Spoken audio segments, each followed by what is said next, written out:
I understand my daughter sought your counsel. And you refuse to entertain her flights of fancy, correct? It is no mere fancy, my lord. She does this for the sake of the people. We do not doubt her good intentions. It is the method with which we take issue. Highness. Good intentions, pet. Highness. My daughter, she is young and foolhardy, and will need your support. Highness. I heard you, Albert. What is it? Are you unwell? No, I am quite all right, thank you.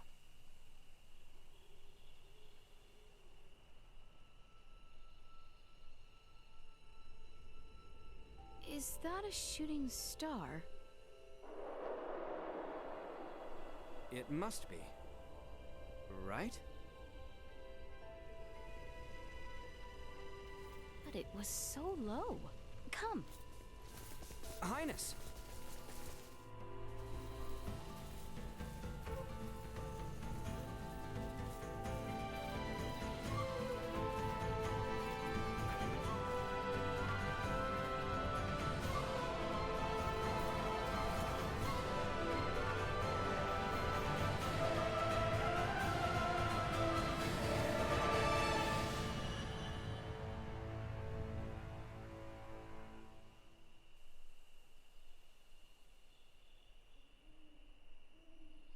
My word, what is it? Nothing I have ever laid eyes on. I shall take a closer look. No, you mustn't. Stay back where it is safe.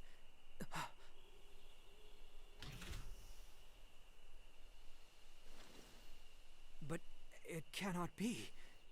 So it was a vehicle. One that traverses the sky, no less. But how? Could it be the Empire? Is that? The Fiend of the Weald. It has found him. He is unarmed. Your sword, Albert. Quickly. Highness, we know not his... You there. Take this. Whoa, whoa, lady!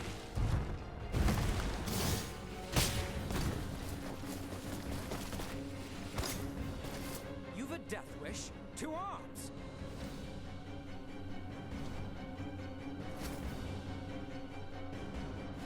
No idea what's going on, but not gonna look a gift horse in the mouth. Aight, let's rumble!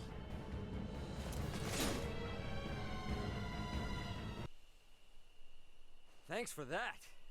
Don't know what I would have done if you... Silence. Who are you? Sheesh. And if I tell you, you'll let me go, right? Let you go? After witnessing you exiting a foreign ship? You're more fool than you look. Wait. You two know that's a ship? Let me guess. You're the assholes who shot us down, aren't you? Incoming. Long-range subspace transmission from Antonio Lawrence. Huh? Raymond! It's me, Antonio. Can you hear me? Ray, come in! I knew you weren't alone. Show yourself! Huh? Who in the hell are you? This isn't Raymond Lawrence! Step into the light! Hey, asshole. Harm a single hair on my brother, and your planet's scorched earth, you hear me? Raymond, where are you? How is this possible? This voice? I see no one. Big ask, I know, but mind if I answer him real quick? After that, I swear, I'm all yours. Very well. Princess! If he truly had armed fighters waiting, we would be slain several times over by now. Go on. Do not keep your comrade waiting, Sir Raymond Lawrence. Oh, why, thank you, milady. And, as for your butler, or whatever, mind telling him to back it up? How dare you! As you wish. We shall give you the space you ask, in good faith. In exchange, You will tell us who you are and the nature of your talking airship. Awesome. Okay, sounds like we got a deal. The feds don't know, can't hurt them. Are you okay? Yeah, define okay. Had a run-in with the Federation, and it didn't end too well for the Yidis. What the hell? Emergency landing on some planet called Aster 4. Locals are real friendly. And listening right now. Are you shitting me? Chloe's down here somewhere too, but I lost track of her pod on entry. And big question mark on the rest. Look, you've got to get here, man. We need you. Sir Raymond, Antonio, Hey, that voice. That one of Astor's friendly locals? I can guarantee Raymond's safety while he is stranded in this land, on one condition. You answer my question. Are you aligned with the Vale Empire? The who? Yeah, don't even know him. Vile dissembler! Albert. Your comrades. Have you any idea of their whereabouts? Well, at the moment, not a clue. Girl named Chloe was riding one of these when she crashed way that away. And this ship, is it possible for anyone to pilot it? Yeah. I mean, that's kind of the point of them. That said, mine's run out of juice, so it's not going anywhere for the time being. So, if we provide it with more of this juice, theoretically, would we be able to pilot it? Aren't you a curious one? Huh? Can it be? Hey, speak of the devil. Madness. Oh, how magnificent. Computer, get me a read on that craft. Was it from the Yidis? Who's on it? Readings indicate the pod was also ejected from the Edis. No passenger signal detected. Is there a town or something in that direction? Not a town, no. Astonishing. Only the Medum ruins. Albert, you must see this. Highness. Thanks for the info. Oh, and, gonna hang on to this for a while longer. Halt! Sorry, buddy, but no can do. Hold there. We will accompany you. The ruins can be a treacherous place. And two friendly locals could assist. Oh, for the love of... Ah, fair point. Thank you. You may call me Laeticia. And this gentleman here is Albert. Stand down, Albert. We are here to help him. Is that clear? As you wish. Awesome. Hey, Antonio. We'll catch up later, all right? Wish us luck. Roger that. Stay safe down there.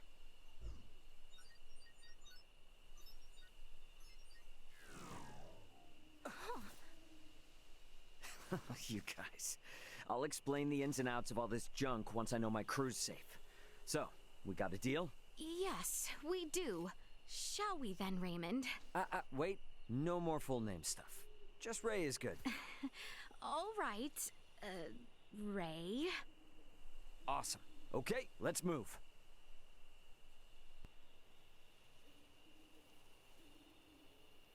Highness, we cannot trust this man. Perhaps. Yet, he intrigues me. Intrigues you? And another thing. I asked you specifically to not refer to me as Highness. Curses. He knows? If not already, then he soon will. It is important we remain on the best of terms with him. If we fail, then we will need him on our side.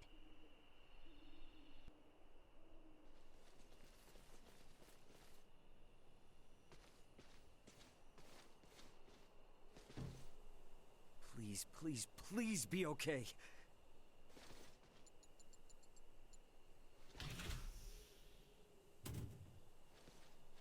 You gotta be kidding me. What is it?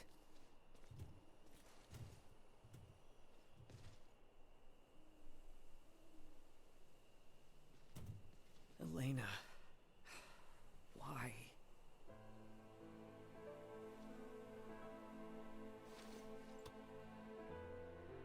Ray, Why'd I have to play the hero?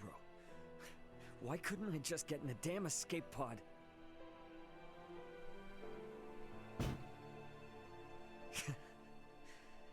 Some captain I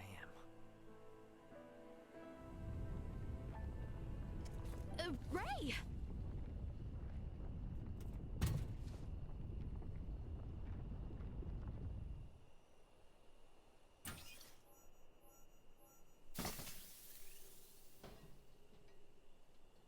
Duma production model 004213 activating. Confirmed. Life forms in need of protection. What? Warning. Warning. Hostile entities identified. Engaging defensive mode. Highness, are you all right? I believe so. But what is this? Later. Right now, we've got company.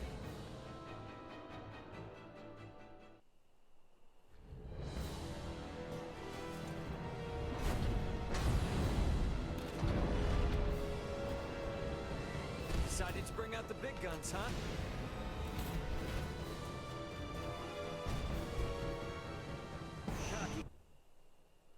Ray, what is this? Beats me. Your guess is as good as mine. I thought it was yours. More like in my care than actually mine. Duma, is that correct? We know you have the faculty of speech. We heard you.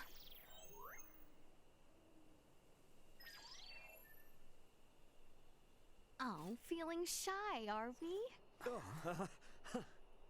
Ray, might this be some new form of semiomancy?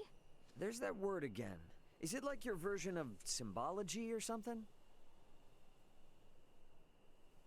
Symbology. Never mind. Anyway, thanks you two. I really appreciate it. Oh, and while I'm at it, here. And what will you do once we part? Well, try and figure out where my friends are for one. These lands are vast. What will you do for lodging, for food, for survival? What if your companions are across the sea? Would you swim?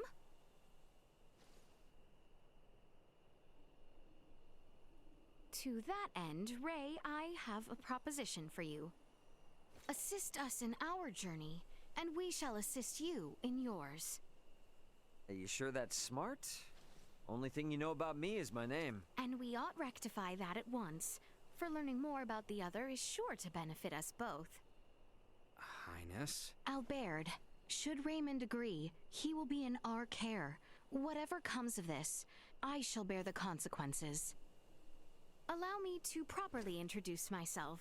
I am Laeticia Asarius, Crown Princess of Asarius. And this is Albert Bergholm, my royal retainer. Oh, shoot. I thought he was kidding when he called you Highness. Oh, you think us liars? Put yourself in my shoes. Doubt you'd be saying anything differently.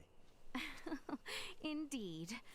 Not over far from these ruins is the village of Larset. There, we shall find a quiet moment to talk.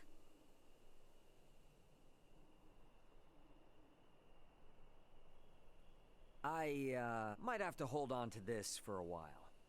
Please do. Consider it a symbol of the trust we have placed in you.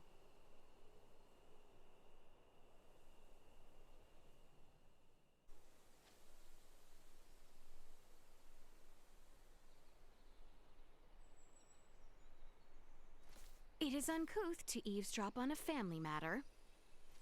And to unconditionally trust these two is folly. They could very well be exploiting our ignorance for their own personal gain, and we'd be none the wiser. Think you can trust them? Does it matter? I need them. But even if I didn't, they're reasonable people. Plus, they saved my life. That's enough for me. Albert? It's nothing.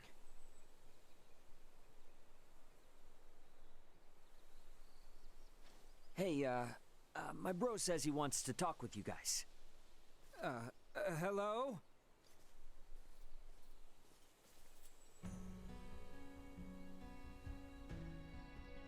Yes? Yesterday, I was pretty upset and said some pretty rude things to you. Apologies for not doing this face to face. I'd like to make a fresh start. My name is Antonio Lawrence, Raymond's older brother. Sir Antonio, my name is Laeticia Asarius. And with me is... Albert Bergholm, sir. Miss Asarius, Mr. Bergholm. I'm sure Raymond here comes off as a strange and weird man. But please, look after my little brother for me. The Lawrence family comes from a long line of well-known merchants. We always pay our debts. Nothing to fear, sir. We shall do our utmost to ensure the safety of your brother. I appreciate it. Ray, try not to be too much of an annoyance to your new friends. Good luck. Over and out. You are loved. I wish, but nah, you just can't help treating me like a kid. I don't know about you, but I can't wait to sleep in a bed. Let's get going. Agreed. Let us depart.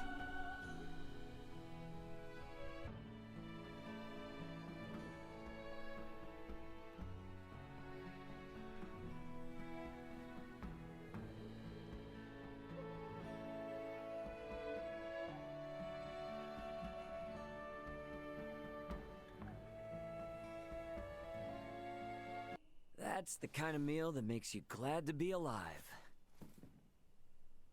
All right, so, where do you want to begin? First, would you mind telling us whence you hail?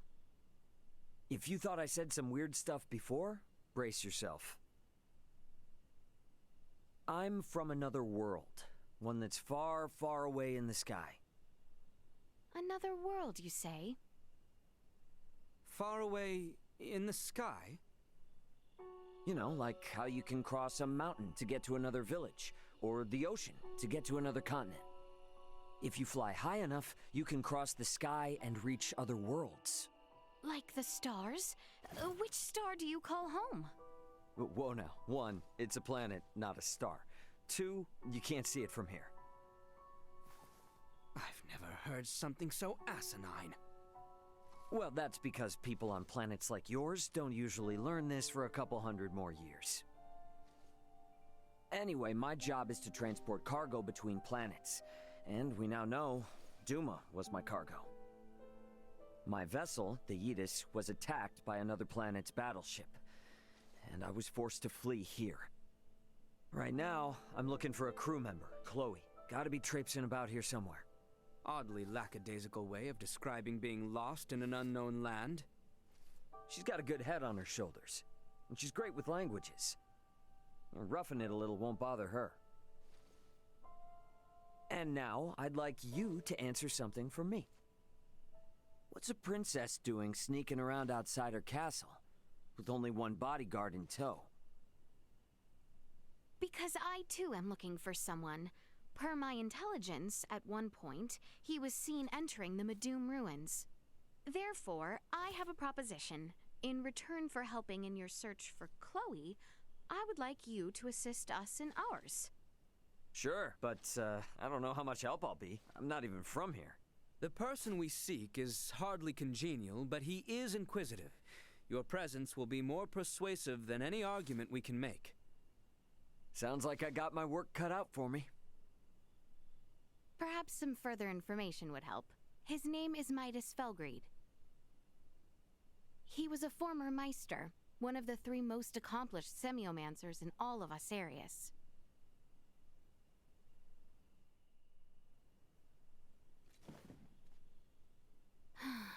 It was long in the coming, but I have finally taken steps forward. I trust that you are willing to help me take a few more, Duma?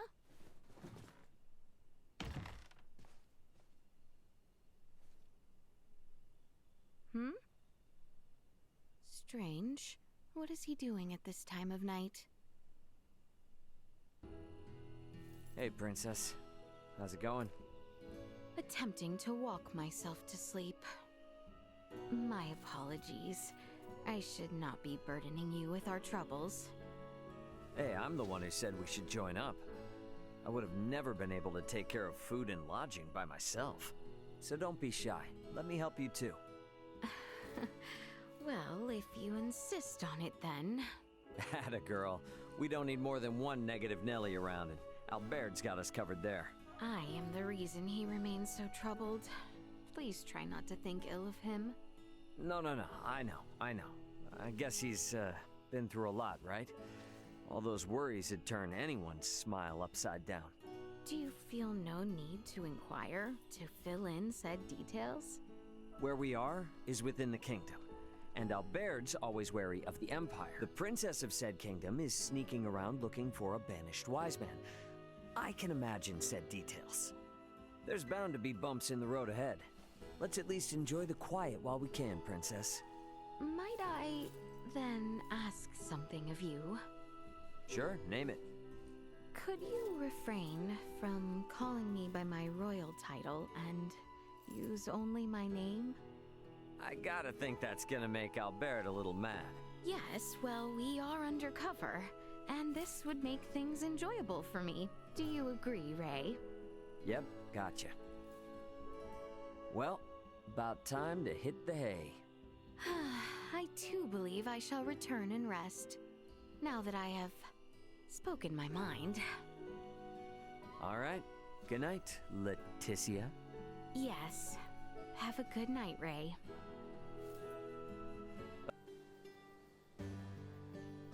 Huh. Talk about bustling. Well, Delric is the largest and most productive mining town in the kingdom. Don't expect us to go looking for you if you get lost. Yeah. Okay, see you around. Oops, sorry about that. It's quite all right. You're not hurt, are you?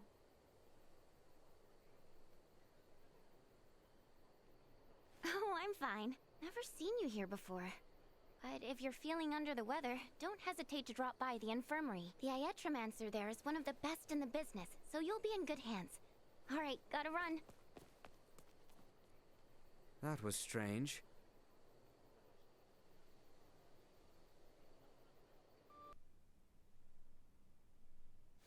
Perhaps he is out.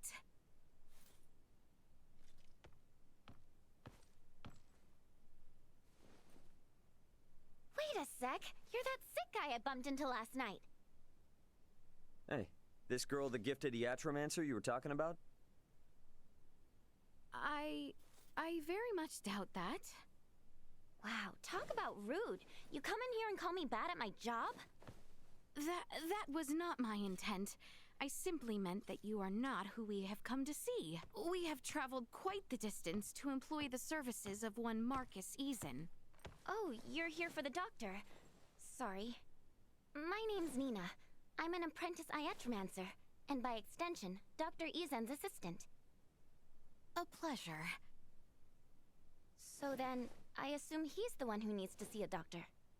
As I have said, I am fine. I'm sure you've come a long way, but the doctor can't see you. The thing is, he's not even in right now. He left for the mines to collect some samples for his research. By the sound of it, he probably won't be back anytime soon. Dr. Eason! What's the matter? Ah, Nina! Fiends have appeared from the mines to the east. There are many wounded. We need you. Now! Wait, the mines? That's where the doctor said he was going. How many people have been injured? Do you know? I don't know. Tons. I wasn't gonna stop and count. We got your back on this, Nina. Round up all the supplies we can. No time to be picky. All right. Sounds good. And thanks for the support. I mean it.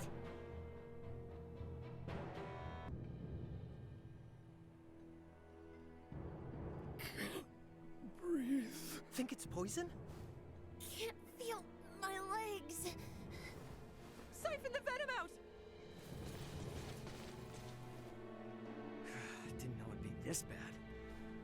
All right, people, got an Eatromancer here. And she brought medicine. Okay, first I gotta figure out what exactly is wrong with them. Next, need to find a place where I can lay everything out. Then... Someone do something! Damn, just can't catch a break, huh? Albert, Laeticia, Duma, you ready to throw down? Of course. This shall not take long.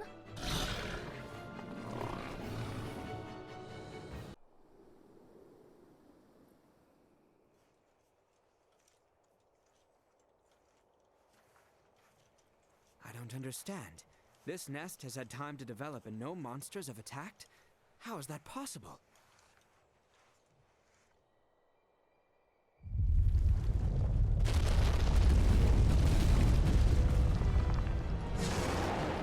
I'd say ask that thing, but looks like it ain't in the mood. Indeed.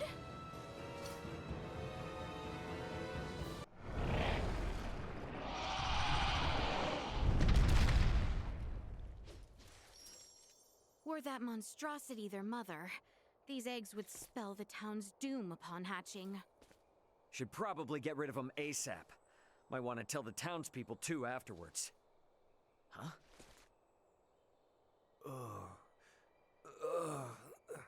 Dr. Eason! Oh, there you are, buddy. Good thing we got to you before the hatchlings could.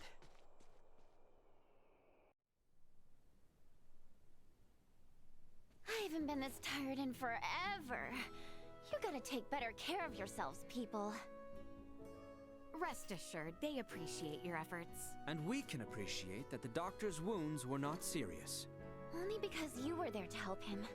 I'll make sure he hears about your great deed when he wakes up. Wait. I just realized something. I still don't even know any of your names. Not like we really had time for introductions anyway. My name's Raymond, but you can call me Ray. Everyone else does. I am Albert. And I am Laeticia. So we have Raymond, or Ray, then there's Albert, and last but not least, Laeticia. Okay, I think I got it.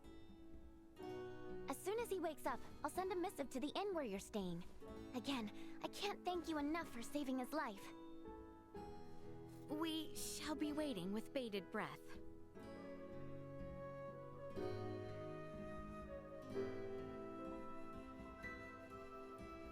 Come on, girl. We saved a ton of lives today. They'll probably erect a statue of us in the middle of town or something.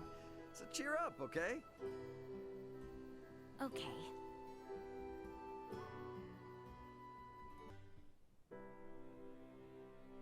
Good morning, everyone. The doctor's been waiting for you. Please, go on in.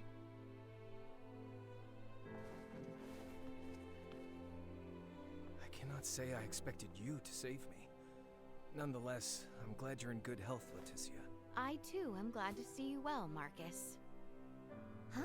Wait a second. Do you two know each other? And that makes you... Albert Bergholm. It's been quite some time, Marquess.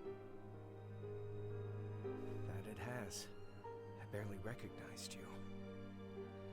And you, good sir, must be Raymond. I cannot thank you enough for saving the people of our fair town. Think nothing of it. Seeing you in good spirits is thanks enough. And so, Lady Laeticia, to what do I owe the pleasure? I have come in search of Midas Felgreed and thought you might know his whereabouts. What business do you have with him, if I may ask? I wish him to accompany me to the capital. A threat looms over the kingdom, and without his assistance, we shall succumb to it. My lady, I assume you are privy to the true cause of his resignation? I believe the royal family and its advisors took umbrage with his methods. Then you understand why I cannot in good conscience reveal his whereabouts. Nothing can change that. Nothing at all. Are you certain? Perhaps if your motivation differed, so would my answer. Marcus! I ask, you take your leave. And if you would be so kind, Refrain from calling upon me henceforth. Huh.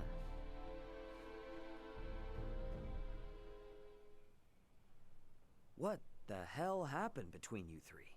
Had to be something, the way he was acting.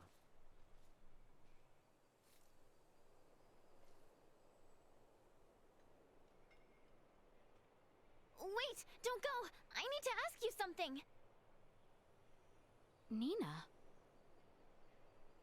So, Laeticia, you're not just some page from the capital, are you? I don't think I've ever heard the doctor speak so deferentially to anyone in my life. The two of you also seem to know each other. Do you know Uncle Midas too? Uncle Midas? At the very least, you have to know that Dr. Izan was one of Osirius's 3 wise men, just like Uncle Midas. So the doc's like, famous or something? And suppose I do. Then you might be interested in this. My full name is Nina DeForge. DeForge? Would you happen to mean the same DeForge as... I do. My father, who served alongside Midas and Dr. Izan as one of the 3 wise men, is none other than... Filberto DeForge. So, what do you say? Can someone like little ol' me join you?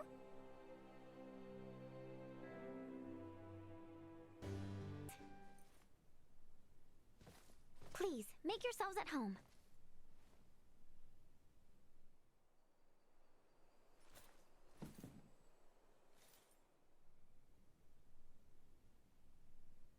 She's researching Helgar's disease? If I may, where is Maester DeForge? He passed away 7 years ago. He did? Yes, and ever since, Dr. Izan has been my guardian and my teacher. He taught me all I know about iatromancy. So you didn't learn anything from your dad? He did leave me a lot of documents, but no, he never taught me anything himself. And to be fair, I never even thought to ask. I had zero idea how important he or the doctor was before he died.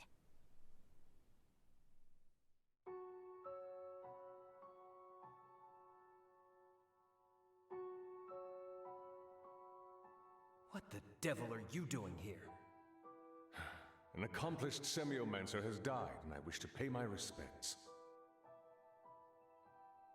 The deceased does not wish you to, so please take your leave. Yes, I suppose you are right. He wouldn't want to see my face. Huh? You must be Filberto's daughter. I can see both him and Amalia in you. You have the face of a semiomancer. Perhaps she does, but Filberto did not wish for her to walk the same path. Hence, I raise her as my own. If Filberto is watching us from beyond, I'm sure your words have put any fears he had to rest. I will leave you to grieve. Laeticia, Albert, let us away.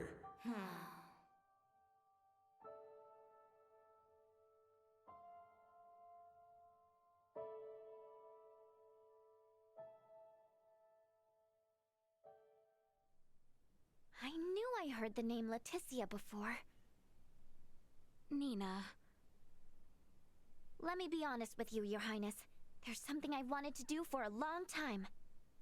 I know it's presumptuous to ask, but if you promise to help me achieve it, then I promise to help you in return. I'll try and persuade the doc to tell you where Midas is. You will? Of course. I mean, it's not like you did anything wrong.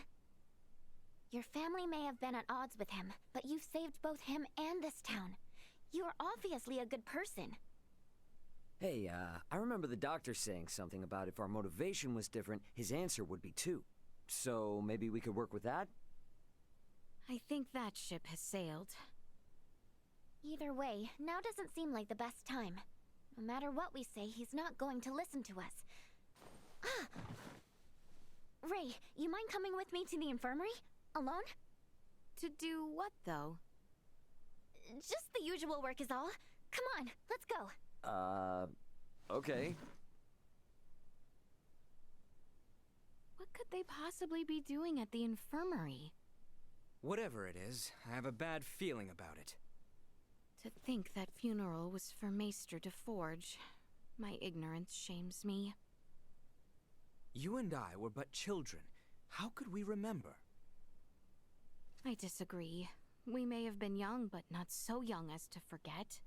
Our age is no excuse. Your Highness. Maester de Forge may have been the eldest of the three wise men, but he had seen far fewer years than my father. That is for certain. 'Tis quite strange.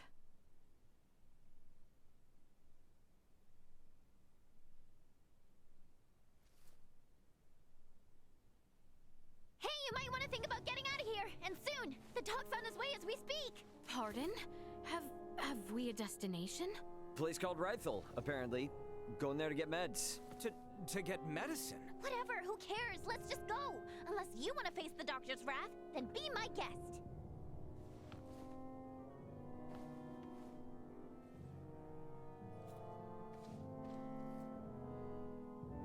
Don't worry, Dad. I got this. You'll see. Oh, Ray, do you serve the Osarian royal family too? Nah, I'm just a humble transporter. I was carrying some cargo for a client when I was attacked by thieves. And then my ship was destroyed, I got separated from my crew, and these two graciously helped me out of a tight spot. By the way, where exactly is this Rythel place, anyway? It lies to the northeast. From here, we need only travel eastward until the coastline comes into view. Gotcha. Now that you mention it, it's been a long time since I've seen a real ocean.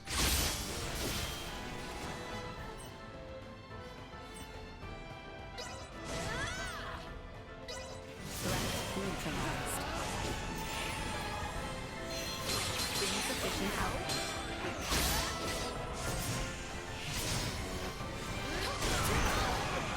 Destroy.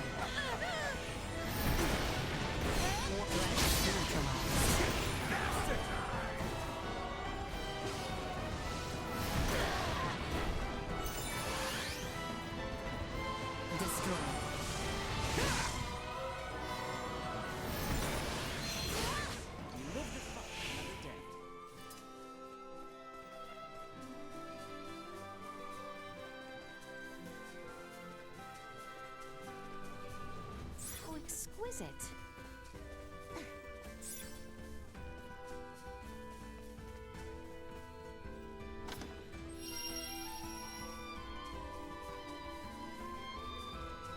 How exquisite.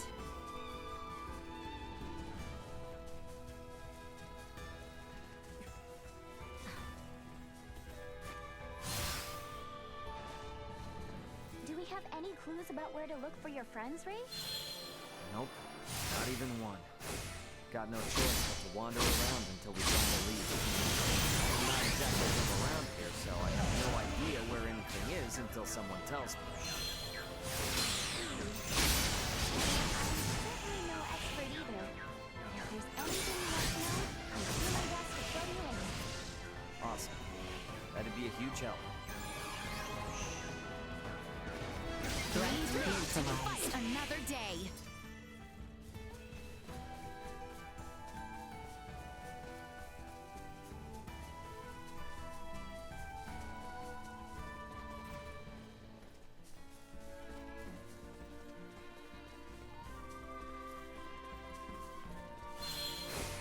The enemy is before us. Threat will not be the last.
exquisite.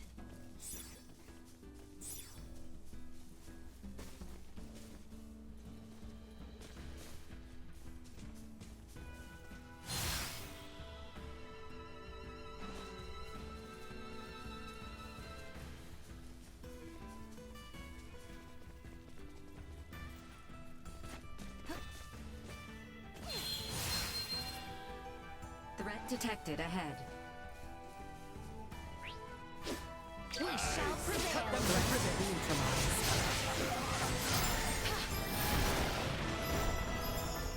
Perilous attack incoming. Execute one by fusion. Destroy.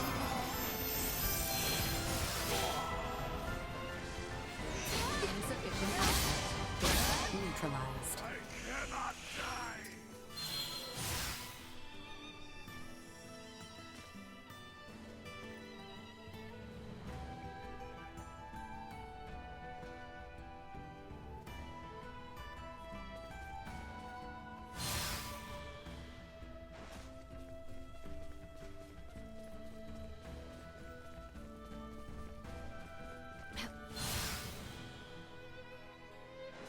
How exquisite.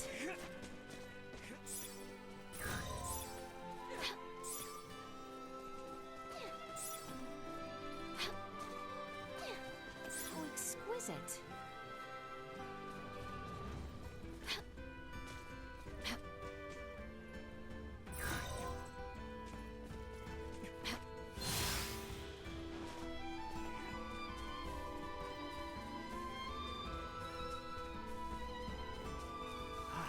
This ocean breeze feels great. Looks like our path splits two ways here, though. We will ride in rifle regardless of which we choose.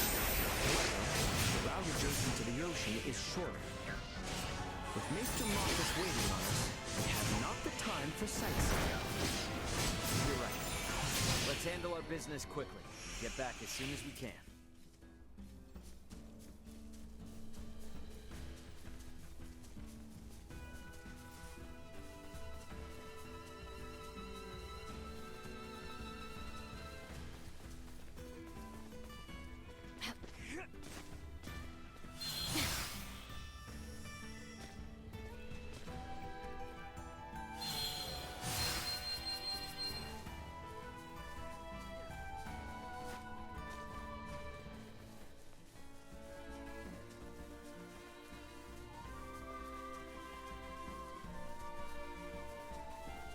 Welcome to Rythel! Whew, that was one hell of a trek. All right, let's do what Nina came here to do.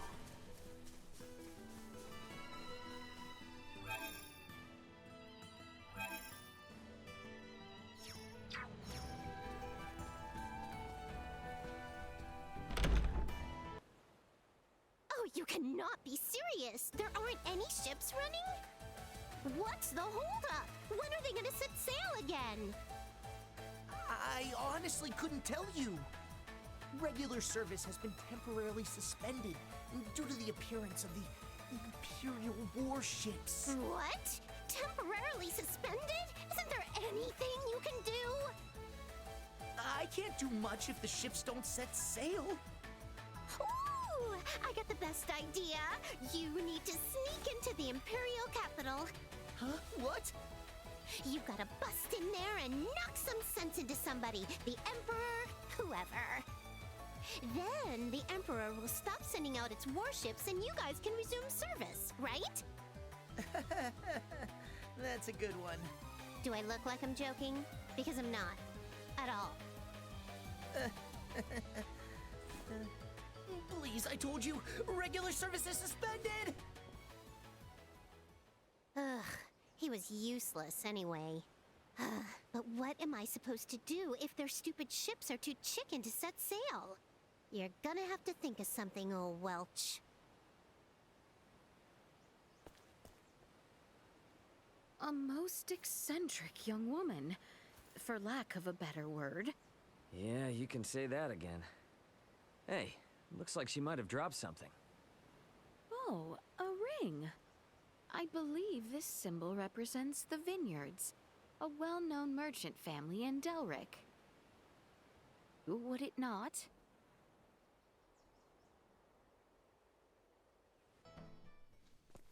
Good afternoon. Is Dr. Vanel here? If it isn't little Nina. I heard those monsters were quite the handful. Wait, you did? How? When goods aren't coming in, your ears tend to perk up at news that might affect your bottom line. So then your stock is low, huh? I've got enough for the time being. Hold on a moment. I'll get you the usual. I don't want to be rude, but if all we're doing is picking up some drugs, remind me why you wanted us to tag along? Sorry, that's not the real reason. There's something I want Laeticia to see. Sorry for the wait. Why the long face, Nina? If it's not too much trouble, can we see the patient? His illness is quite advanced. Just don't get too close. I'll make sure not to. If it's all right, I'd like to show you all something.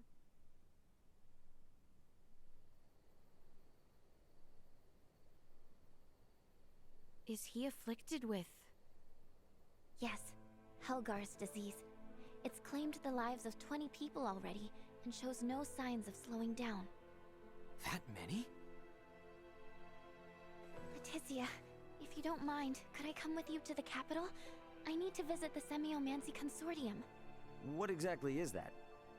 The main institution where semiomantic research is conducted. It has the best facilities in the kingdom. That goal I was talking about? It's to cure Helgars. And to do that, I'll need to learn a lot more about iatromancy.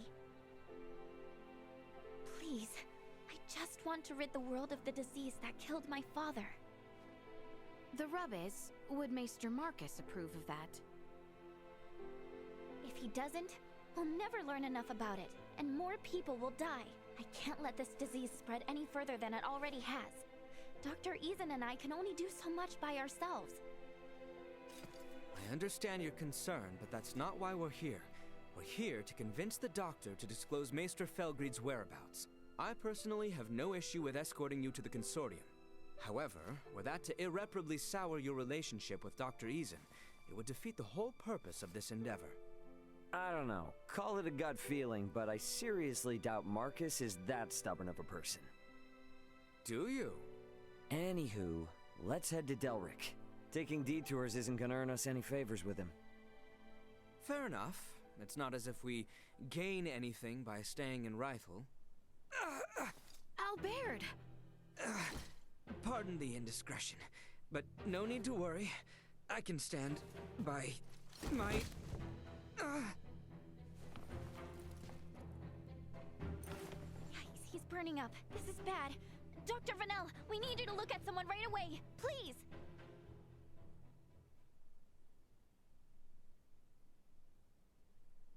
Illness and travel are inseparable bedfellows. I doubt it's anything serious. That is a great relief. There is something I'd like to ask, however.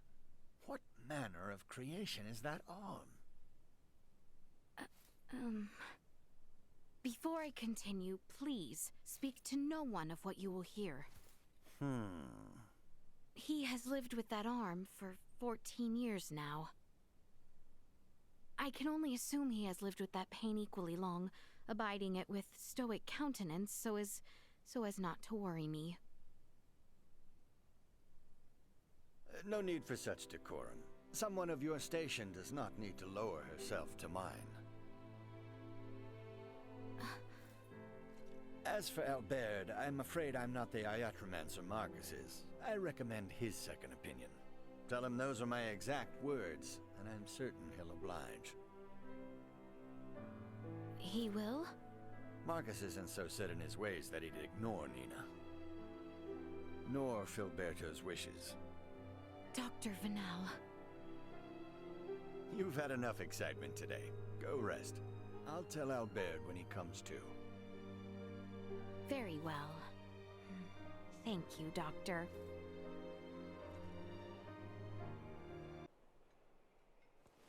Nina! Here you go, Doctor. The, medicine you asked for and stuff. Don't hear you go me, Missy. And what in the name of all that's holy are you doing here? Maester, do not be angry at Nina. She has only brought me here to see you as a patient. Did I hear you right? Dr. Vanel examined me in Rifle. However, he suggested that I get a second opinion from you. These are for you, the referral and my medical records.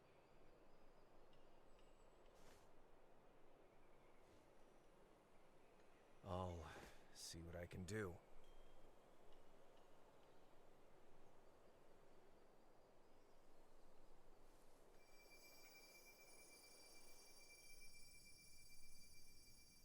A prosthetic, huh?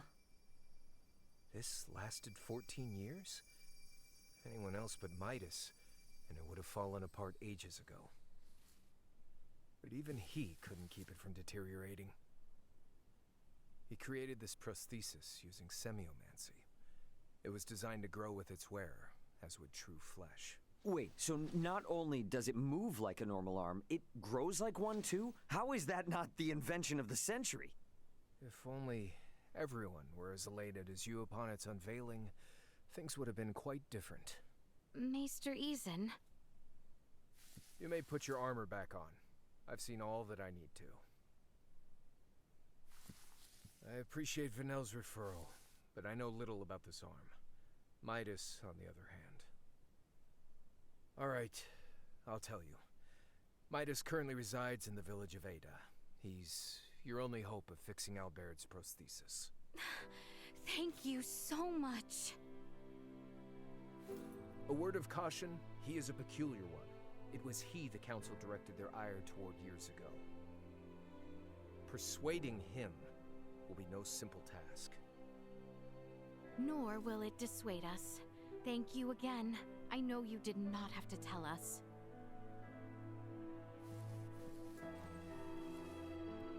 Any hiatromancer in my position would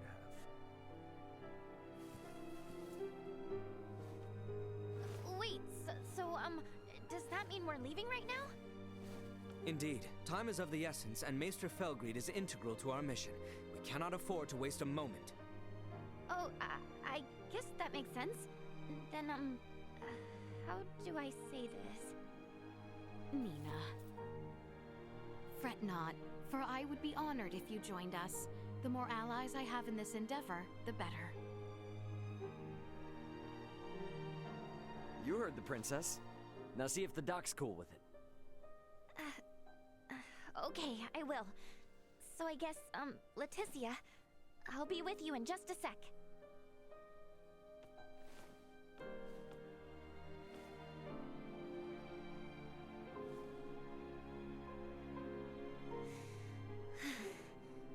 Dr. Eason, can I ask you something?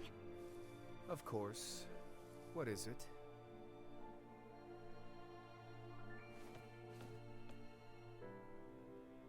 We should give them some privacy. That we should.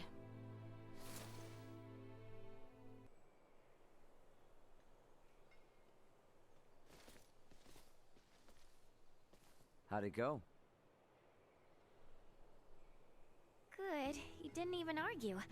I just told him I wanted to join the consortium, and he said fine. On one condition, that I don't embarrass the princess. How did you know that he would give his consent?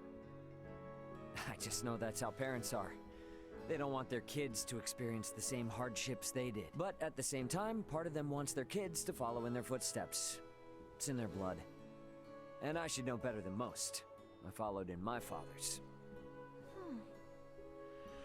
Obviously, the Maesters were pretty pissed at the royal family. Which probably accounts for at least one reason why your old man never mentioned anything about his past. Anyway, he still left you that mountain of research regardless. Just in case you ever decided to become an iatromancer like him. Plus, Dr. Eason made you his apprentice. What I'm trying to say is, both of them are more than happy to support you in your decision. You think? I guess they would have. Well, if it took us a trip to Rifle to convince the doc, who knows what it'll take to convince Midas. So let's get going. Yeah.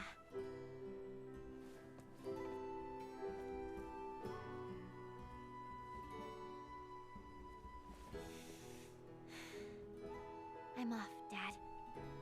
See you around.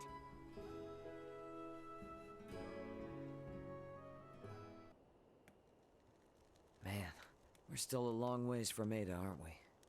The climb too much for you? Hey, I'm not the one who collapsed in front of an infirmary. You sure you're up for this? I had plenty of time to convalesce. I can survive a leisurely hike through nature. Let's just hope you're right. Ugh, it's freezing up here.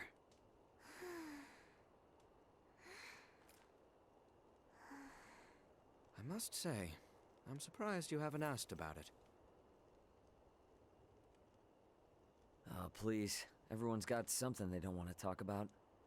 Besides, you seem like the kind of guy who'd get mad if someone asked him what he had for dinner. No way am I gonna ask about such a touchy subject.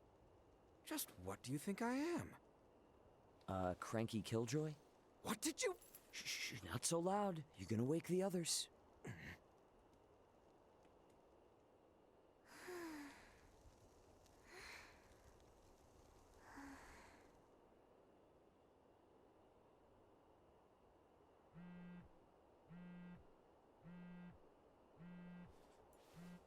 Raymond here. Who's this? It's Elena. How are you holding up down there? Elena? I knew it! I knew you were alive! Where are you now? Just outside the gravitational field of the planet you're on. Unfortunately, my pod sustained damage upon ejection, rendering the attitude control inoperable. I couldn't reset the system either. I've been controlling the craft manually. Hey, I trust you more than any autopilot system. More importantly, though, send me your landing coordinates. This is an underdeveloped planet. I have no clue how long it'll take me to reach you, but I'll do everything I can to get there ASAP. Thank you, Ray. See you soon. Over and out. This is great news! So, she's 27 hours out, but where else she... Awesome! We're headed that way already. You're next, Chloe. I'm not leaving you behind. We're all going back to Verguld together.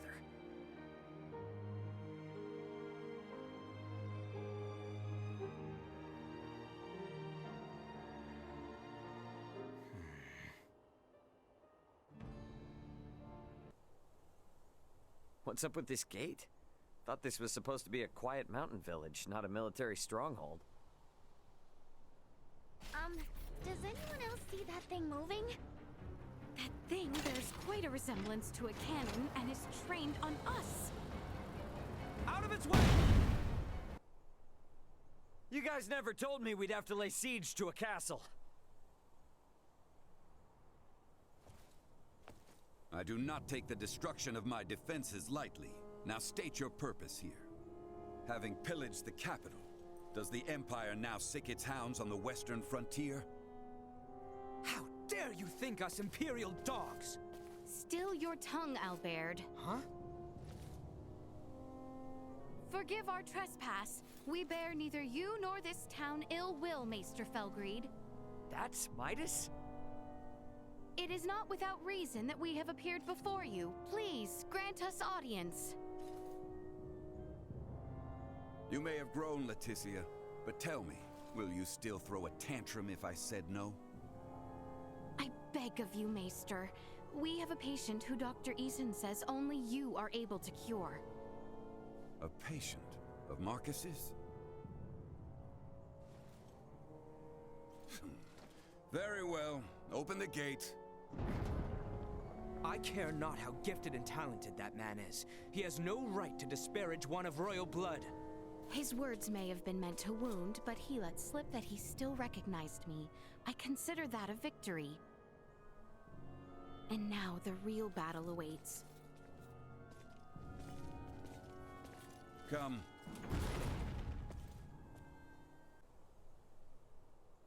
You two, wait outside.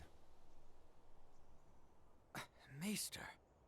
This isn't a show. They will only get in the way. Or are you so unmanned by a doctor, you need your mistress to hold your hand? Hate to interrupt, but I happen to be a semiomancer too. See? You won't even notice me. Promise. I just want to watch. Whatever tech you used for that arm could help a lot more people, you know? Fine, but not a word from you.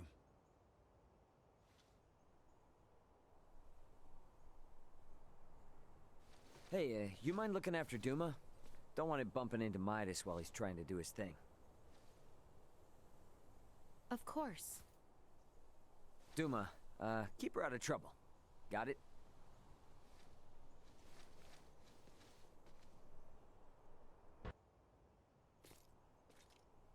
Well, what news?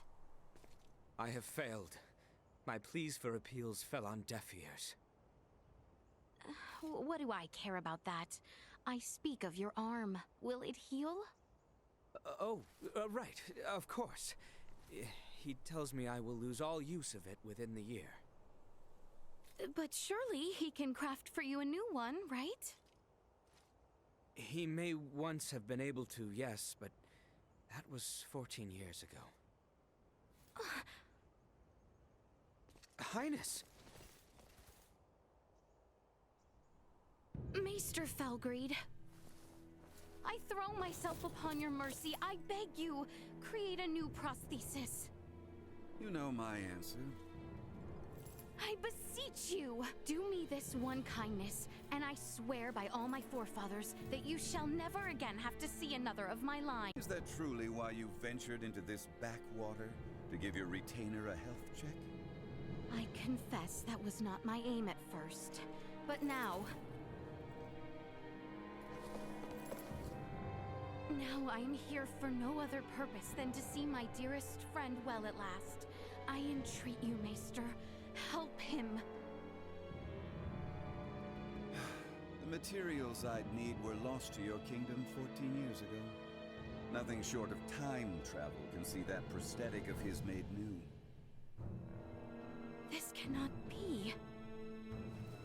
This is the best I can offer him now. I was warned that the arm mightn't last into adulthood, so I prepared this just in case. With some adjustments, it should provide you with more than enough mobility to lead an ordinary life. But not one of knighthood.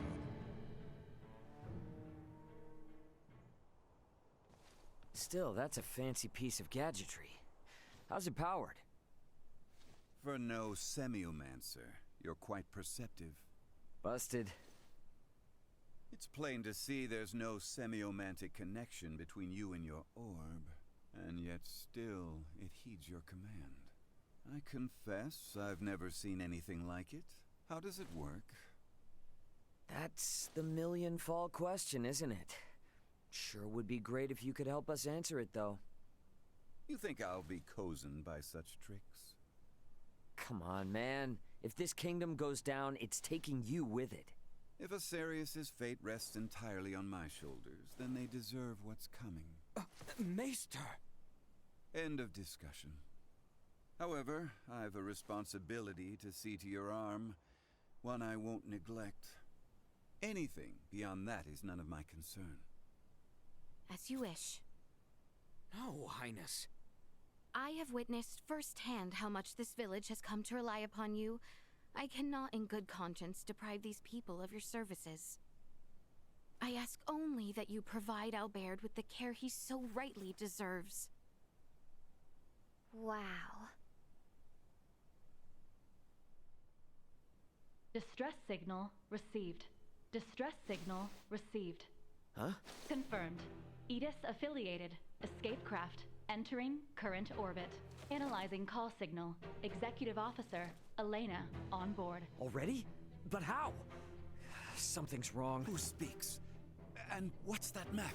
Not now. Elena? Elena, come in! Ray, my escape craft has just entered Aster 4's gravitational field. But the attitude control systems can't be operated manually. Deceleration is impossible. Here are my projected landing coordinates. Got it. See you soon. And stay safe, okay? I will certainly try. Over. What the heck was that? Sorry, guys, but something came up. Gonna need to leave you for a bit. Over my dead body. This is serious! I'm aware, so why then think to go off alone? Maester Felgreed, I'm afraid we must leave you for now. Albert and I have sworn to assist Ray in locating his companions. Where he goes, so must we. However, upon our return, I would ask that you tend to Albert's arm. Ray, let's hurry. Thanks.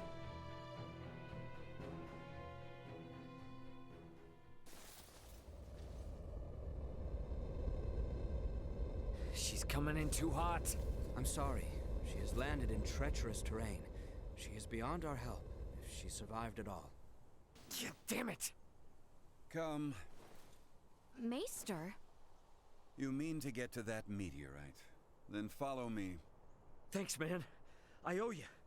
You are good to help us, Maester. Thank you.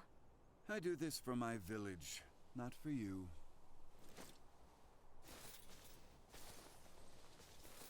Uh-huh. Keep telling yourself that. Elena! Son of a... Elena! Need some assistance? Albert, take the other side. We three ought to suffice.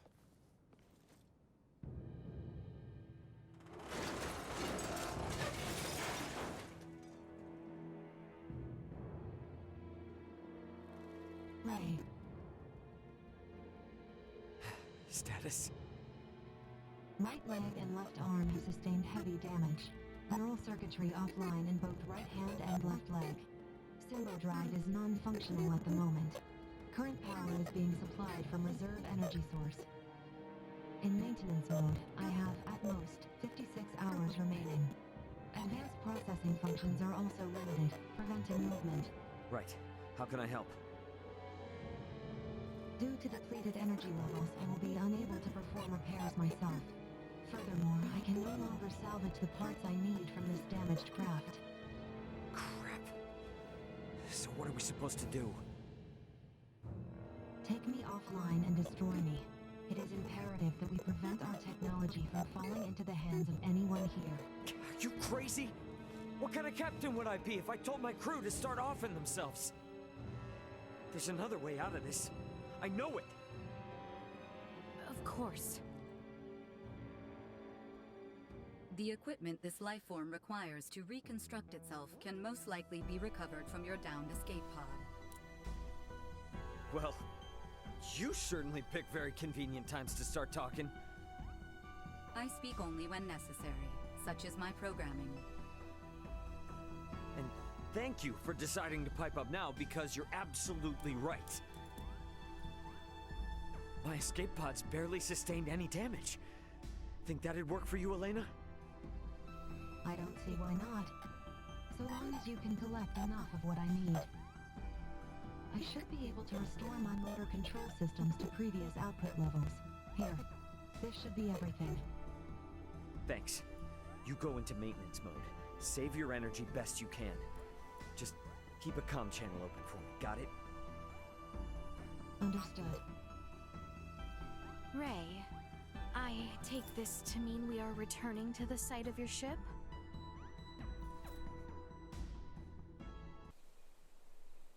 Ray, hold a moment. By the looks of it, someone has stolen the march on us. Friends of yours? Not sure. Don't think so. Who's there? Well, that certainly answers my question. Move it or lose it, jerks! We don't have time for this! Retreat! Something fishy's going on. How were they able to control the pod like that? Come to think of it, how'd they even figure out it was here in the first place? Rather than contemplate unanswerable questions, I would advise that you focus instead on the expedient retrieval of the components the android requires. Hey, Elena. Can you hear me? Yes. We found the pod. Just tell us what you need and we'll get to cutting. Understood. First, remove the pilot seat. Behind it, you should find a panel. Open it. We get to dismantle it. Excellent. What? Someone's excited.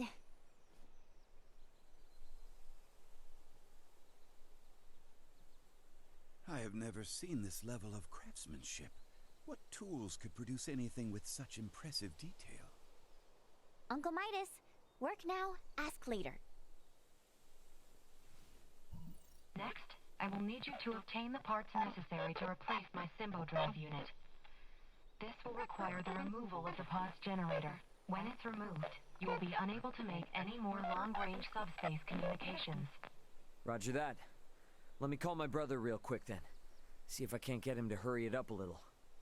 Computer, get me Antonio Lawrence. Unable to establish connection. What? Fine, then try my dad. Get me Raul Lawrence. Unable to establish connection. Long-range subspace communication may be unable to reach the Vergold system at this time. What the hell?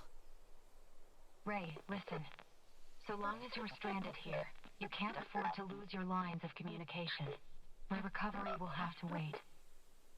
Sorry, but my captain's intuition is telling me otherwise. We're getting you patched up, whether you like it or not. But... My brother's already on his way, plus Chloe's still out there. And how am I supposed to save her without you, huh? You gotta trust me on this one, okay? Everything will be fine. Understood.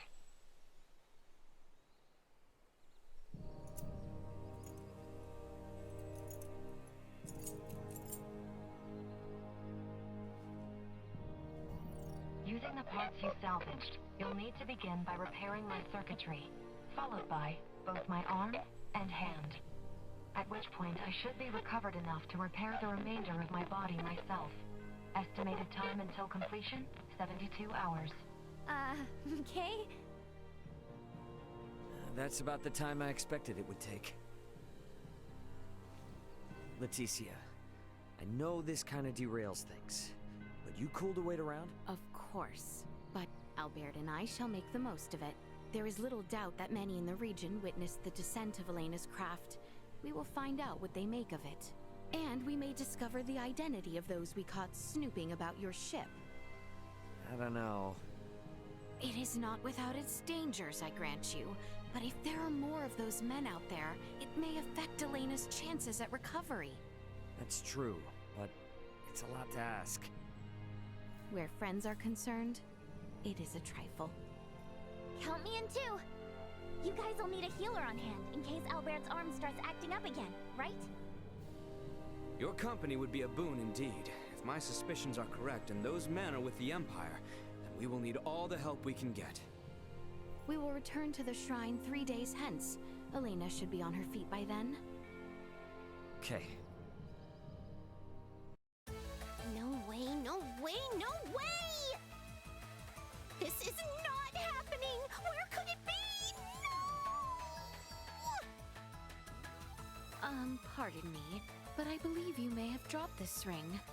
What? Who are you? Why are you in my... That's my ring! Huh? I must have dropped it back in Rifle! What a miracle you found it! Thanks! Allow myself to introduce myself. I'm the head of a wealthy merchant family. We've been living in Delric for generations. I'm the brilliant, beautiful Welch Vineyard.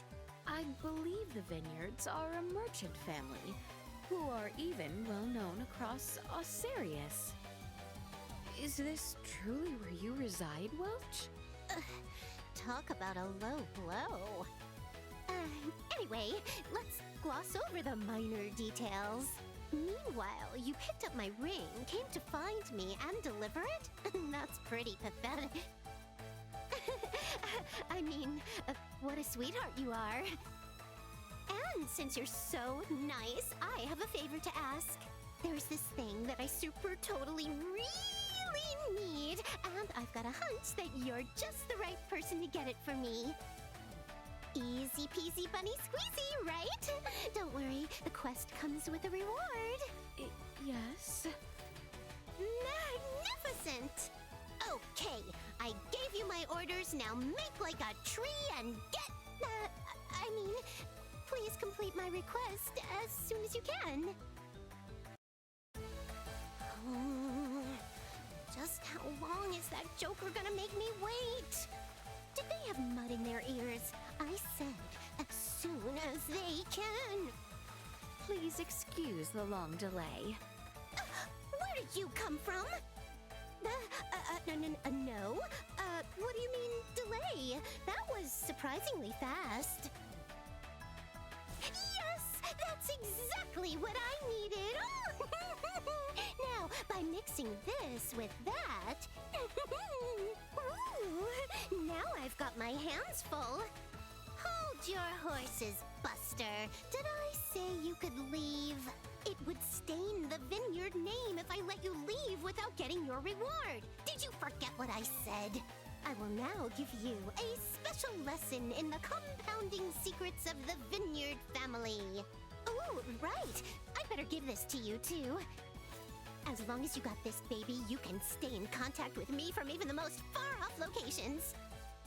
And since you're quite the subservient, due to your natural aptitude, I'm appointing you as my personal scavenger. I'll use this to give you a little ring when I need you again, and when I do, you get your butt here right away. Capiche? Yes, that is fine. Splendid! And if you bring me the things I request, I'll teach you the item creation secrets of the Vineyard family. A reward like that ought to get your tush in gear. Alrighty, let's make it happen. Begging your pardon, but where are you off to? Delric. And you, sir? Are you a wayfarer? Oh, something like that. Heard about an odd shooting star in these parts and came to see for myself. You lot seem to have a marked interest in it as well, by the sounds of it. What? Couldn't help but notice that orb of yours. Quite a rare specimen. Piqued my curiosity, you see. Enough of this beating around the bush, then. Are you here to retrieve us? Are you here to take us back? Forgive me, but I do not take your meaning. I see. Just my luck. And yours is not any better, it seems. Warning. Warning. Hostile intent detected. That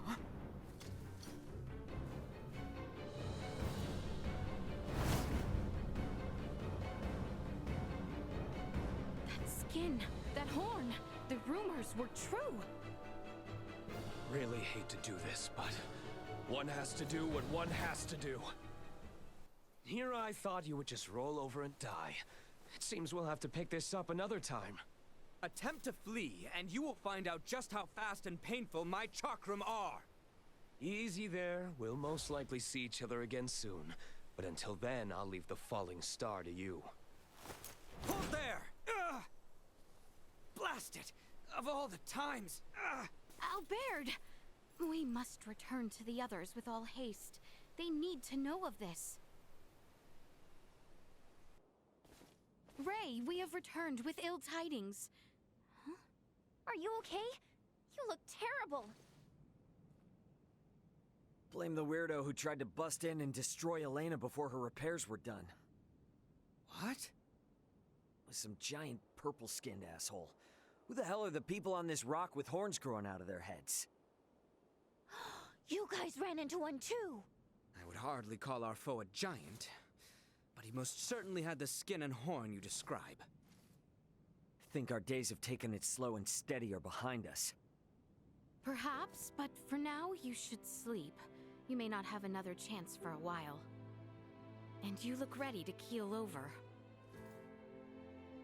We shall stand watch for you. We are more than capable. Please, rest while you can. Yeah, that might be a good idea, actually. Alright.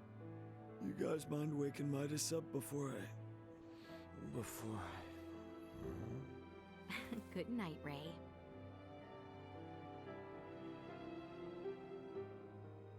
It's time to get up.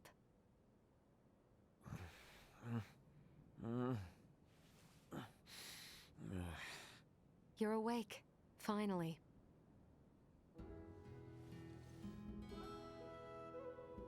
Morning to you too. How you feeling? Self-repairs are ongoing, but I'm at least able to operate at 70% capacity. I can move just fine now. Ah, I slept through your first steps. Some captain I am. Midas was there for me, in your stead. Oh yeah? Thanks, man. Nonsense. Any doctor or inventor would do the same. Now that I've recovered, I can assist you. So, Captain, status report.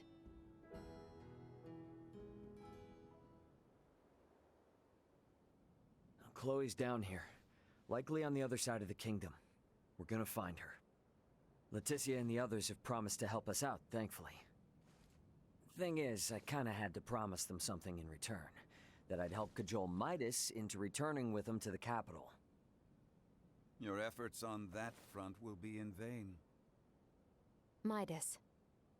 Should my system see a marked drop in performance, for some reason or another, it would be helpful to have someone familiar with my schematics besides Ray nearby. That way, any problems that arise could be quickly dealt with. And if I say no? Then we would bid you farewell, and that would be that. Were I to require help on my journey, I would seek out a local semiomancer or engineer. Enough, I'm coming. I've Albert's arm to consider after all. You will? But I'm only accompanying you lot for purely semiomantic reasons. I reserve the right to leave whensoever I wish. Appreciate it. Now, as for Chloe, any idea on how to begin our search? We have heard from reliable sources that Rythel's ports are meant to reopen in due course. And the quickest way to the easterly lands is by ship through the channel. Sounds like a plan. Come on, we got a boat with our name on it. I think we're in luck. You know what they say. When ships come to dock, birds arrive by the flock. This must mean the ferries are up and running again. Like, just look at all those birds. I doubt a mere fleet of ships brought this many birds here.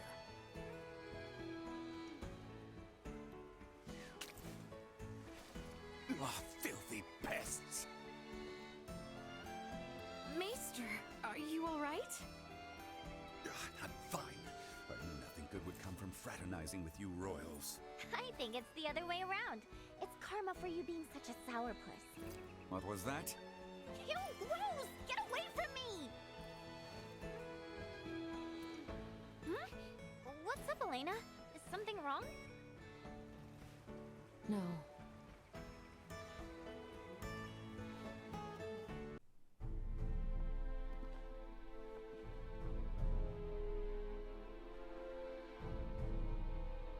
Dr. Vanel, what's going on with the village? There you are, Nina. I'd love to know the same. It's been this way since the first ferry arrived from the east. Everyone, do not be alarmed, but I believe we should vacate the area as soon as possible. Why? This village might be experiencing an outbreak. If any of you, especially Ray, got infected, it could be fatal. Wait! But can't we... Doctor, isn't there something you can do about this? Some medicine or semiomancy you can use? We have symbols to reduce fever and cough, but those merely treat the symptoms. They are not a cure for the malady. Let me get this straight. Ships brought this disease with them, right? Meaning it originated somewhere in the east. Thus, worst case scenario, the whole eastern half of the kingdom could become infected too. Therefore, if we just leave this disease to spread... It would still pose an immense risk to you and Chloe at the very least. Understood. Just to be safe, however, everyone besides Nina should move as far away from this infirmary as possible. I also strongly encourage the use of face masks. Cloth will suffice if none are available. Gotcha.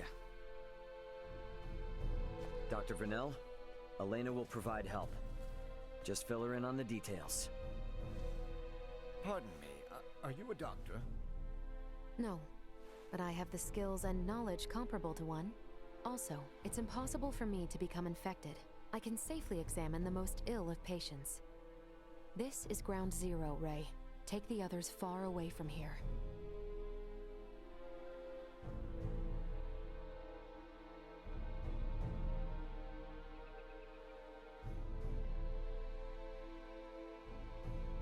Let's just hole up here for the day. I don't want to incur Elena's wrath. I'm curious as to what form that would take. I'm sure it would make for quite the spectacle. You're a braver man than I. At any rate, I must go. Some of us have to wash feculence from their raiment. All right, then. In the meantime, we should sit tight until we hear word from Nina and Elena.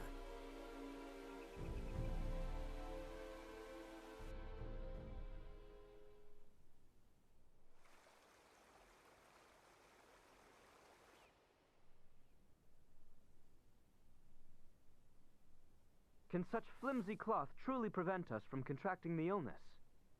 Not really, but it's still better than nothing. Plus, you're not just wearing one for your own health. If you ever get sick, it'll keep you from infecting other people, to some extent. I don't understand. How does the act of covering one's mouth and nose prevent the spread of disease? Oh, right. You're not really up on bacteria and viruses, are you? Would really like to ask Midas just how much people here know about that kind of thing, but where is he? Still getting his beauty sleep?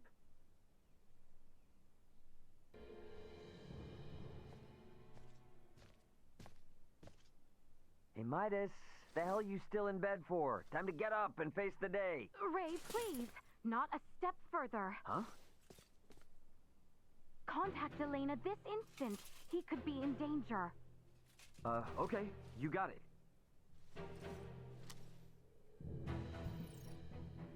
Elena, you busy right now?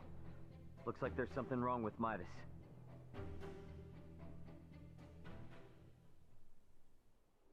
His temperature is more than high enough to constitute a fever. Will he be all right? Still too early to say. We must rush to collect some samples, however. Those birds' feces. Ugh, why do we need that? Simple.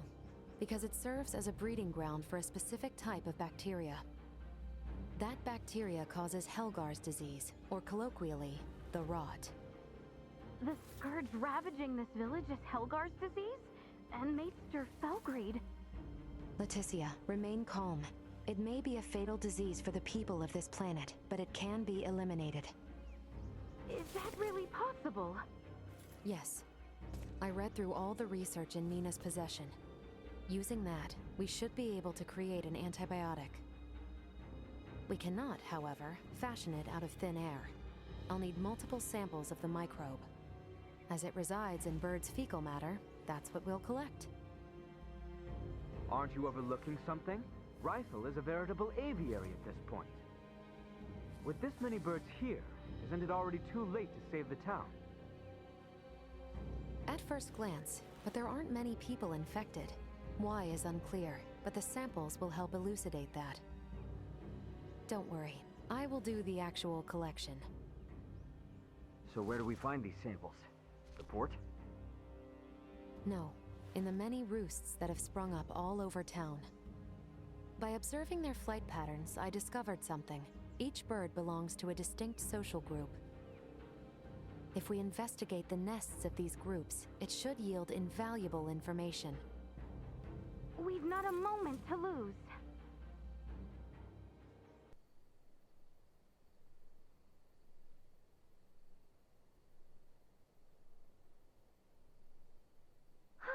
This zone of inhibition is huge! I think we did it! Yes, I believe we did, Nina. I must give you credit. Selecting the perfect herb from all of our options was no easy task. Well, after all, it is my specialty. You have a keen eye. I forgot I even had it stocked. What exactly is that circle? Do you see the white part of this plate? It's filled with bacteria, organisms that are so small they cannot be seen with the naked eye. It's these invisible organisms that have made your villagers fall ill. As for this circle, it's called a zone of inhibition. It forms around the site where you place your prospective antidote. The larger it is, the more effective your drug is at killing the bacteria. Meaning... If we give this drug to people, they won't be afflicted by the disease anymore? Not entirely correct. An antibiotic merely eliminates the cause of the disease. Whether or not the patient is able to recover depends on other factors. Regardless, it will still rid the world of Helgars, right? That's quite the medicine. What's more, you don't even need iatromancy to create it. Elena? Ray, a moment, if you will. At last, an end to our worries. Soon the kingdom shall be free of this plague. I hate to ask this, but Dr. Vanel, don't you agree we should keep this medicine a secret for now? Yes, I do. Why is that? Because the plant used to make it can only be found in one location, and in limited numbers. With as few plants as there are, there's no way we can make enough doses for everyone. And where might we be able to find these elusive plants? Mount Cotteranth, and nowhere else. It's just to the north of Cotto, and the quickest way I know to get there would be by ferry. If Kato's along the ferry route as well, their citizens might also have fallen ill. This is awful. I know it's better to keep this hidden, but I still can't help feeling... Nina. I'm sorry. I'm gonna go get Elena. Before we do anything, first we need Uncle Midas to get well again.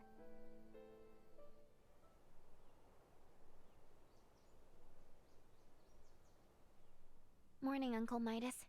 You feeling any better?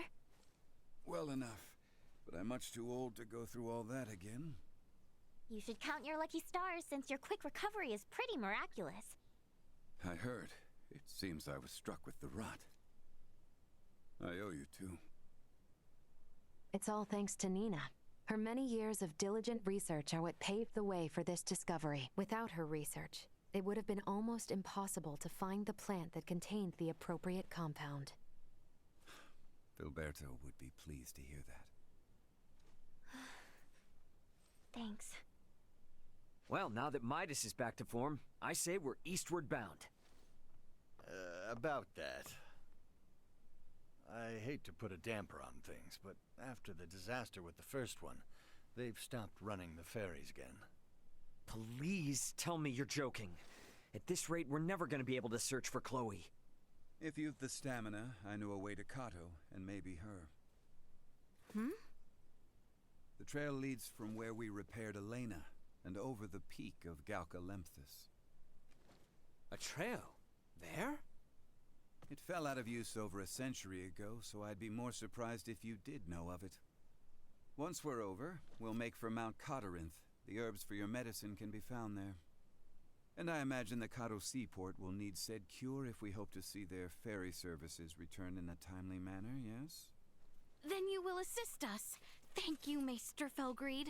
Stop. I'm only accompanying you because of Albert and Elena. And I suppose for the sake of Ada itself, it's not uncommon for the residents to visit flatland settlements.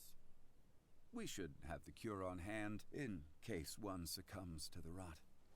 Excuses, excuses. Silence, whelp. Now, unless anyone wants to experience what I did, I say we get moving. The start of a beautiful friendship. He's just not good at expressing himself, but he'll come around. I'm sure you and Albert can both sympathize with his plight. Huh? The hell's that mean? I think I might have an idea.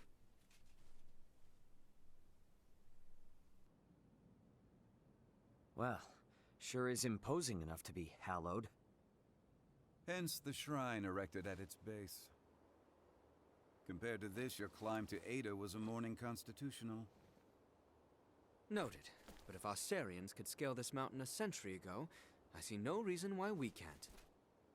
Might I remind you, Midas, you're still convalescing, and I heard Albert also fell ill at one point. Please exercise caution. Pardon me, but Might it behoove us to pray for our safe passage? Not if you're in as much of a hurry as you say. If it's not too much trouble, I'd like to pray as well. Why? My pod crash-landed in this shrine's sanctuary, leaving it in utter ruin. If a tutelar does preside over this mountain, I should apologize to it for my transgression. Isn't that right, Ray? As you wish.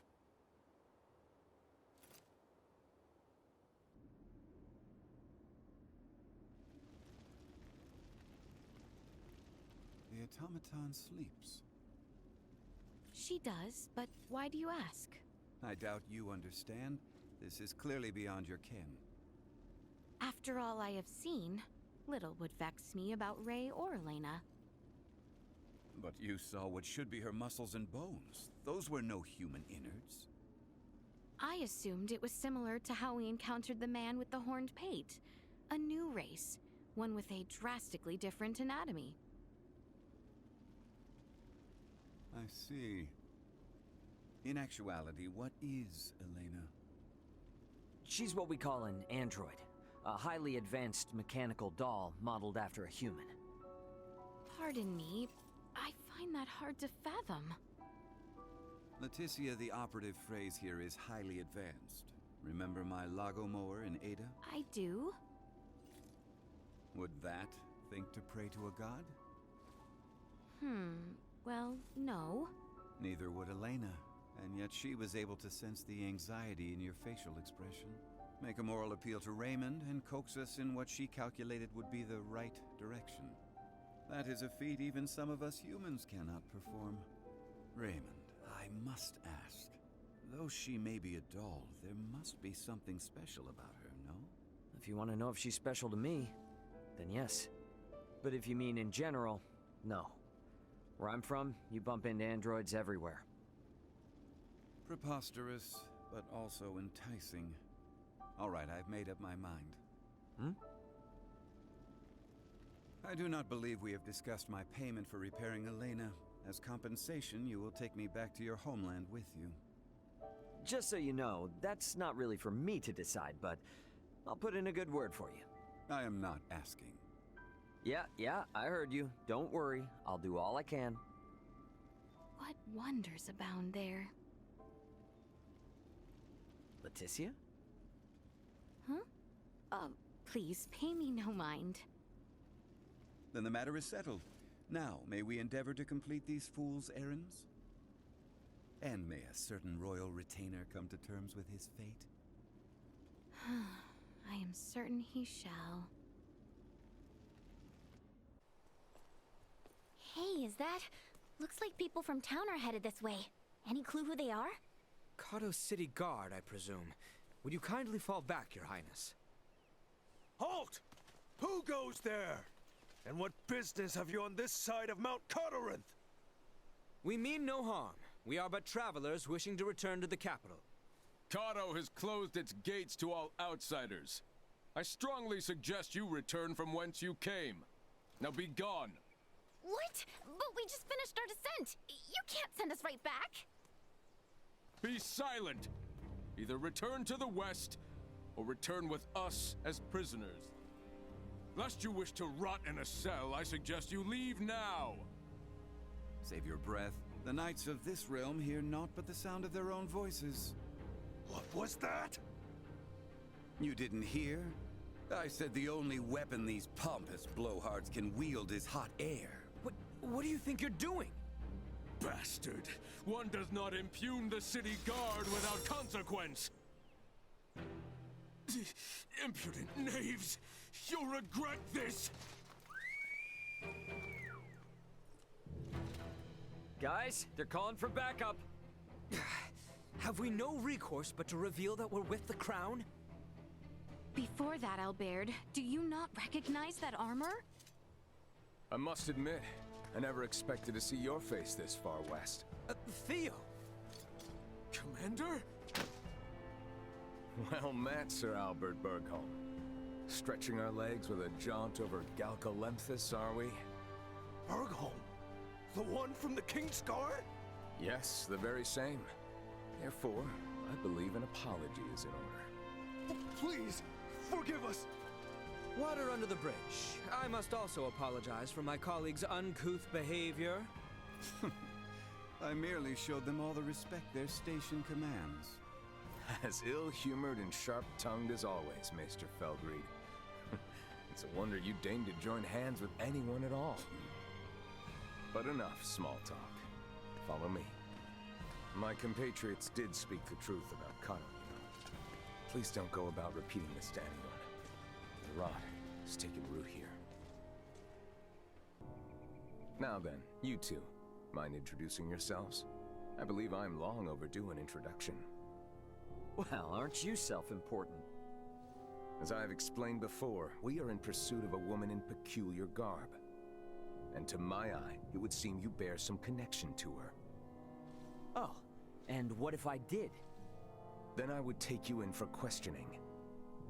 I should have already done so the moment I laid eyes on you.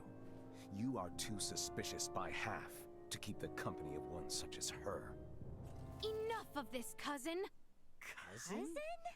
You overstep your bounds. You will treat these two with utmost civility. Someone feels strongly. Do you, Albie? Albie? In truth, we would not have made it nearly this far without their assistance. And can we leave that nickname in the past where it belongs? Did not expect that. Even if you say they are to be trusted, who am I to believe otherwise? I suppose a maester wouldn't tag along with just anyone. Speaking of your party, am I correct in assuming you're Maester de Forge's daughter? Whoa, you know who I am? I happened to be a member of the King's Guard when His Majesty visited Delric for your father's funeral. Oh, sorry to be blunt, but who are you exactly? I get that you know Albert and Laeticia, but they've never mentioned you before. I am Theo Clemrath, son of Duke Lambert Clemrath, brother to His Majesty the King, cousin to Princess Laeticia. Clemrath? Wait, Theo, as in Commander Theo of the Assyrian Naval Forces? I'm so sorry! There's no need to be, I assure you. Any friend of Albie and Letty's is a friend of mine.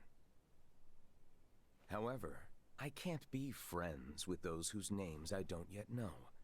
So, would you care to rectify the situation? I am Raymond Lawrence. And I'm Elena. Well then, Ray, Elena. I think it's high time we got to talking. I'm sure there's much to discuss.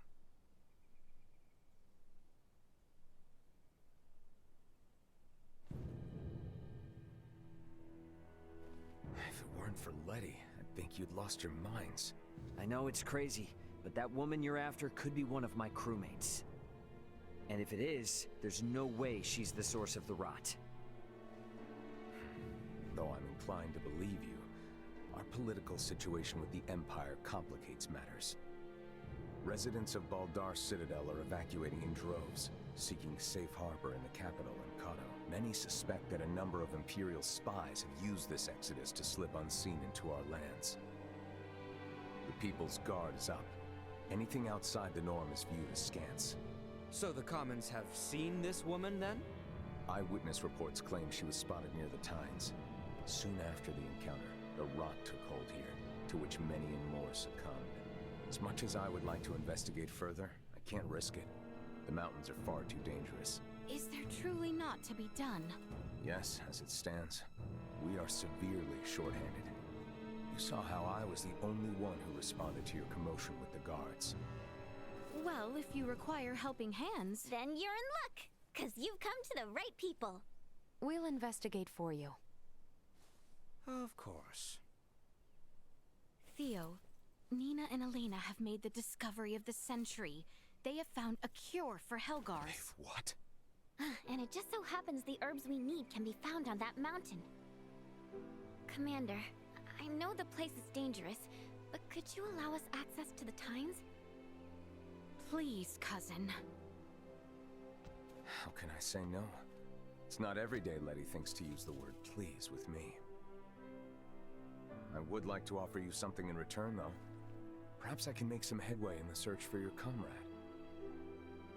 So, what should I know about her? Well, her name's Chloe Canaris, and she'll probably be dressed like us. What sorcery is this? She's a jumpy one, so no wanted posters or anything like that, got it? As you wish. Likewise, refrain from pulling that trick again. The townspeople are on edge enough as it is.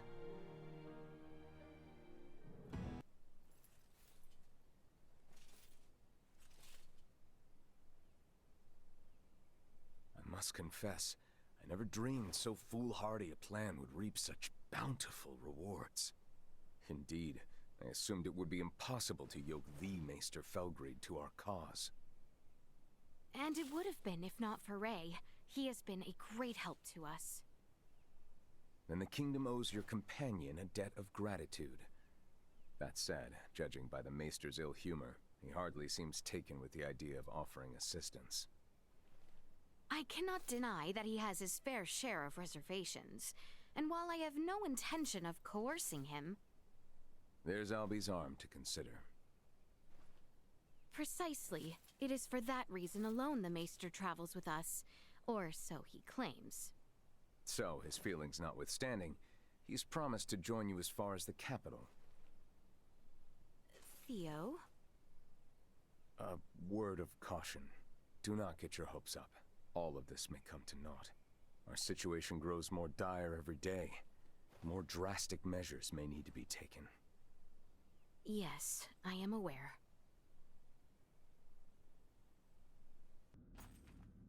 Now, if I were Dill Whip, this is where I'd want to be. Yo, Nina. Wait for us, okay? Doesn't look like the safest place to wander into alone. I'll be fine. A little darkness won't keep me away from my field work.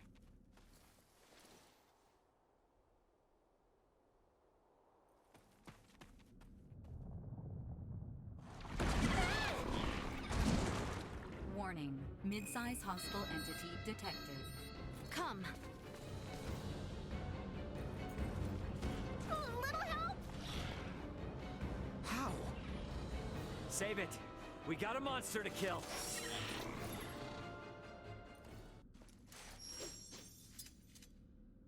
Now things are getting weird.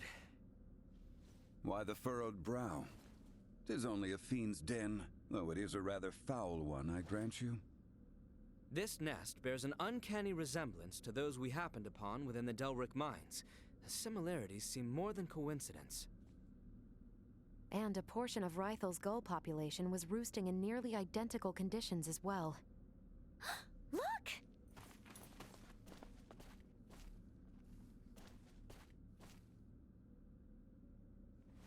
Oh, come on. Seriously? They're all dried up. The nest must have changed the acidity of the soil. I've rendered a map of the area. Let's speak with Theo when we return. Ask his contingent to exterminate the creatures. For now, we should continue our search. We're not gonna get eaten here, are we? Warning. Warning. Air pollutant concentration reaching abnormal levels. What now? Everyone, step away from this cave immediately. The air in here is filled with an airborne neurotoxin. It won't have any effect on me, but inhaling even a trace amount will cause instant paralysis. The legends are true. Is this the Enchantress's work? More likely, the fungi growing on that rock face is the source of the toxin. My guess is they use their spores to incapacitate their prey, then feed off the resulting carcass. Dang. Who needs fiction when reality is this terrifying? The natural world is a far more dangerous place than most would care to admit. Unfortunately, humanity has a tendency to forget that. Well, I sure as hell won't. Someone has taken a great deal of time and effort to outfit this cave. And to very ill ends, by the look of things. Ill ends indeed. Alright, we're way past weird at this point. They're not making these things, are they? Warning, firearm detected in immediate vicinity. Get down! Ray! Nina! Maester Felgreed! Find Confirming cover hostiles' now! combat superiority. Engaging defense system. Nice one, Duma. Elena, know where they are? Target sighted. Sending coordinates. Duma, keep Laeticia safe. I would strongly advise against deploying shields on non-combatants. Your strategic advantage may be compromised. Don't care about your advice. Protect Laeticia.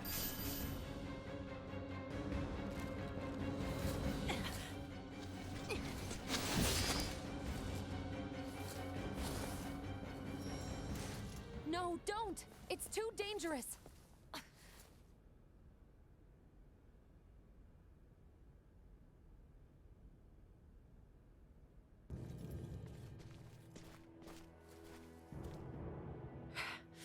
Who the hell are you people? Now you ask. After you shoot us? Nuh-uh. We're the ones asking the questions, so out with it. Who are you people? We know you're not some enchantress. Unbelievable. How desperate are you to follow us all the way out here? The Colonel was right. There's no escaping you, is there? You escape us? You were the ones messing with my escape pod, don't forget. Think I would be easy to abduct? Blame your own misfortune that embroiled you in this. Now perish! Warning, large hostile entity detected in vicinity. No kidding.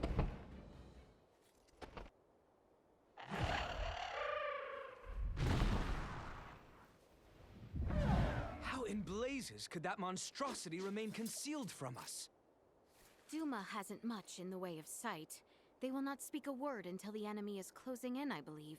There is a chance, then, that more of those beasts are lying in wait. Oh, I'm sure Theo will love to hear that. What of that woman who attacked us, though? Who is she? Clearly another horned assailant. That does seem to be the case. Moreover, their technology leads me to believe. They're off-worlders. What?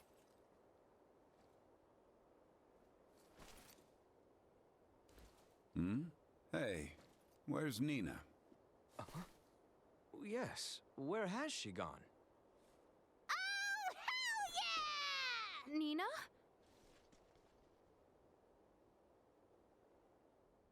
I finally found you, you beautiful plants. Oh, and just look at you, not a scratch on you. This tract of land is a veritable herb garden. Or an actual garden, even. So here we have a lab growing herbs needed to treat a fatal disease that, up until literally hours ago, had no known cure. How incredibly convenient. It seems your suspicions are correct. Delric, Rythel, and Kato. All of them with the words, put to testing. These are orders. Testing? Delric is marked with a bug, Rythel a bird, and Kato, simples. This confirms without a shadow of a doubt what I feared all along. Someone means our kingdom harm. Then, could it be? Yes, those horned knaves plot against us, at the Empire's directive.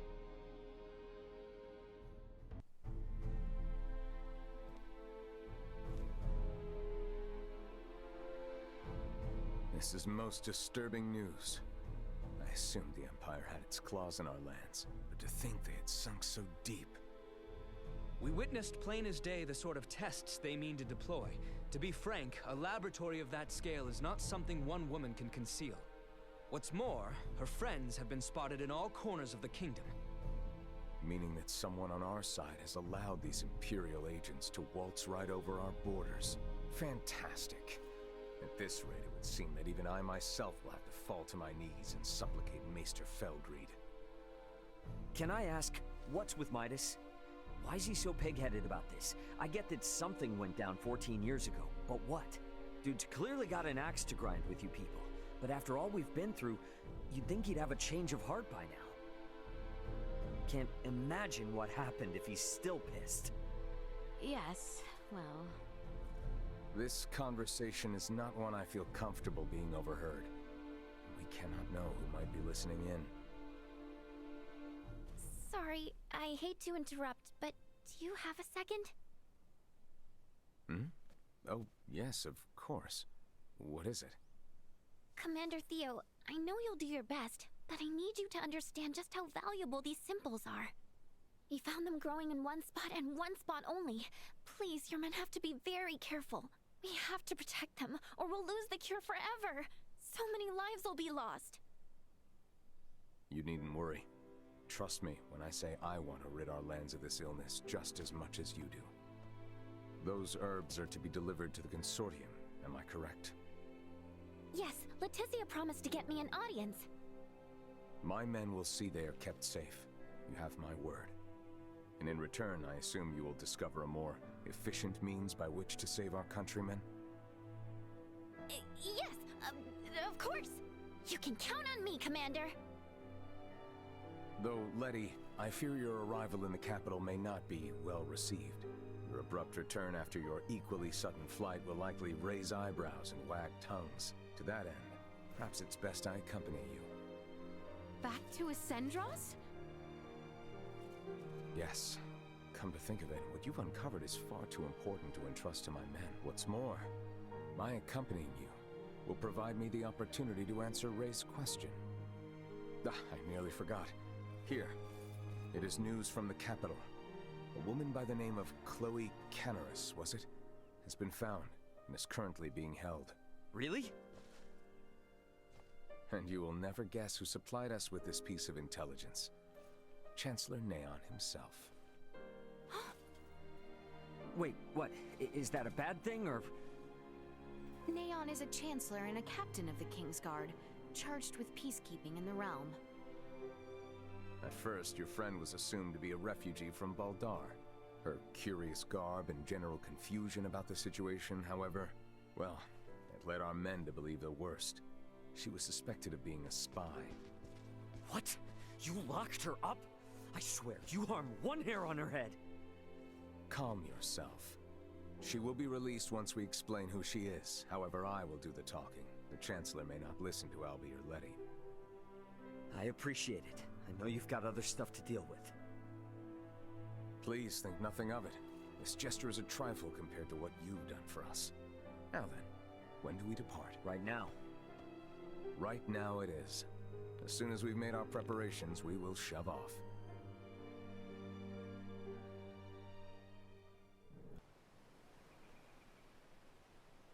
Not the look I'd expect from one who's about to reunite with a comrade.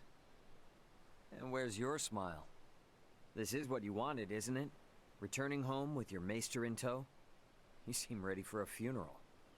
Maester Felgreid's support is but one part of a much larger plan.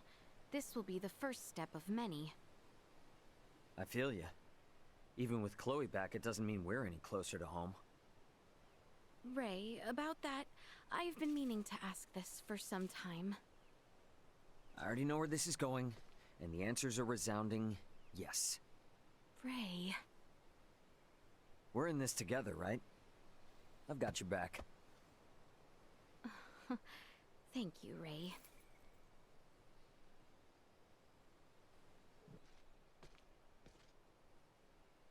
Are you troubled, cousin? I am not sure how best to phrase this. But I would not put too much stock in neither Ray nor Elena. Keep in mind, they are not beholden to Osarius. I am well aware of that. Yet you fail to fully grasp my meaning. I do not wish to deny the bonds you forged. But I ask that you think on how others might view your sole reliance on outside help in this, our time of need. Soul, Albert stands with me, as do you. Our relations with the Empire are on thin ice as it is. They have no connection to Osarius or Vale, yet you would draw them into a potential conflict? I do not wish for harm to befall Ray or his friends. Not after all the aid they have given you and Albie. Nor do I. I see your point, and yet... Letty, I can assist you in seeing Maester Midas to Ascendros. That alone should lead them to take you more seriously. Yes, you may be right, but still... Pray give it some thought. In the meantime, let us see to the release of Mistress Chloe. Your Highness, please forgive my delay.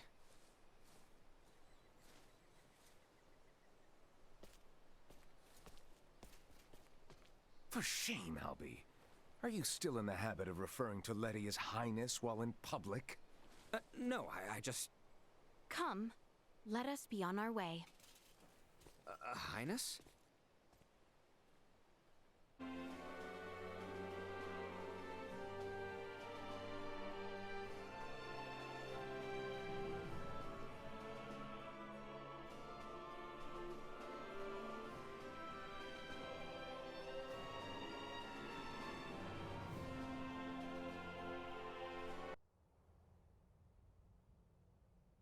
Princess Laeticia!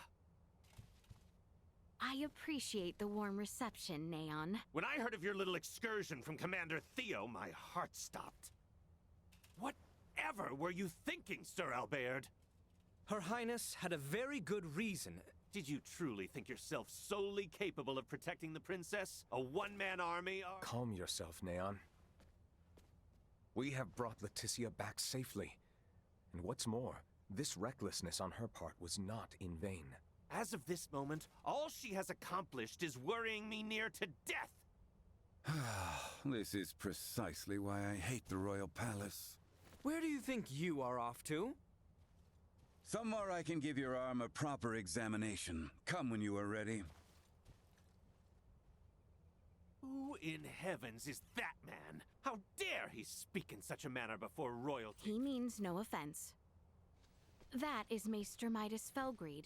Please show him the utmost respect. Midas Felgreed? Him?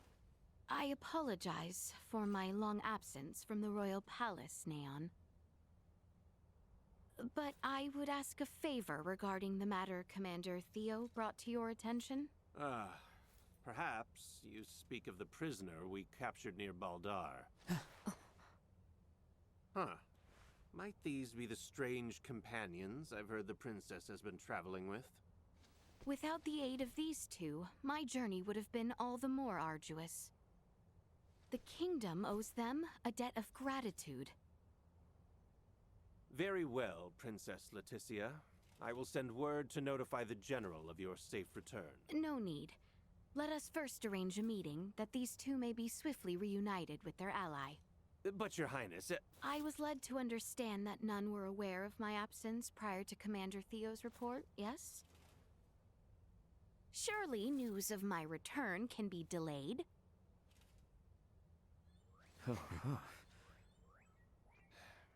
I see. Very well, Princess. It may yet take some time, however, as the prisoner is currently being held in the Baldar Citadel. You must arrange for her immediate release. I understand your urgency, but I cannot make any immediate promises that the prisoner will be set free. We can discuss the matter further, if you would follow me to the council chamber.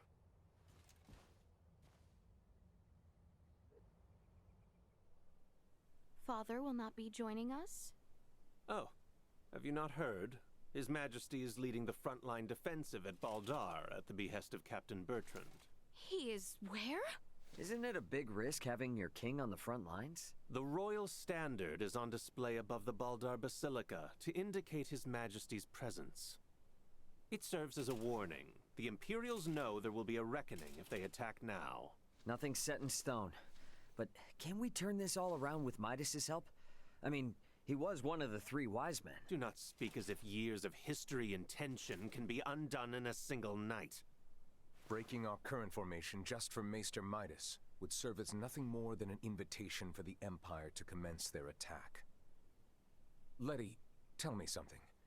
What exactly is it you intend to ask of Midas in the first place? If you are considering playing at the idea of forming a band of semiomancers, I am in vehement opposition. Furthermore, we have no sufficient proof that this ragtag band that follows you are not in actuality Imperial spies. They are nothing of the sort, I assure you. I believe both you and Her Highness speak true, Sir Albert. But it is not I who needs convincing. His Majesty's brother Duke Clemrav currently presides over the royal city. I will not have free reign under my father's orders. Ray, Helena, I cannot guarantee your safety. You must understand, my hands are tied until the tensions at Baldar ease. I hear where you're coming from, but you're talking like the war's already begun. What would you know? Well, if left unchecked, spies could run amok, raze cities to the ground. But if espionage on the home front was such a chief concern, why would the king be sent to the front lines? A harsh criticism. Sounds like you've assumed from the start that everything Laeticia's doing is a waste of time. What's wrong with a princess fighting tooth and nail to do what's best for her kingdom? Neon, if permitted by my father, I am sure the general could be convinced. Or even your Lord Father, Cousin Theo. What? Consider the situation. I doubt it will be easy to entreat my father concerning a prisoner of war, or the sudden return of Maester Midas. It would be best if I spoke with him directly. Wait, Your Highness. Baldar would be thrown into a disarray if you were to venture there now. This is of the highest import for the future of the kingdom. Do not worry. I will not disrupt a thing. No one shall be the wiser of my presence. Say something, Sir Albert? Commander Theo? When Her Highness speaks thusly, there is no changing her mind. Just so. Currently, a permit is required for all who would enter Baldar. Come, grant her passage, Neon. Who knows what she may do if you choose not to. Very well. But do be careful.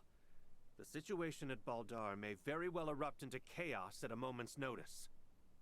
Thank you, Neon, Cousin Theo. It was you who showed it to Laeticia. I admit it. How could I not? I shared in her anguish.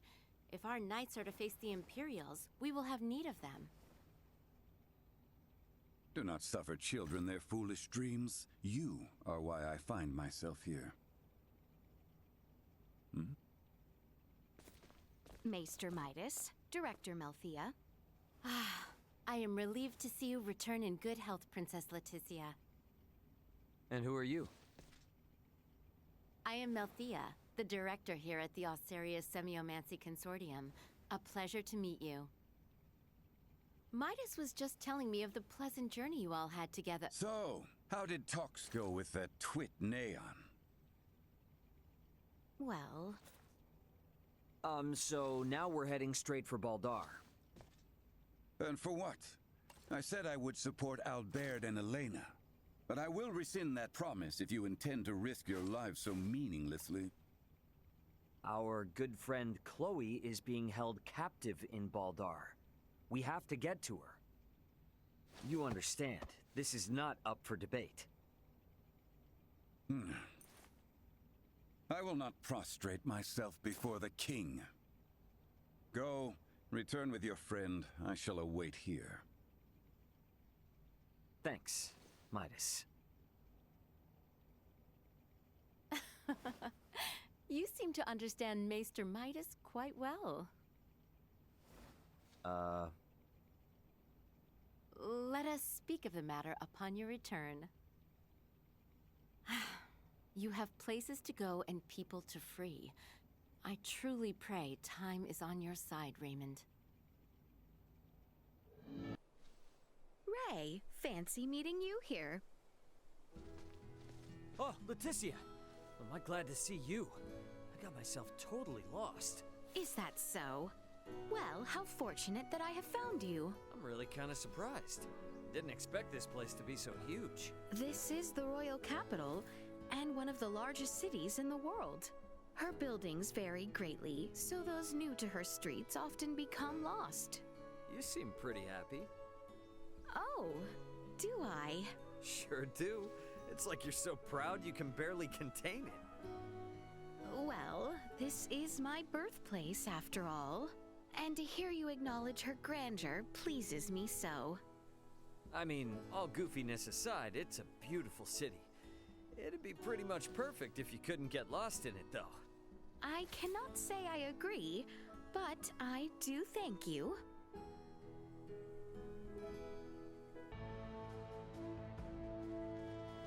So that's the Vale Empire. Why do they arm themselves? Why do they fight? Was that Duma? Piping up out of nowhere again. Are you really telling me you can't tell what they're gearing up for, Duma? Warfare between the same species would cause a massive decline in their respective population. What purpose could such fighting serve? I wonder the same myself, Duma. Is not the sky over Asarius the same shade as that over Vale? Yeah, well, you can't change the world overnight. Let's keep our eyes on the prize for now. You are right.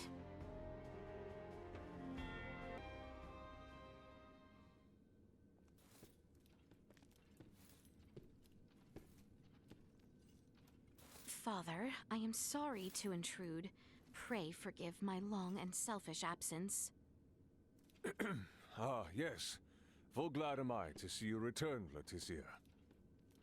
I apologize for the distress my current whereabouts must have caused you. Might I entreat you to introduce me to your allies? Of course, Father. They have been invaluable companions on my journey. This is Sir Raymond, Lady Elena, and Lady Nina. Rise, friends. I owe you much for helping my...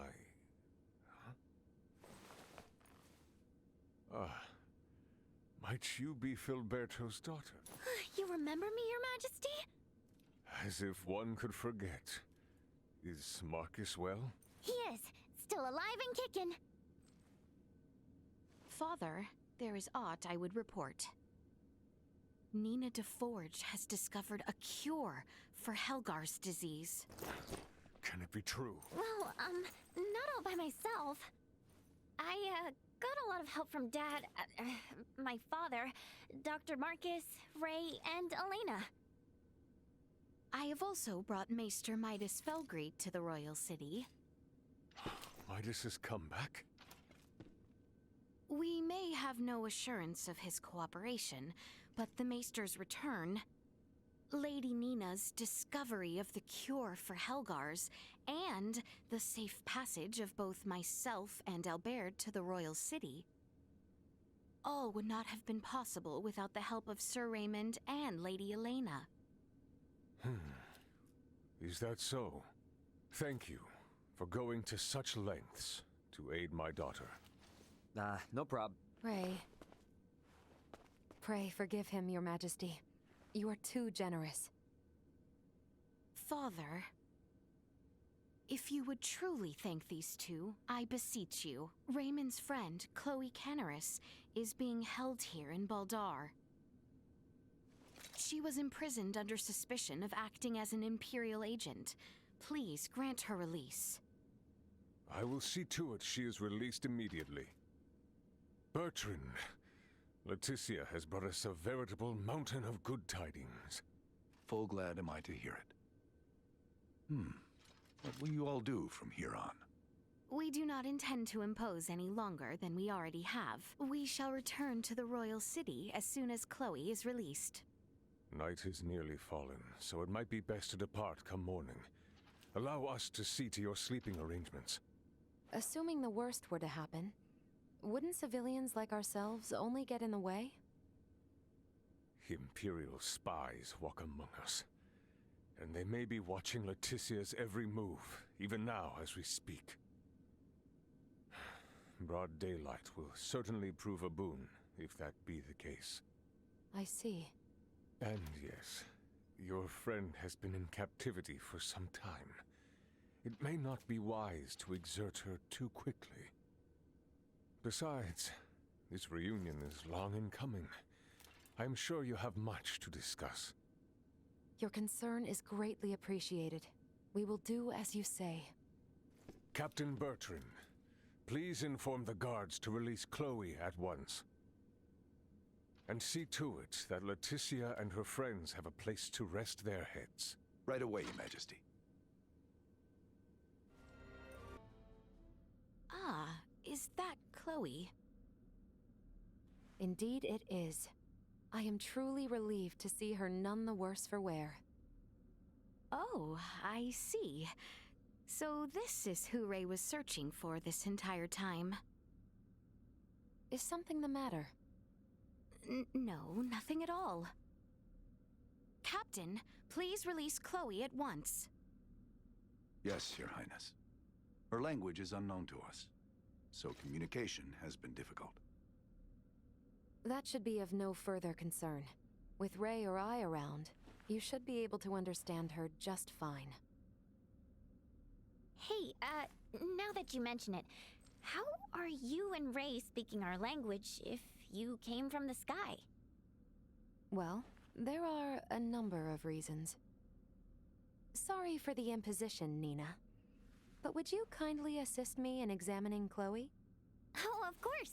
Leave it to me.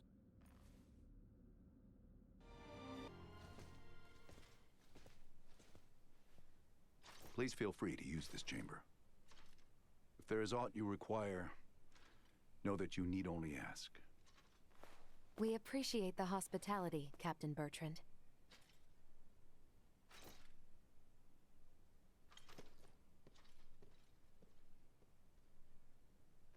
All right, Chloe. Here we go. Let's make sure you're in tip-top shape. Okay. Hi there. I'm Nina. I'm a good friend of Ray's and Elena's, and an Iatromancer of this kingdom, so don't you worry. Nice to meet you, Nina. Thank you, Laeticia. We never would have found Chloe without you. I truly did not do all that much. If it weren't for you and Albert, we wouldn't even know Chloe was in Baldar. I can't thank either of you enough. It is unnerving to hear such sincerity coming from you. Well, Albert, even I can be sincere when I need to be. And don't worry, we still intend on helping however we can with Midas. You aren't getting us out of your hair that easily.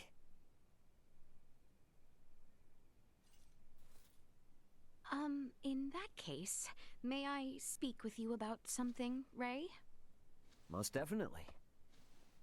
Hey, Albert. Albert, might I ask you to assist Elena and Nina? Of course, Your Highness. Please try not to wander off too far. Please heed what Her Highness has to say. What? Thank you, Albert. So, what is it you want to talk about? Not just yet. Let us converse once we reach the east end of the Citadel. Okay.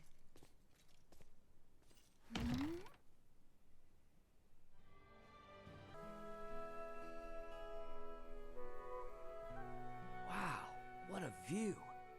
Indeed. I love coming here. Huh. Aren't we on Vale Empire soil? When I was old enough to understand the words of my elders, the kingdom of Osarius and the Vale Empire were already at odds. Every time I come here, I would always wonder why. Why must the same people under the same sky always be fighting one another? If it makes you feel any better, even people living above this sky are constantly fighting. What a great shame. The royal family of Osarius and the Imperial line of Vale were once tied together by marriage. Theo's mother's sister, his aunt, was Empress and wife to Emperor Boldor, the current ruler of Vale. Wow. Really?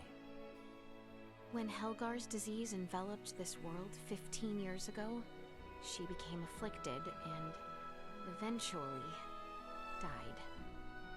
And it was then that relations between my kingdom and the Empire began to sour.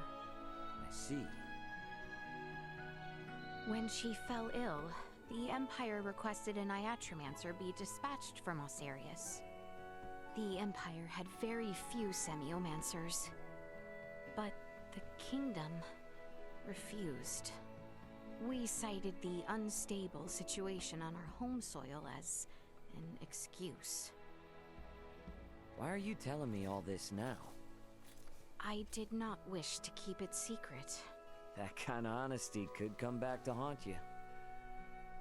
If our journey is to be enjoyable, I must be open with you.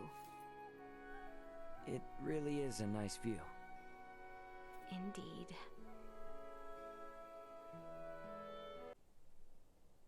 Huh?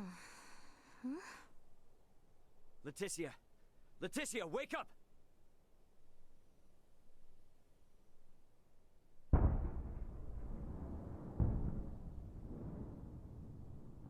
Detecting multiple hostile threats.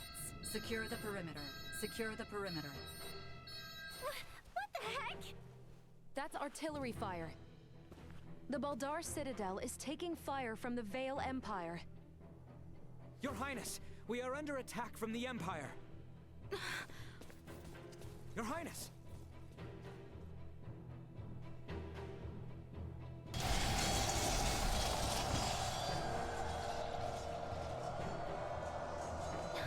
How can this be? What the hell is going on?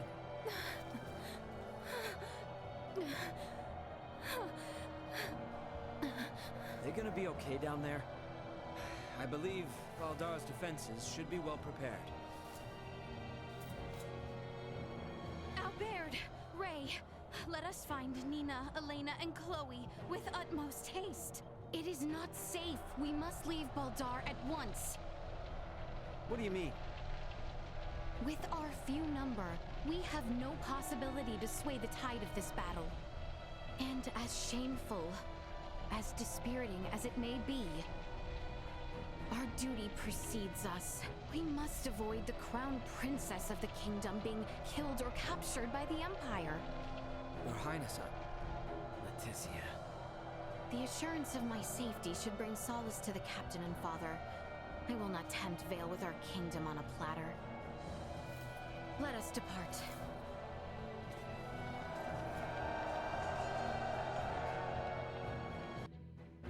What happened? Who gave the order to fire upon them? I do not know. It is unclear which unit launched the attack, but it seems the naval battalion in the harbor is already deployed. Perhaps there was some miscommunication. Foolishness! Father! Laeticia! It would seem things have taken an ill turn. I am relieved to see you all unharmed. What is the situation on the battlefield? We fare poorly, but our strategic councils have prepared us for this. The situation will be under control ere long. Your Majesty, the lower level gates have been breached! What? Already? What is the frontline command post doing? What was that?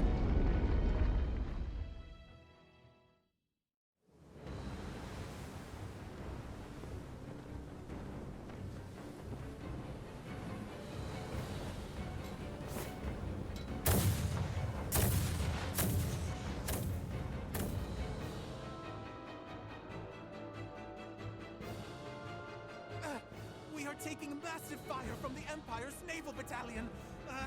Their unceasing bombardment is laying waste to our forces. Do the Imperial ships truly outclass our own to such degree? It should be impossible for their fire to reach us from that range. Ray, This could have something to do with our horned assailants. Oh, great. Are those bastards helping the Empire develop new technology? They may not be so directly involved. But if beings from a developed planet have formed some allyship with Vale, they could have easily improved their warships and artillery in short order. Damn. It's meddling purple. Ray, Elena, what do you make of the situation? Laeticia, if we want to keep you safe, we need to make tracks. And fast. We don't stand a chance against the enemy's firepower. Upon weighing the defensive armaments I observed here yesterday, against what the Empire has on hand, it is only a matter of time until Baldar falls.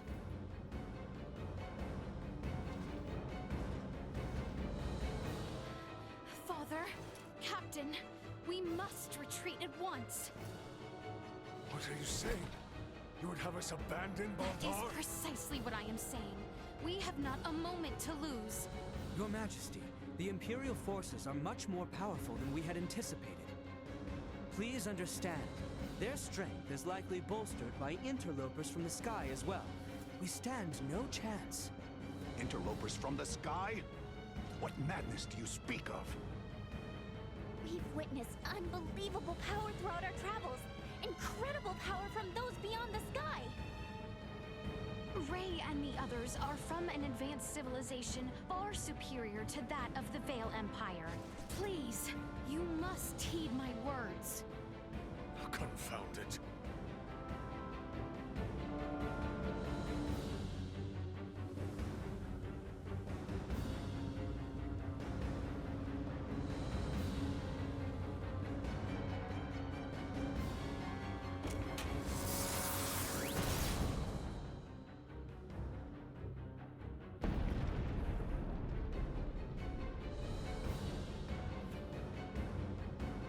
To think it would be decided in one blow. Your Majesty! Order all troops to retreat back to the royal city immediately. Right away. Pray leave the troops in my care, Your Majesty. You and the princess should make for Ascendros with all haste. I am sorry for this, Bertrand. Do not fall this day. My men await you outside, Sir Albert. See that His Majesty and the princess arrive safely back at the royal city. Understood, sir. May fortune smile upon you, Captain Bertrand. Forgive me. I never thought it would come to this. Don't worry. It's all part of the job. Nina, you take the rear with His Majesty and Laeticia. Chloe, stick with me and don't stray. Got you. Okay. Let us be off.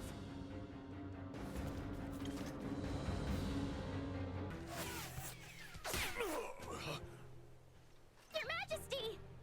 Father! It is nothing. I see now that you spoke true.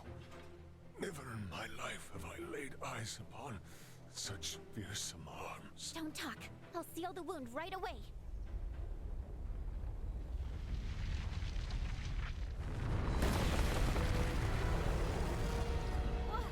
What the heck is that thing? Bertrand Corps, shield His Majesty! His Majesty's steed! It can no longer carry him. Duma! Why didn't you stay with the king and Chloe? I determined that focusing on the defense of this organism would result in a significantly decreased mortality rate. What the hell are you even saying? I acted in the interest of protecting the organism's king and Chloe. A great number of the more combat-viable Bertrand Corps had ceased all vital function. Therefore, protecting two organisms that cannot contribute to the survival of the majority. You must go, Laeticia. As long as you yet live, the royal family will not fall. I will not leave you. Go quickly now. The blame lies with me for failing to defend Baldar, for underestimating the strength of our enemy. No, Your Majesty! Stand up! You need to keep walking! We have to get closer to the royal city! All due respect, but if we stand here and argue, we're all toast. Ray! Look! Duma, protect the king and Chloe. It is the best way to boost our odds of survival. Promise. Analyzing command. Rewriting. Approved. A new program has been issued.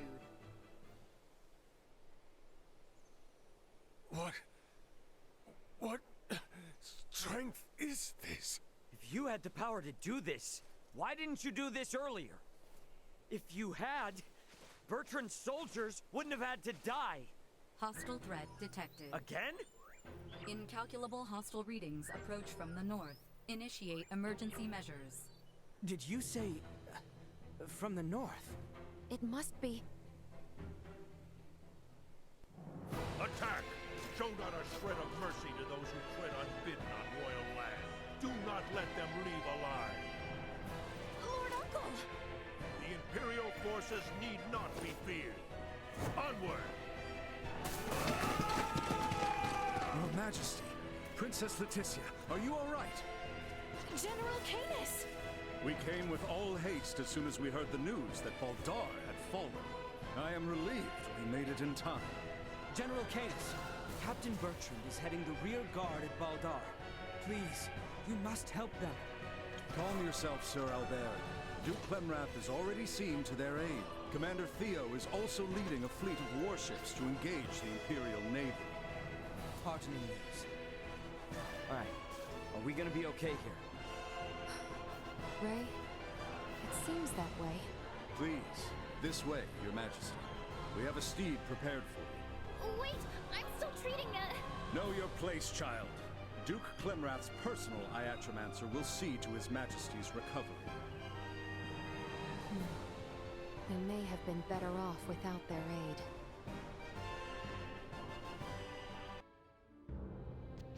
The Baldar Citadel has fallen into the indecent hands of the Empire. How will you take responsibility for this? Our defense was doomed from the start. The Imperials far outmatched us. Yet we were able to rout their pursuing forces without issue. The weapons the Imperials used were beyond anything we could have imagined. Why, then, do reports indicate our forces made the first move? Were you all so eager for glory you were willing to die for it? Save the reprimands for later. We must first hear more of these Imperial weapons. I must say, the cannons outfitted on those Imperial warships were assuredly unlike anything we have dealt with before. They command all manner of monstrous abominations. And their soldiers were armed with weapons that fired shards of iron. Is that all? Mere trifles by the sound of it. Do you doubt Her Highness's words, General Canis? You forget yourself. Here is one of the stones fired from their contraptions. It penetrated a knight's armor, killing him instantly. It is plain to see the Empire's armaments have undergone a drastic change. Lacking as we are in sufficient field analysis, crushing defeat is all but certain should we suffer another attack. Then we shall bring the fight to them.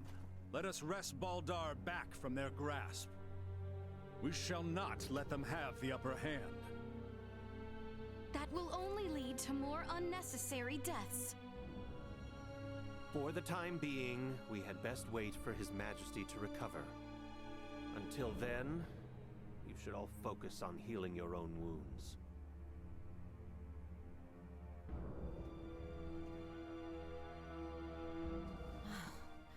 I am relieved to see you all safe. We have much to discuss, though this may not be the most suitable place for it. Please come to the Consortium. Maester Midas has been worried sick about you.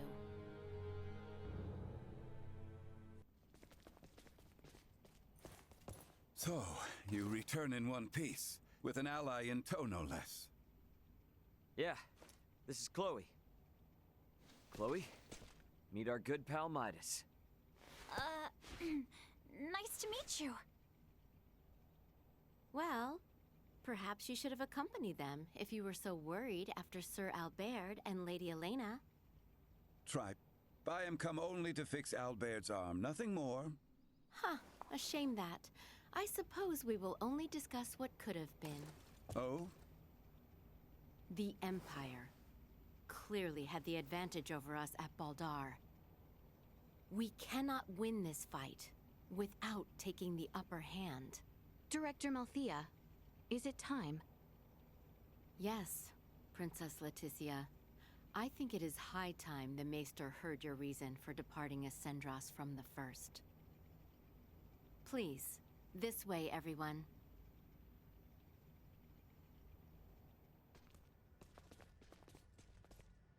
Is this a sleigh? No way that's a sleigh. Maybe a boat? No, Ray.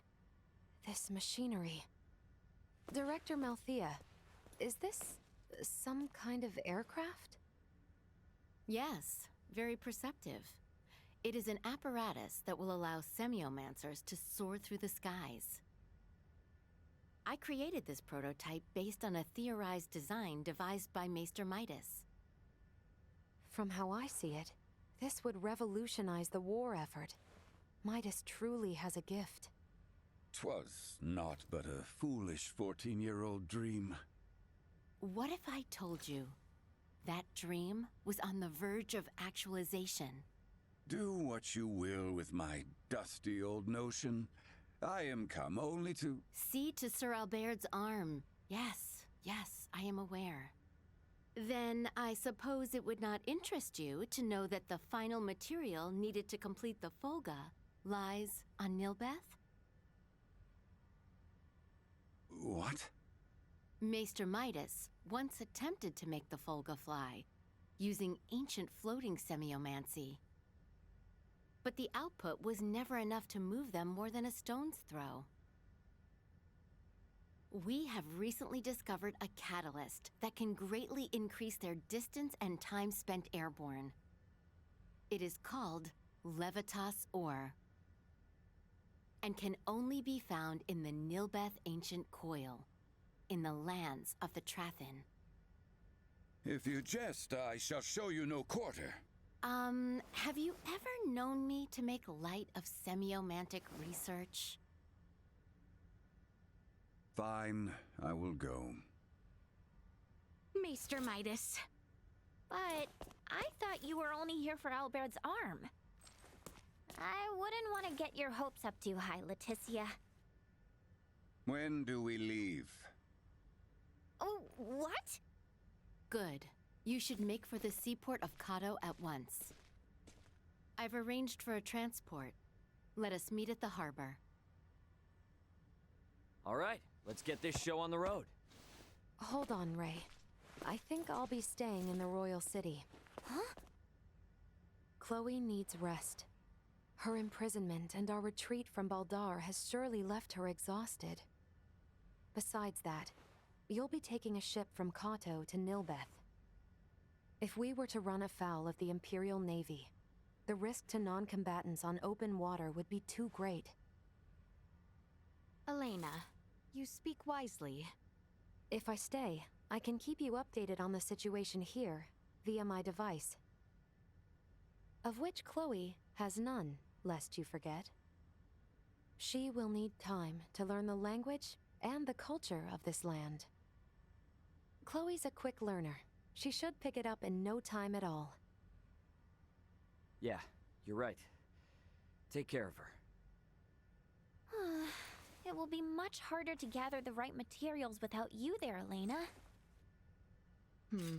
I would also beseech her to stay. I fear what my Lord Uncle and the others may do. I would find some comfort in knowing what they are planning. Please, do feel free to make use of the Consortium, however you see fit during your stay in Ascendros. That's very kind of you, Director Malthea. I have some concerns regarding those Imperial armaments. Any data you can share from the last battle would be appreciated. But of course.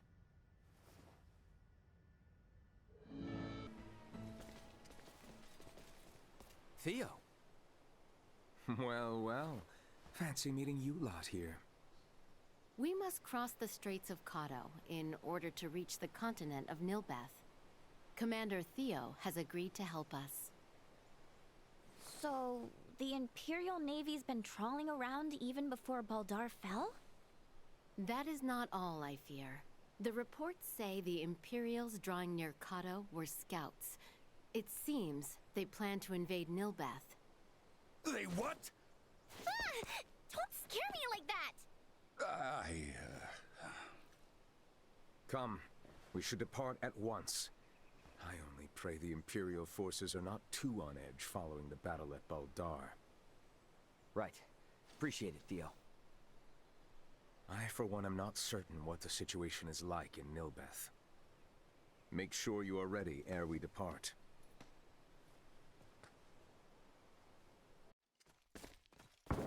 Firearm signatures detected. Initiate emergency measures. That sound. It's Imperial gunfire. Looks like we've got company. What the? Life-threatening activity detected nearby. Individual contact with its source is not recommended. What a most advantageous orb! I should love to study it. Now's not the time. After Midas!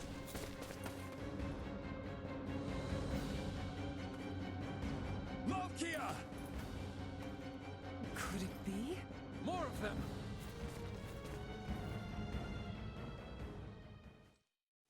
Are you all right, Malkia? Midas, is that truly you? In the flesh. Thank goodness you're safe. You jumped in so quickly. I assumed you were another Imperial lackey. My apologies. No need. Do not fret, Midas. Full glad am I to see you. Age has certainly not been kind to you.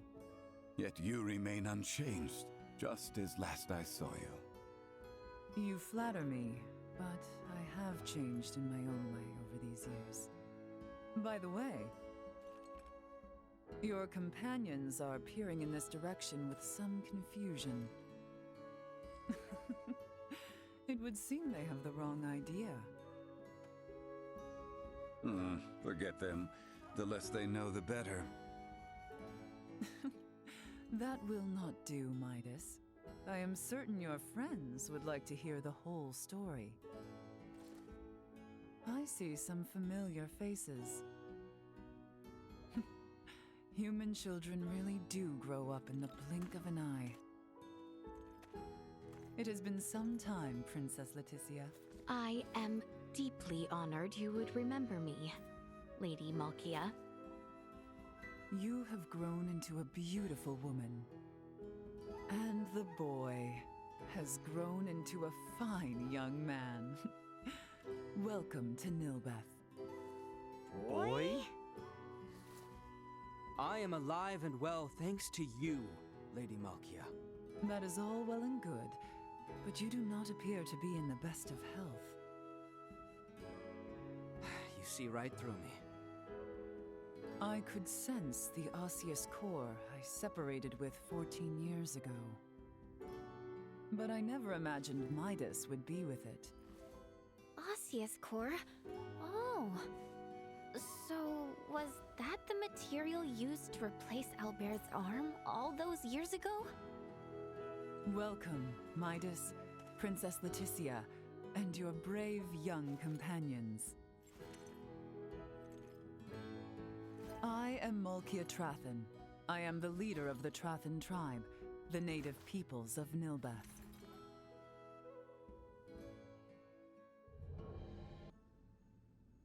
Now then, let us start with what brings you to Nilbeth.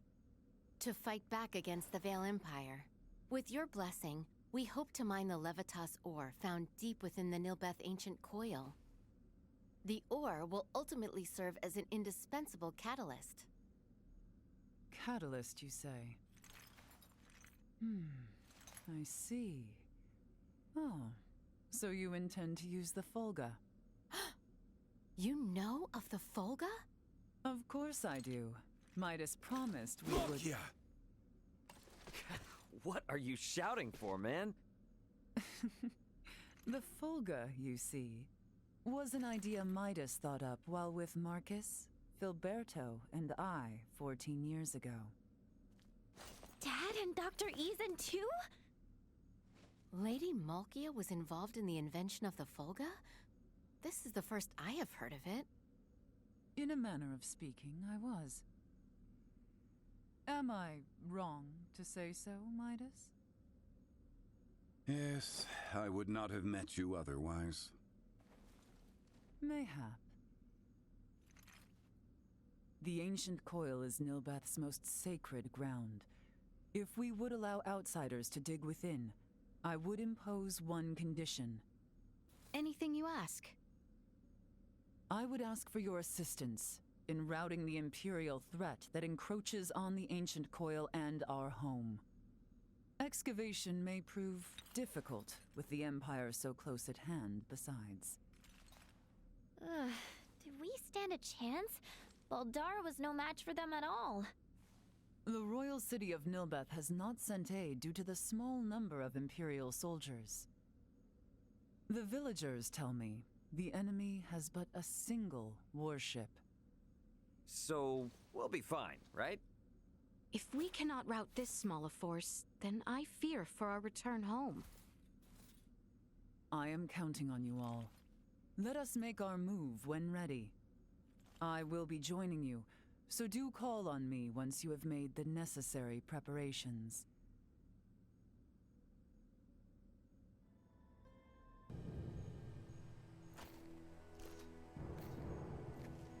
Multiple enemies detected. Firearms identified. Secure the perimeter. A most useful orb, if not somewhat annoying. Yeah, sorry about that. Duma doesn't listen to anyone. The Imperial soldiers are over there. Huh? What is it, Ray? It's those guys again. No, it's nothing. Sorry. Our aim is not to take life, but do not hesitate. Forward! Huh. I have grown somewhat used to their firearms. Oh, in a good way or a bad way? You are all far more skilled than I imagined. Such prowess is a rarity, even among the warriors of Trathen. We might consider a surprise attack on the Imperial warship. That should drive them back from whence they came. Lady Malkia, please return to the settlement. We are under attack. What? A large number of Imperials. Their commander is on a rampage. Never have I witnessed such brutality. Return with all haste, now!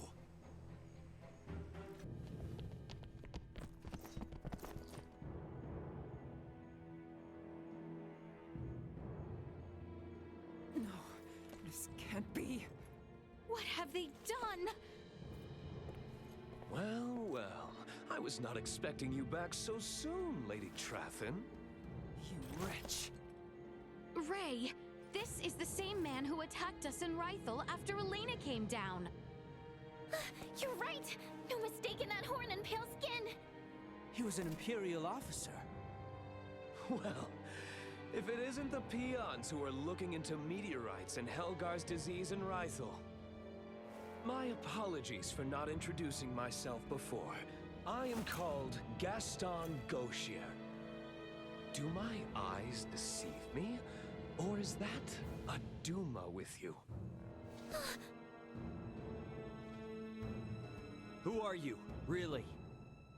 If you recognize Duma, then you must not be from this planet. I could certainly ask you the same. Or ask why you're staring at me so bitterly, for that matter. Are we not allies? You have a Duma with you, after all. I would never dream of allying myself with one who would commit such atrocities. Nor will we waste any more words on a general of the Vale Empire. You will not lay another finger on the Trathen people.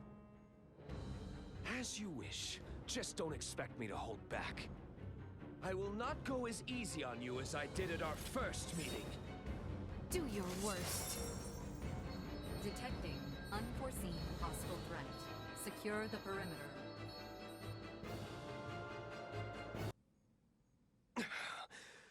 Your having a Duma around isn't doing me any favors. Still your tongue, lest you desire another trouncing. Thank you. I think I'd rather call it a day. See you again, Duma. And here's hoping we all have a more worthwhile chat next time. No doubt about it. He's just like the guy we met when repairing Elena, and the woman on Mount Cotarant. They're humanoids from a developed planet. And this Gaston, he isn't shy about using their technology here either. In any case, we have repelled their offensive. I doubt they will return anytime soon. Raymond, Princess Laeticia, you have my gratitude. You've become strong in your own right, boy. I appreciate your words. However, I seem to grow weary. Let us get you some well-deserved rest. I would welcome you all back into my home. Sounds good to me.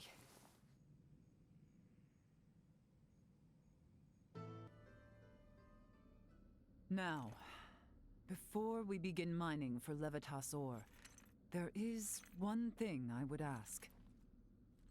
Something else? I thought we already chased off the Empire. This is serious.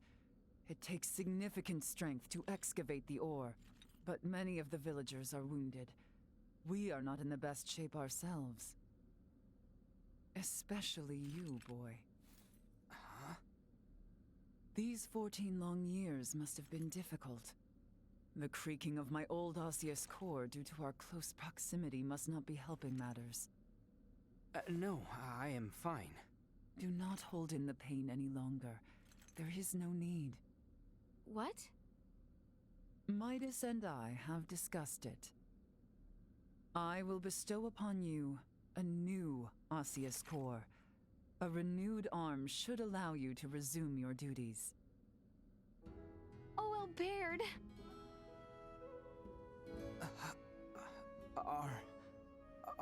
Are you certain? Consider it a fitting reward for a hero who saved my people. Midas also keeps bringing up that if we do not repair your arm, he would be at the whim of the royal family forevermore. Oh, that's great, Albert. Now you can go on being a knight.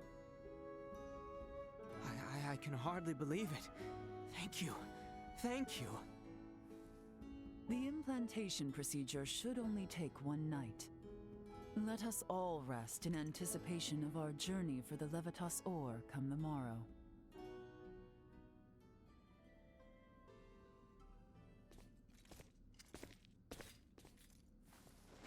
Your Highness. Albert, I am so happy for you. I pray for a safe procedure. Your words are too kind. No, Albert. It was all my fault. Highness, do you know of Raymond's whereabouts? Ray? He mentioned he was going to make a report to Elena before walking out a moment ago. If your Highness permits, perhaps now is the time to disclose all to him. Should I? Now? We are going to require his help, and the morrow's affairs ever keep piling up. You are right. I shall speak with him. About us, Theo, and Maester Midas. Shall we begin the procedure? Yes, my lady.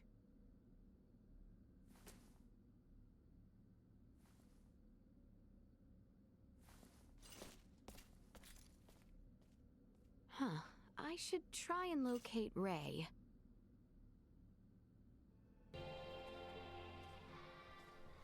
Hey, Ray. I hope Albert's arm gets patched up all right. I am certain it will. Ray. Yeah? If I may, let me share a story from my past.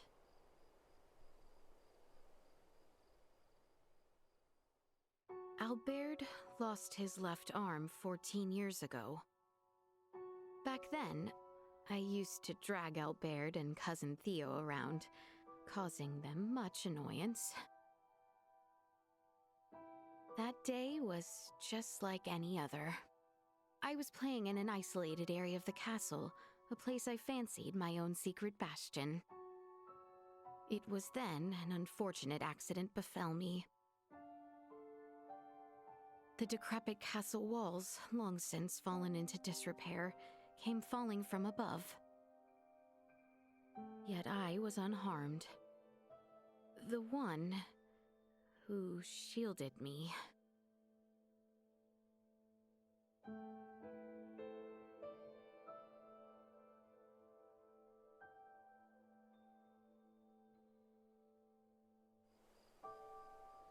It was Maester Midas and Lady Malkia who saved Albert's life.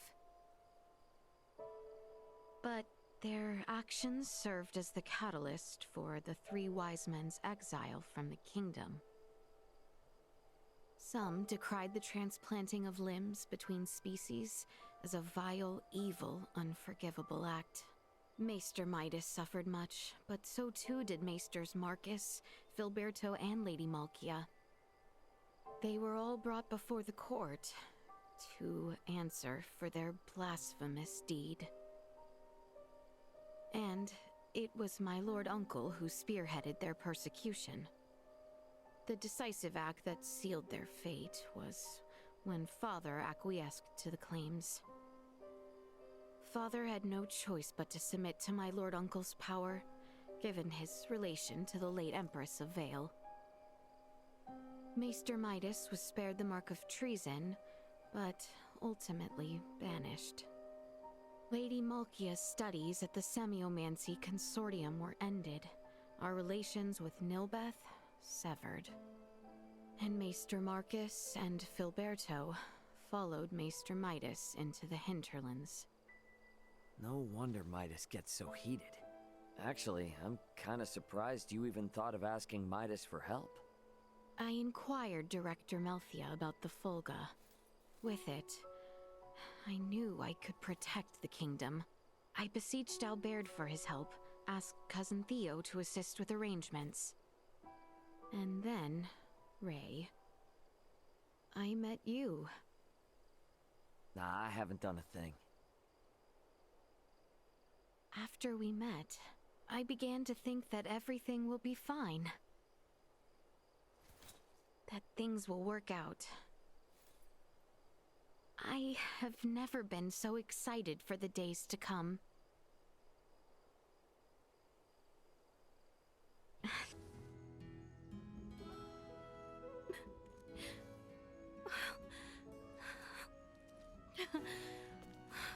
Thank goodness. Highness. Procedure went well, then. Indeed. Behold, Your Highness. So, feeling ready to get back at it? Naturally. Let us not keep Theo waiting. You said it. Let's make tracks.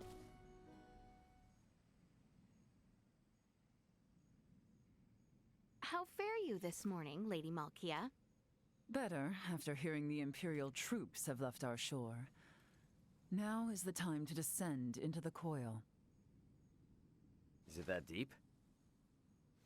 The ancient coil is sacred ground for semiomancers. It is suitably deep. Losing one's way would prove fatal. Their kind do not go astray. Their strange tools create detailed cartographs. Then, there is no reason to worry. Shall we depart? Are you coming with us, Lady Malkia? As leader of the Trathen, it would be unspeakable to not join you on our sacred grounds. There is an entrance into the coil within the village. I will meet you there after informing my people.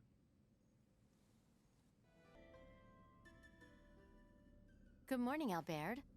You're looking much better. Thank you. I feel strong enough to move mountains. I am relieved the procedure went well. But I am afraid I come bearing ill tidings.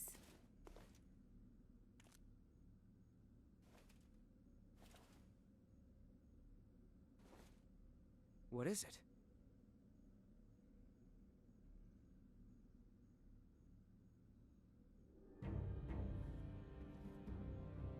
What happened to His Royal Majesty? The wounds he sustained in Baldar have worsened, leaving him bedridden. Sinister activity has also been observed around Baldar. Neon wishes for the immediate return of Her Highness. Theo has already left Kato for the royal city. The ship that approaches is one sent by Neon. You should go, Laeticia. Now? Look, your people are calling for you in their time of need. It's them you've been fighting for all along, right? If the king has truly fallen, nothing will prevent Lambert from doing whatsoever he pleases. He may even impede our work on the Folga. I'll keep Elena updated on our situation with this. We can handle the rest here. Very well. I leave the retrieval of the Levitas ore in your hands. No problem. And Albert, you'll be going with her, right? Of course. I leave the rest here to you. Should any trouble arise, I shall inform Elena with all haste. I'll stay behind. If I left, and Ray or the others got sick or hurt, they'd be in trouble.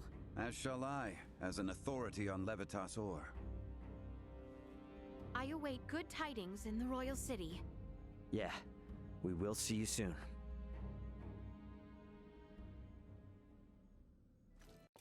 Princess Laeticia, you are safe. Neon, what in the world is going on? Have there been new goings-on in Baldar or with the Imperial forces? Were only the Imperials the cause of our woes. While His Royal Majesty was bedridden, the Duke... What has my Lord Uncle done? A coup d'etat.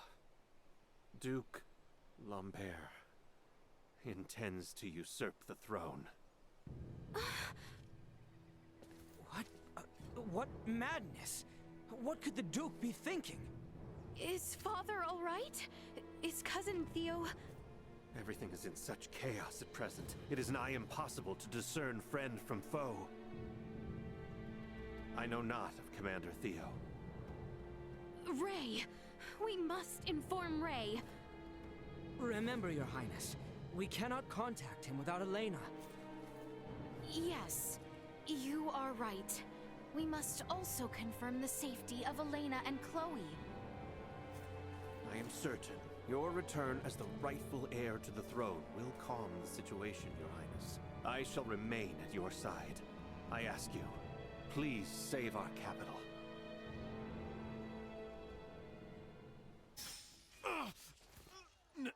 Neon, why?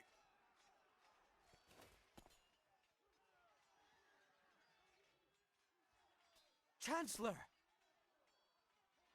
Those who betray the crown should not be suffered to draw a single breath. Had we turned our backs, this serpent would have done the same to us. I had no choice, Your Highness. Very well.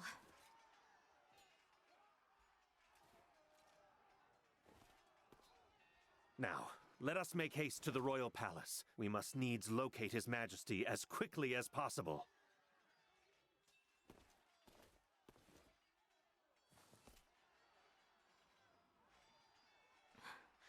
Albert. It is nothing. Let us hurry.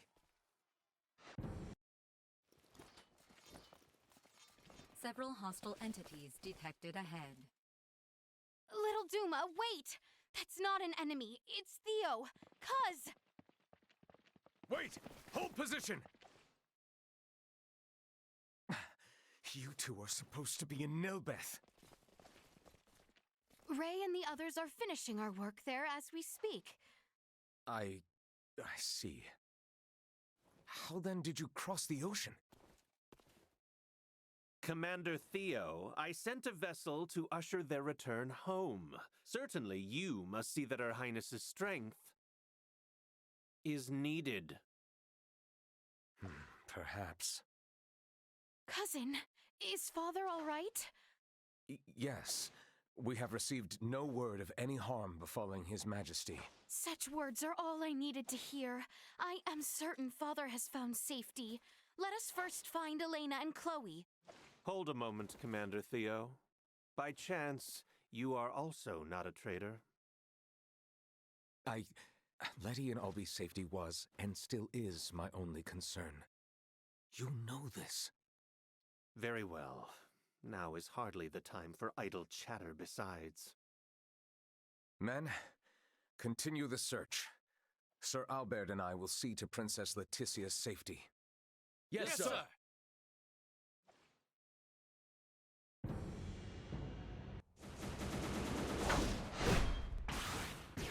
Captain Bertrand, Elena, are you all right? I am yet unscathed, thanks to your Highness's esteemed guest. Well, Laeticia, on the contrary. Captain Bertrand was responsible for guiding us to safety. Where are my father and Chloe? I am certain they are safe. How can you be so sure? Because His Majesty said they would be. Captain, how can a man of your rank speak in so vexing a manner? No, I understand his meaning clearly. There is an escape route known only to the royal family for situations such as this. Not even my Lord Uncle or Theo know of it. Such a passage exists? No wonder we couldn't find them. Am I correct in assuming Chloe is with my father? You are indeed. His Majesty couldn't walk on his own, so Chloe provided support. We must abandon the royal city for now, and escape to Kato. Why Kato? I saw no signs of the uprising there. We can regroup and make our resurgence. The escape route I mentioned also exits facing Kato. Follow me, everyone.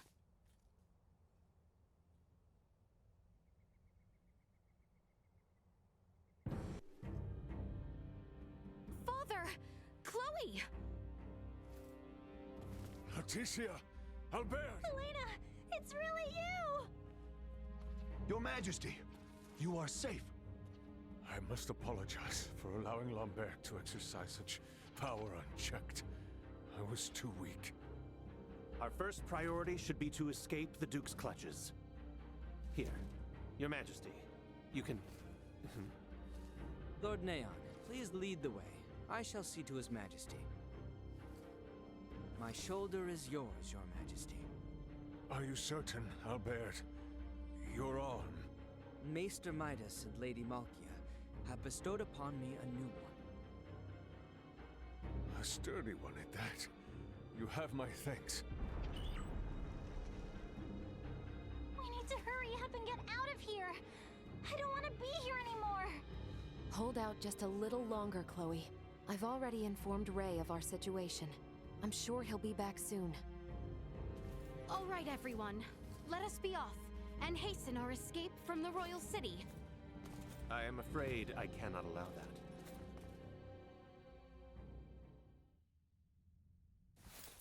Lord Neon, what is the meaning of this? I must truly thank you for leading me here, Your Highness. If not for you, we would have never found it. A gas mask! Everyone, down the passageway! Too late!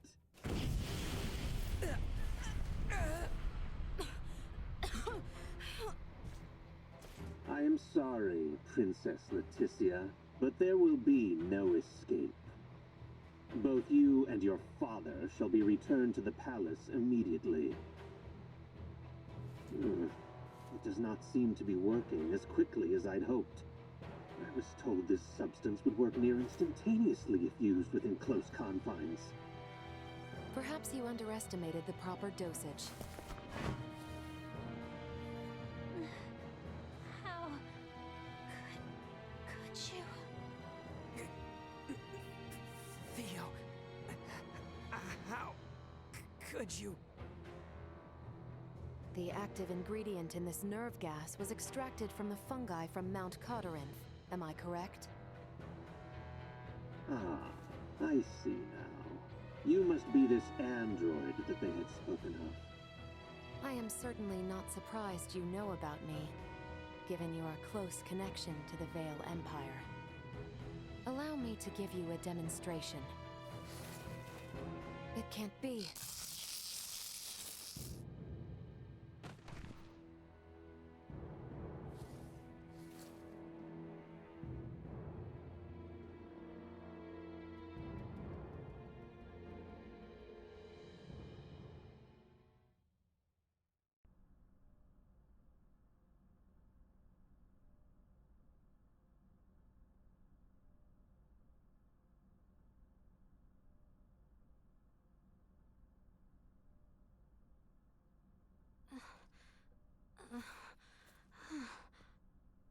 You are okay? Chloe? Albert, Laeticia is awake. Highness. Albert, Father! Where is Father? Be at ease, Highness. His Majesty is in this cell. He is not yet awake, but he is alive. Thank goodness. I cannot. How can this be? I share in your disbelief. To think Theo would be involved. I was well aware my Lord Uncle was unhappy with the state of the kingdom. But I never dreamed he would go this far. Albert, where is Captain Bertrand? He may be in another dungeon. Or perhaps the captain has also betrayed... No, not betrayed. What? Elena and me.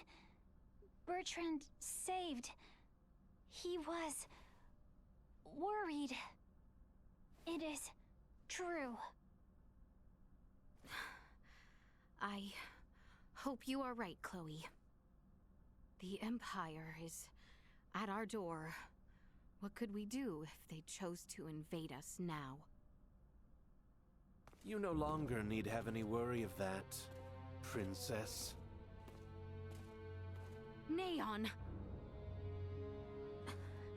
Cousin! That woman was the Imperial spy hiding out in Mount Codorinth. I am aware. Calm yourself. You were colluding with the Empire from the start? Finally, he gets it. Pretty slow on the uptake, aren't you?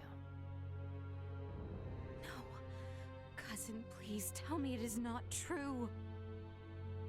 Uncle too. It cannot be.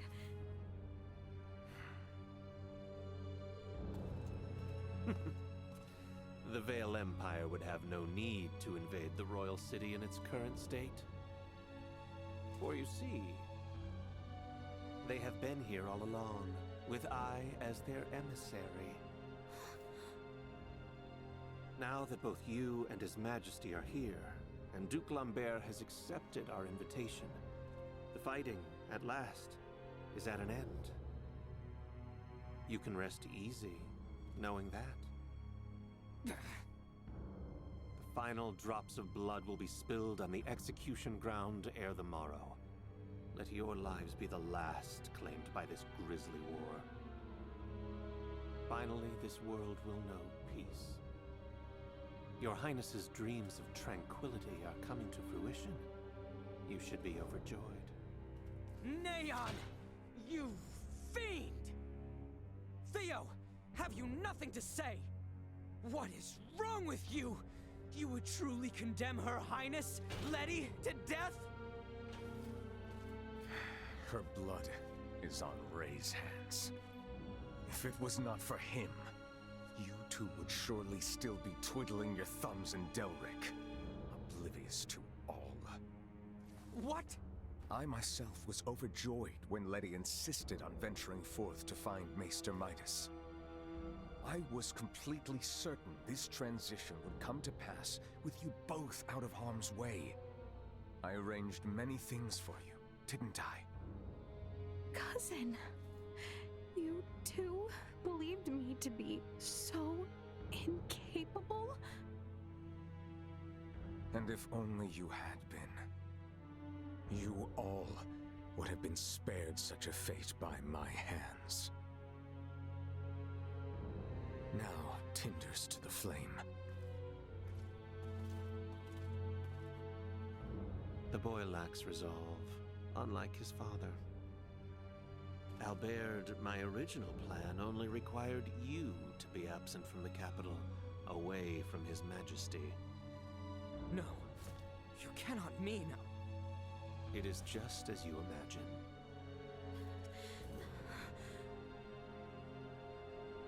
Neon, what happened to that orb that was with the princess?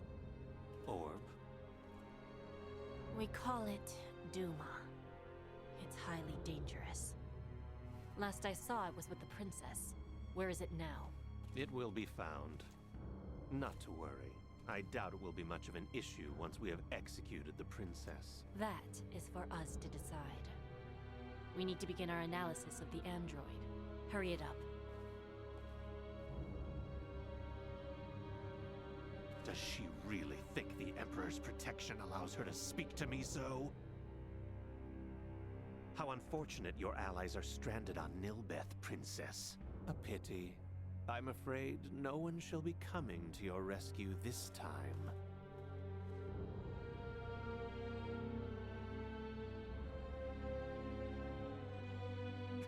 Damn it. Damn it all! There must be something. Something we can do. Can anyone hear me? You will pay dearly for this, Theo, Lambert! How could you turn your backs on everything the Royal Knights stand for?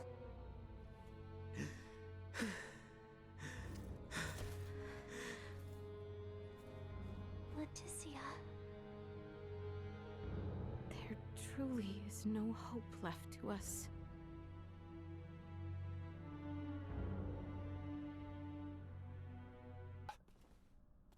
The sentence dealt to both you and your father has been decided. Would you step outside, please? What will become of us? You should find the arrangement amicable.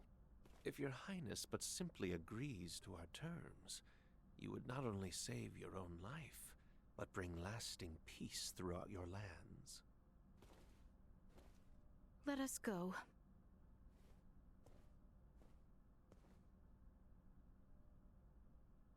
I am sorry for everything. Laeticia! Your Highness! Do not go! Come back! Your Highness! Damn it. Is there truly naught I can do? After all the pain and sacrifice to renew this arm, still, I am useless! Albert! Albert! There is something wrong! Your arm, swelling from the inside. Very strange. Are you all right? What is this?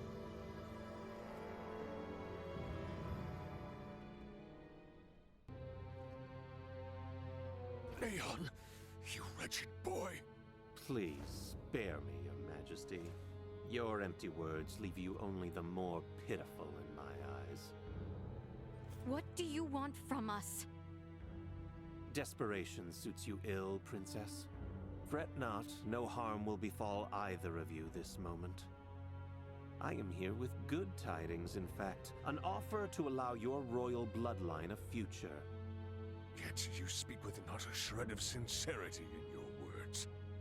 Duke Lambert will take charge of the kingdom henceforth. These lands will be graciously ceded to the Empire, and your Majesty will be put to death as a show of allegiance. Oh, but do not misjudge me. I have not forgotten my years in service to you.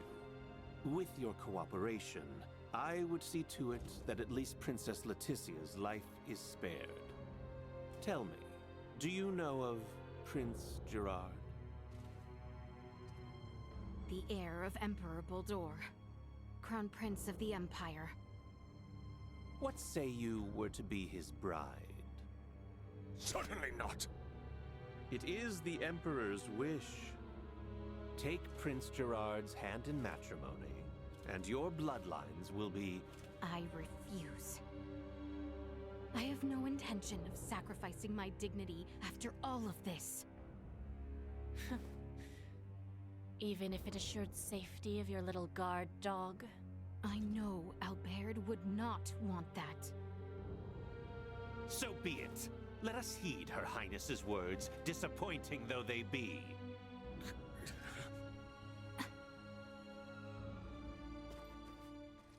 Letty! Huh? Cousin. If you yet live, there may still be hope for change. What change could such a life bring?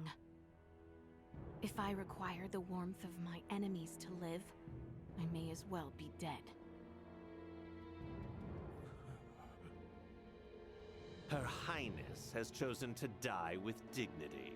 Who are we to deny her of such? Damn you!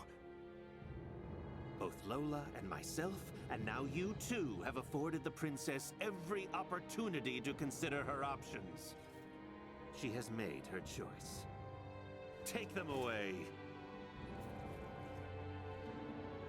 What will you do with us? You have rejected our every guarantee of safety. Surely you know. I suppose I do.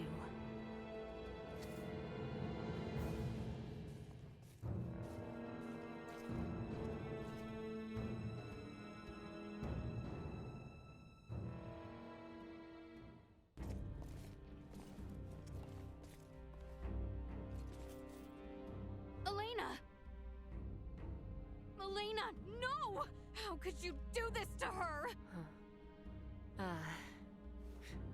You think that thing's dead, don't you? Come again? She's an android. And for now, she's been switched off. She yet lives? For now. She will be good as dead soon enough, though. What will you do with Elena? Dismantle and destroy. You were the one leading Duma around. But there is no telling if this android might also be connected. Right. Take her away. No, wait! Elena! Wake up, please! Wake up!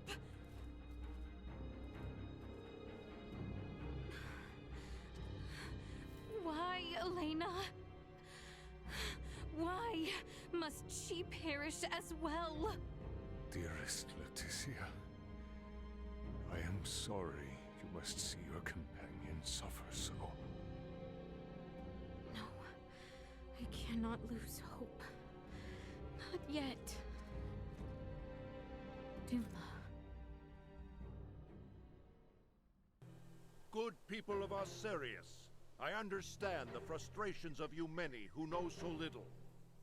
But know that the current royal family has done nothing to stop the spread of Helgar's disease. Even now, as sickness spreads rampantly across our land, they would thrust us into war with the Vale Empire.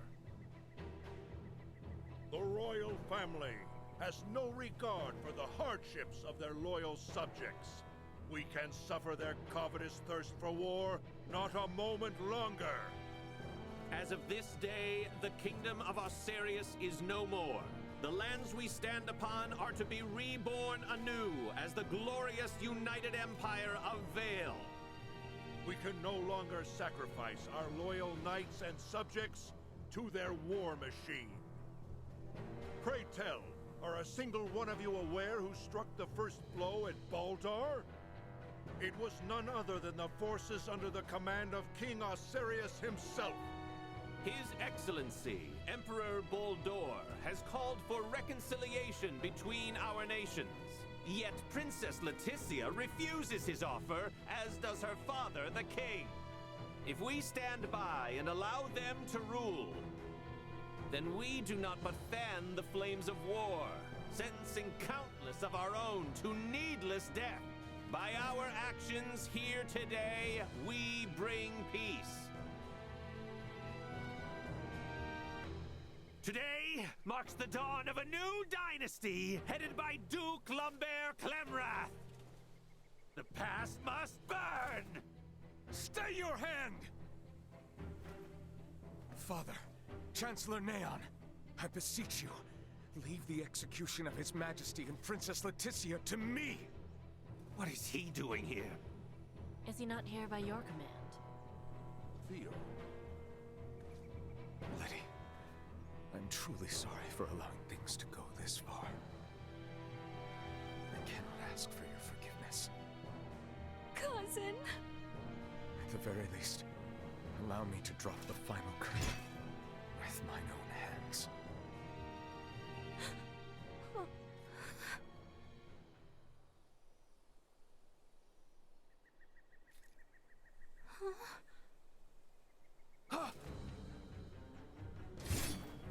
You bastards! I will not allow any of you to lay another finger on my little sister!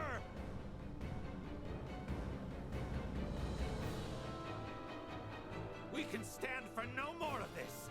Let Theo burn with them. Neon, no! Fire!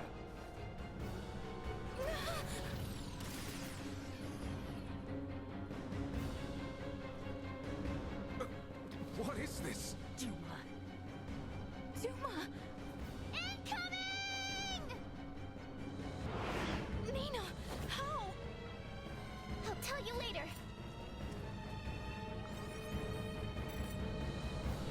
Helena! Ray's plan is too reckless by half. Your Majesty, are you all right? What? Yes. Quit gawking! Kill them! Sir, we're under attack!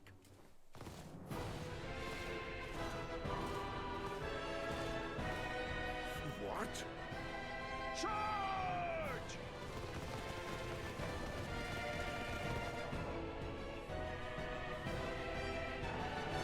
Ray and the others are here. Let us capitalize on this chaos and push through. Theo, you...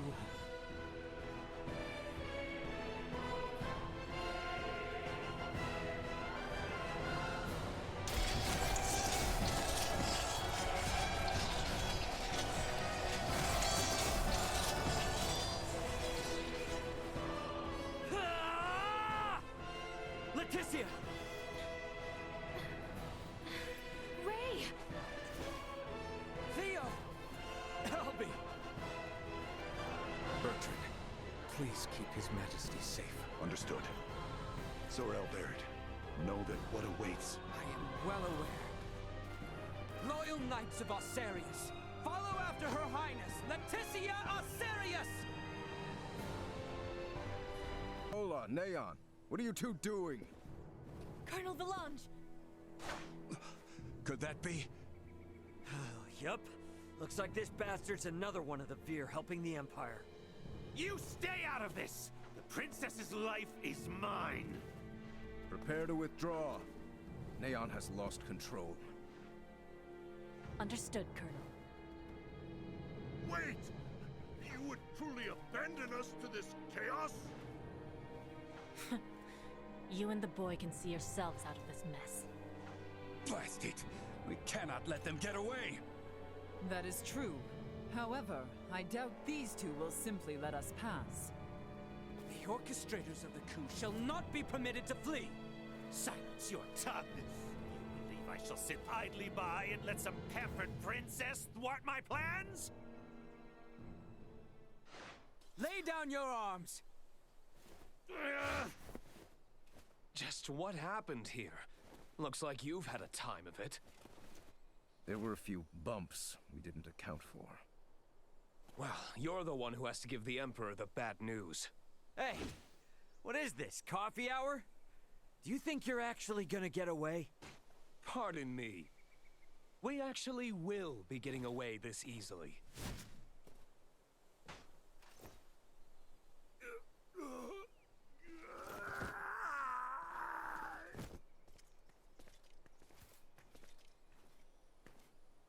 This is not over yet. We have much to deal with here. Princess Laeticia, I've shamed my name and post by allowing this. You have not to apologize for, Captain. Without your help, we could have never stopped Neon's plot. That may be true, but this bedlam hasn't recovered in the slightest. Gosh, Uncle Midas, always so quick to be a downer. But he speaks the truth. Should the Empire come calling, we will not last the night. We lack soldiers, officers, barely naught on hand. Theo did help save Laeticia's life. Can't you lighten his punishment? He was in league with the enemy and harmed the royal family. I doubt many men should like to serve under his ilk. It was Theo and Neon, who conspired at the laboratory on Mount Corinth as well. He is beyond pardon. That fool! Only our team from the Semiomancy Consortium is left uncrippled by this battle. If we have semiomancers, what about using the Fulga? It was originally designed to be used by semiomancers, right? Out of the question. Now isn't the time to be so stubborn. We do not have adequate time. You trust the Empire to sit idle while we sail a ship to Nilbeth? Retrieve the Levitas ore, then return to construct a full Fulga battalion to be combat ready? How much time do you suppose that might take? I do not state this lightly. It will take 3 months at the very least just to get the number of Fulga at hand airborne and ready for combat. Impossible, then. If Baldar moves to attack, we would not last 3 days. Laeticia, tell me, what are these Fulga you all now speak of? It is merely a foolish old dream. Pay it no heed. No. I truly feel it would be beneficial for Father and Captain Bertrand to see it. Director Malthea? Very well, then. Please, let us all continue this conversation at the Semiomancy Consortium. What is this? The Fulga. Ships built for semiomancers to sail through the skies. It sails not waters, but winds? When did you build such a thing? And Laeticia, you knew of this? I did. Forgive me. If only I had properly lent you my ear then. I pity any who would bet the future of their kingdom on this. The Fulga was not conceived to be a weapon. It is useless. My people in Nilbath should be ready to transport the Levitas ore by now. The ship from Canis's attack yet remains. If we take one ship from Kato, we can return with 2. Who will commandeer the other vessel? Leave that to me. It should prove simple to oversee those efforts upon my return to Nilbath. The danger is too great. You need not oblige yourself to the kingdom to such a... If I disregard the danger facing Osarius now, the Empire's fangs will sink into Nilbath ere long. I am not one to slink away in fear while my allies are in peril. You would forgive an old man his misdeeds and blunders? Your Majesty may not be the panacea to soothe this ailing world, but you recognize that a kingdom is its people. Your Majesty, you did all you could at the time. You should suffer no guilt over having not done enough. But know that I will seek recompense for our efforts. Starting with the restoration of Midas's good name. All that withstanding, our one obstacle is modulation of the converter. How long might it take to calibrate it to run even at minimum efficiency?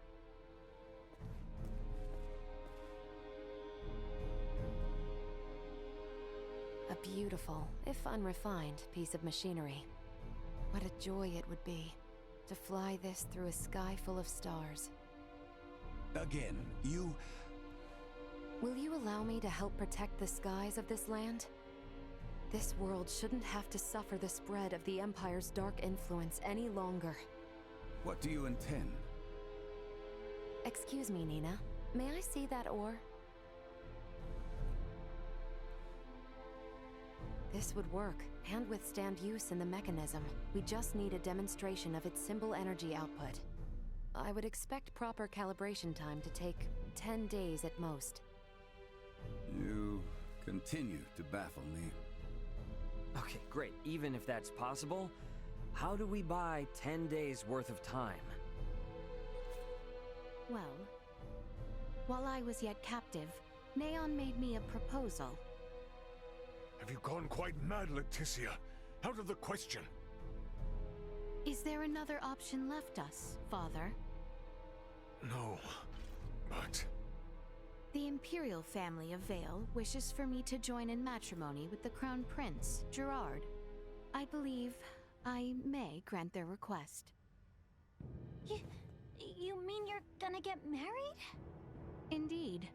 I do not doubt preparations for a ceremony binding the heirs of our kingdoms should buy us ample time.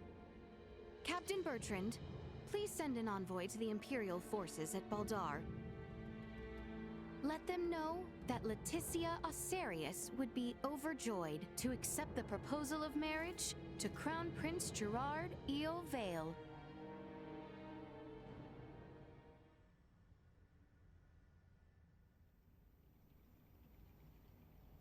I've been meaning to ask. Did Theo really say something about Veer? Apparently, that is what those beings with the horns and sickly pallor call themselves. There's a planet in the Pangalactic Federation with the same name. You telling me the feds are in cahoots with the Empire? We can't say for certain yet.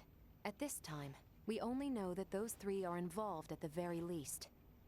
Maybe they're in the same situation we are? You think they also became stranded on this planet somehow? But found sanctuary with the Empire instead? At this point, all we can do is field conjecture. I shall see what I can uncover there while the wedding preparations are underway. I highly doubt the Empire will allow you to roam about freely. That matter aside, you know naught of the world of stars above. What if me and Elena went disguised as your attendants? Neon would be on to our ruse immediately.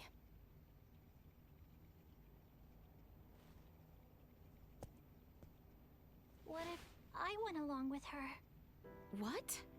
As far as Neon and the Veer know, I'm just a deviceless former prisoner of war who doesn't know a thing about this world. Are you sure, Chloe? They won't suspect a thing if I'm the only one with you, right? Please, let me return all the kindness you've shown Ray and Elena. Very well. You have my full trust. Seriously? How will you inform us of what you find out? There will be no need for any remote relay. The Fulga will embark on its maiden flight to recover both Chloe and myself. We can then use the intelligence Chloe and I return with to put a decisive end to the Empire. Everyone, I hope to have you all at my side in the fight to come.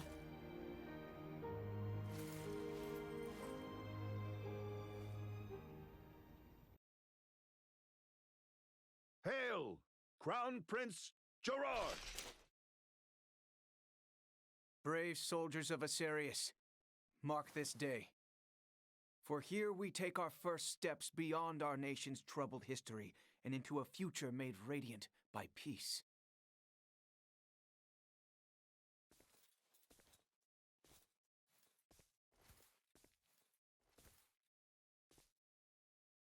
I am Laeticia Asarius.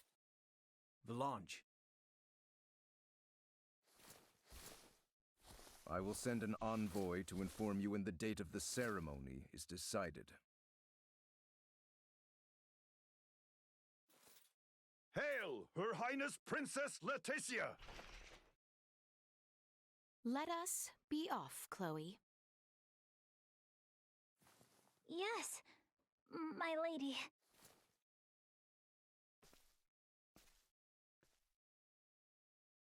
Watch your backs out there.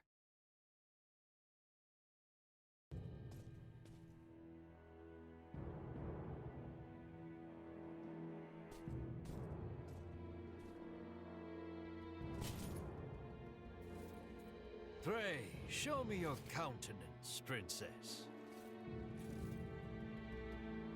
Ah, age has granted you beauty. Gerard is a lucky man. Pray forgive this intrusion, Your Majesty. I come before you to pledge my life to the Empire and serve faithfully as bride to Prince Gerard. You need not pretend. Youth is yet with you. When my dear Tatiana first came to us, she shed tears in solitude each night. She said it was nigh 10 years before she felt this castle as her home.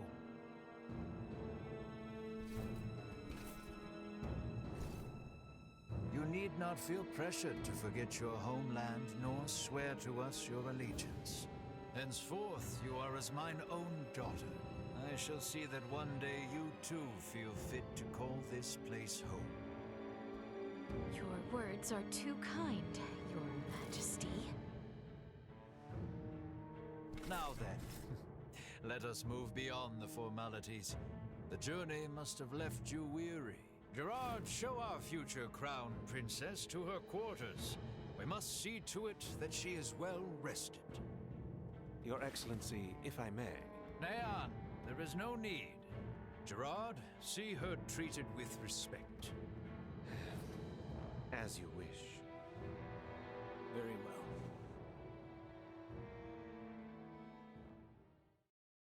Forgive me, but might I ask your attendant's name? Chloe Canaris, my lord. Indeed. Well then, Princess Laeticia, Lady Chloe, shall we? Majesty.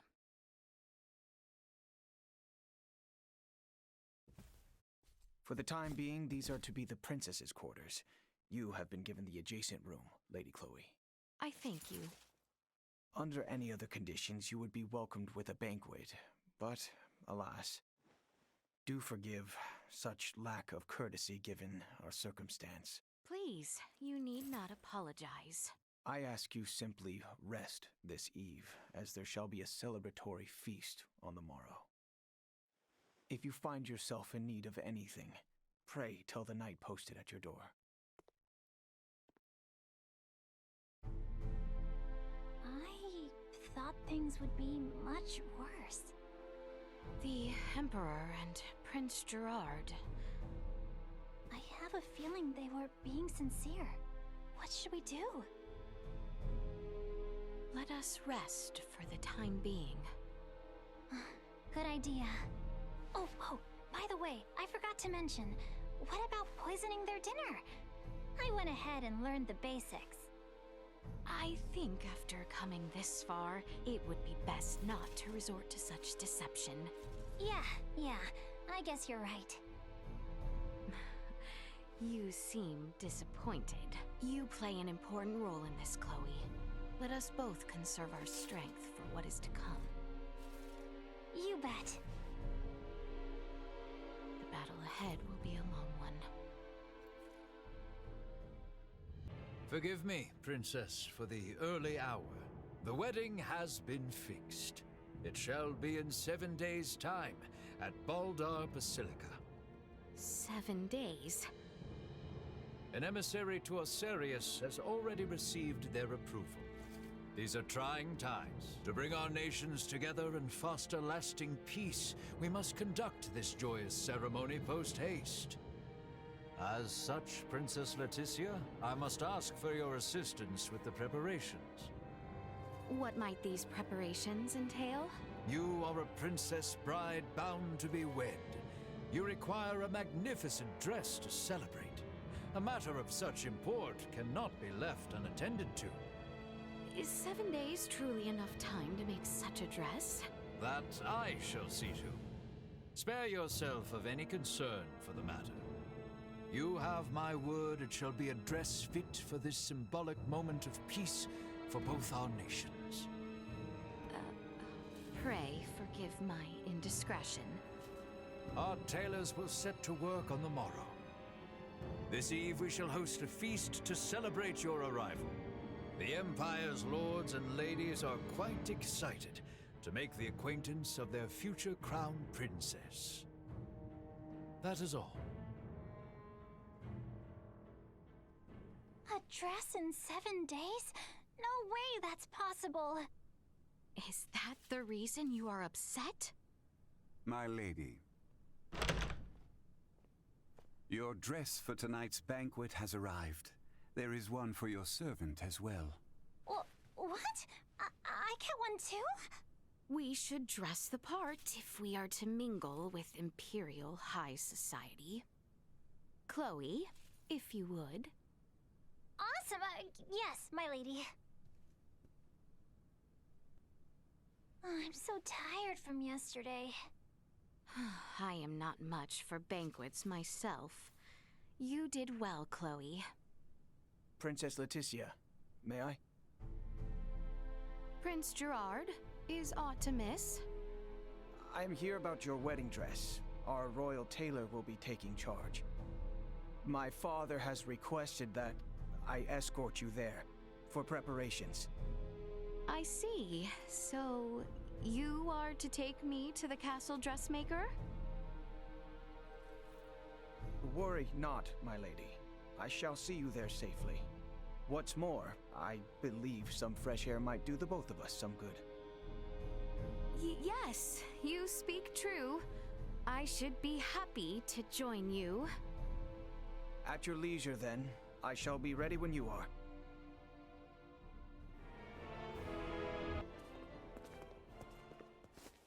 Your Highness, I would have gladly ventured to the castle myself had you summoned me. My father would not have it. The best work is done right here, he says.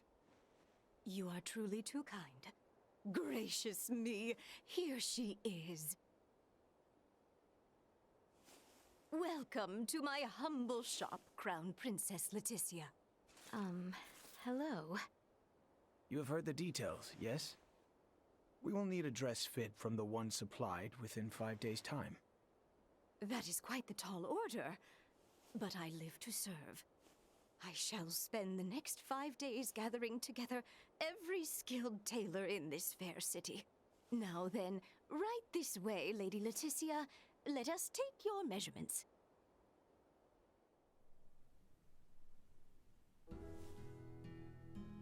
Your engagement brings about much joy, my lady. Just between you and me, the Empire's situation went from bad to worse ever since Colonel Valange appeared. Oh, Valange. The, man with the horn? Ever since those blasted Firians arrived, our nation has turned its eyes outward, rife with lust for conquest. For naught but falsehoods. I see. My mother's untimely death to Helgar's disease was tragic indeed, but so too was its fate. Many among us would blame Osirius for not sending us their iatromancers as the sickness spread, and such has fostered a thirst for war.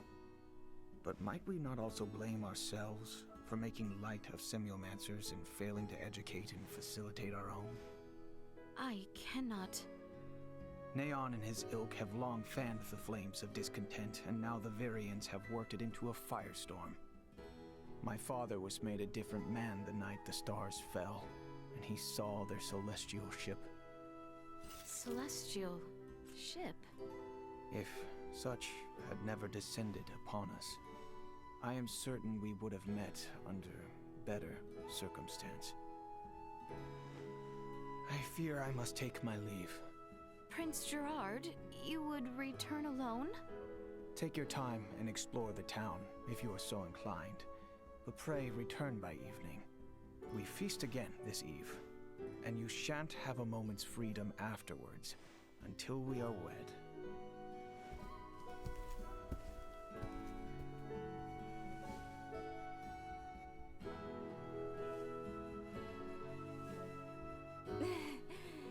A wedding dress in 5 days? Absurd, don't you think? A bit, yes. Anyway, the Emperor and Master Gerard are truly grateful for you and have welcomed you with open arms. After all, this will be a renovation of the wedding dress Her Majesty Tatiana wore at her own coronation. Huh? The prince's mother who passed from Helgar's disease? I am certain there are many circumstances surrounding this event for you, so please, do what you must.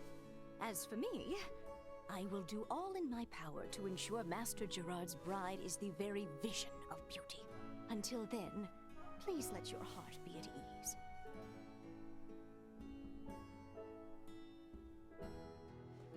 Huh. Wow. From the looks of it, there really is no one around. I suddenly get the feeling we must not betray Prince Gerard. I should like to hear more on his side of things. Let us take a brief walk and return to the castle. Has anything so far seemed out of place to you? What's most suspicious is how nice they all are. Putting that aside for now, have you been able to discern any advanced technology? I figured everyone would be carrying phase guns.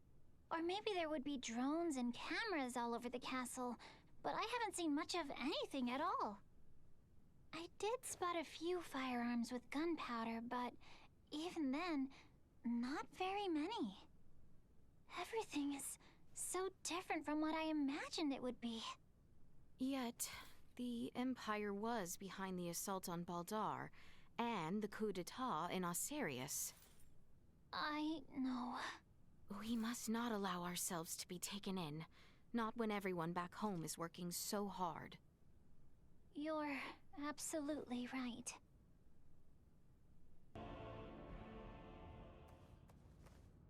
Those of our people with proper permits are allowed as far as this hall. That includes certain dubious merchants who peddle their wares to the knights, however. Do be careful. Do you shop here as well, Prince Gerard? As a child, I would oft waste my allowance here, much to the chagrin of my father. Prince Gerard, might that be our crown princess-to-be? Do show some respect. I will not have you forcing strange trinkets upon her. I would never. Care to take a look, my lady? I have rare goods, ones you would never happen across back in Osirius. Oh, do you now? We haven't the time, I'm afraid. Perhaps at your next meeting. Surprised, are you? It was my understanding you spent much time amongst the townspeople. I never imagined you would be free to shop of your own accord. I have another locale. Oh, goodness. Welcome to my favorite spot in the whole castle. Has our lengthy little tour left you tired? Oh no, it was far too enthralling a tour to be taxing. I am pleased you seem to have enjoyed it. That you might feel trapped here is not lost on me. Feel free to walk the halls and locations I have shown you today. Prince Gerard, I had a lovely time today. Thank you. My pleasure. What an interesting fellow. Definitely.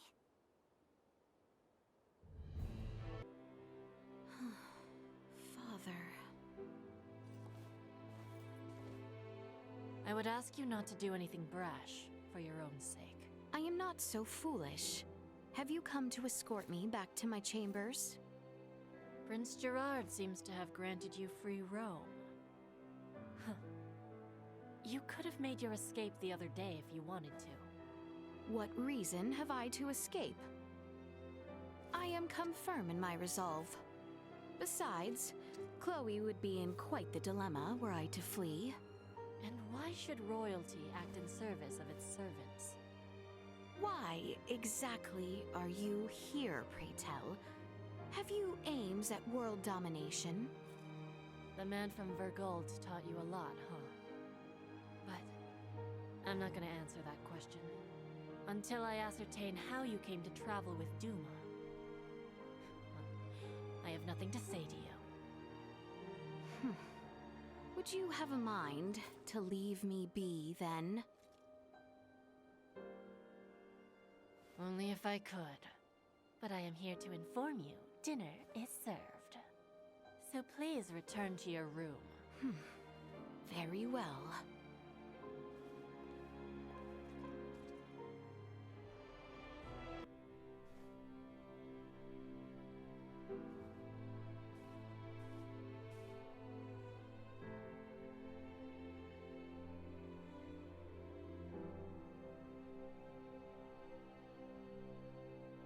You look positively radiant, Lady Laeticia.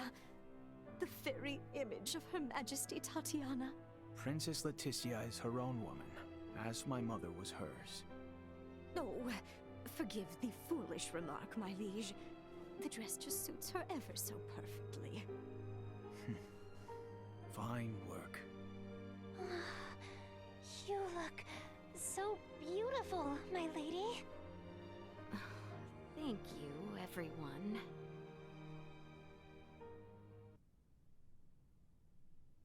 It's time, Lady Laeticia. We will be traveling overnight in order to reach Baldar for the ceremony tomorrow. Of course. Let us be off.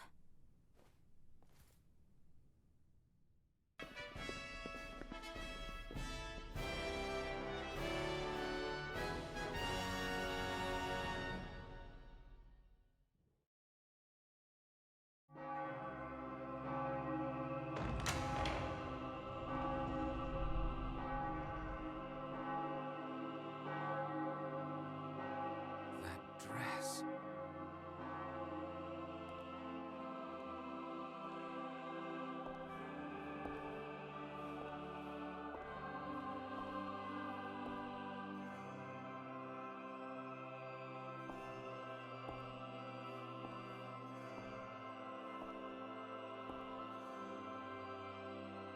Today, on this finest day, it is an honor to gather here with you all as we witness history in the making. Our world has long been split in two, but today the Vale Empire and the Kingdom of Osarius at last come together as one. What is that thing? Scorpion. Huh? Gerard Euville, Laeticia Osarius, as of this very moment, the two of you stand as the makers of history, new rulers of our world. Step forth.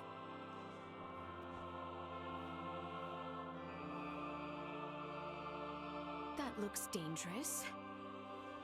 It seems your father would also subject you to this perilous experiment. Be that as it may, I fear we are left with no choice.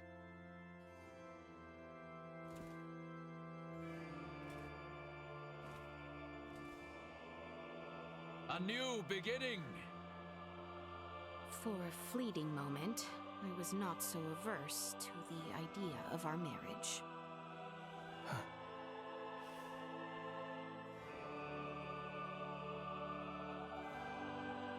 cannot love one who would forfeit their own wedding ceremony to some foul plot.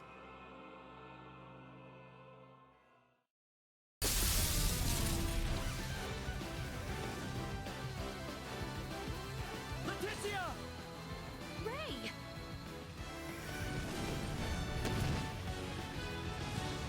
Shoot them down!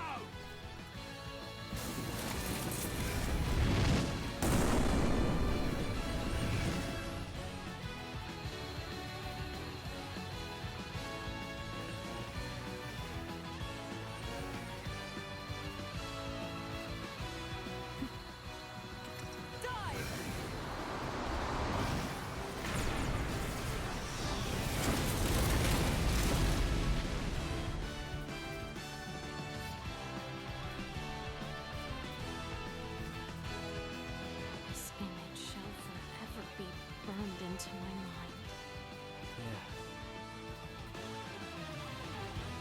View my blade. Of course. I presumed you might ask after it? You have my thanks. Now, let us join our allies in the fray. Well said.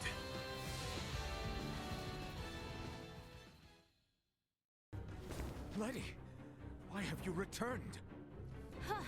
Excitement has always followed you from the days of our youth, cousin. Where's the Emperor?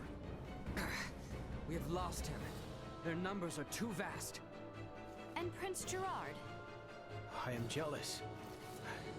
There are those who would lay their lives down for you. And in such numbers. For me come none. A pitiful man, such as myself, could never truly deserve your love. Oh, you poor little thing.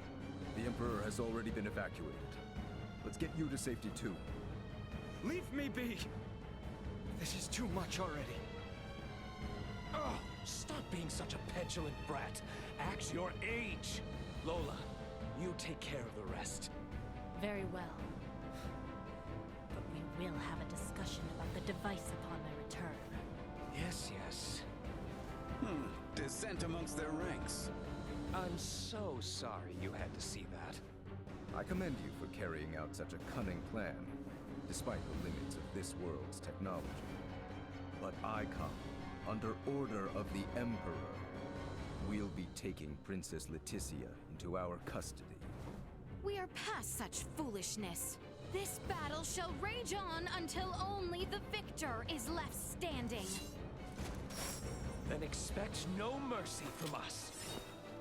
As long as we keep you alive, it doesn't matter what happens to your friends. That the best we can do. Confound it. Father! Fool! Why have you come here? The battle has been decided. The Imperial forces are on the retreat. Most of their warships off the coast were driven away by our Fulga battalion. Victory is ours. Midas, I am sorry to have forced your Fulga into battle. And for much else. Ready to reconcile, then? We can discuss this after our return. Yes, and discuss we shall.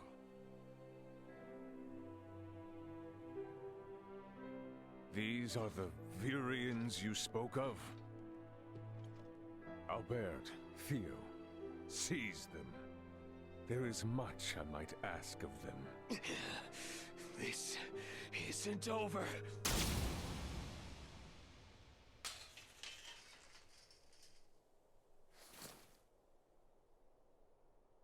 I am Lieutenant Mariel L. Kenny of the Pan-Galactic Federation. The two of you are under arrest for violation of the Underdeveloped Planet Preservation Pact. I know that voice. A friend of yours? Yeah, real good friend. She's from the Astoria, the one that destroyed my ship. What? You're trying to take out the Virians in order to cover your tracks, are you? That is not true! We only... Behind you, Raymond! Neon, the battle is over. Surrender now! Is that your idea of a joke, Your Majesty? Because this is far from over. You can have Baltar back. One little fortress means nothing. We are not defeated yet. Theo! Look at what your selfish betrayal has cost us. After you and your father were promised glory under the Empire. I would rather prefer death than allowing such a thing come to pass. Then die.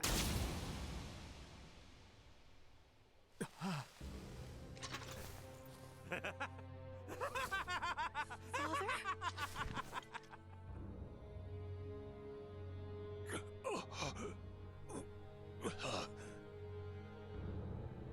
Why? What would possess you to protect me? I am sorry, my boy. I should have known your anguish.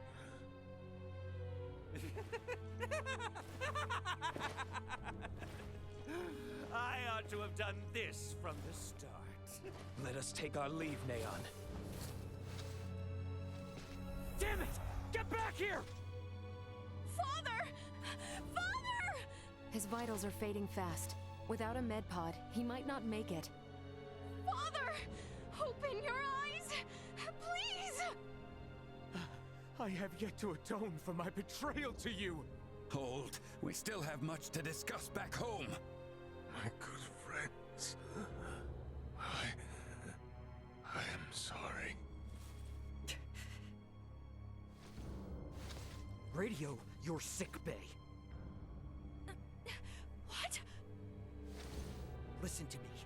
That ship of yours knows what's going on down here. Get that man into a med pod now! I can't! The underdeveloped planet protect... It's your Federation tech that's about to kill this underdeveloped planet's king!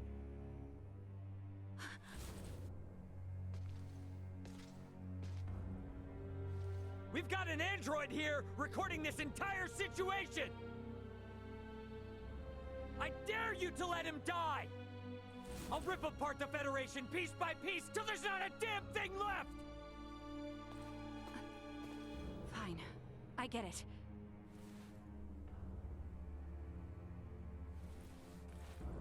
This is Marielle.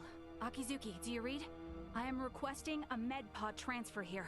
Stat. It is for the elderly man lying near me.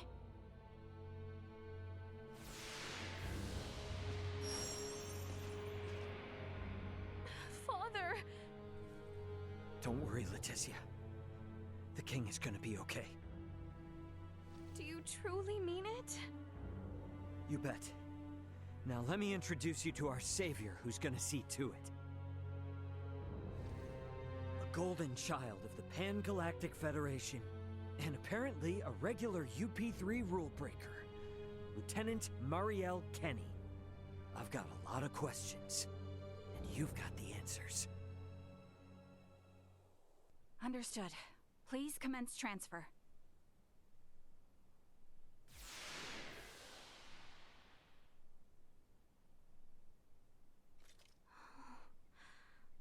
Father... Laeticia. Oh. Oh, Father. Oh, thank goodness. Oh.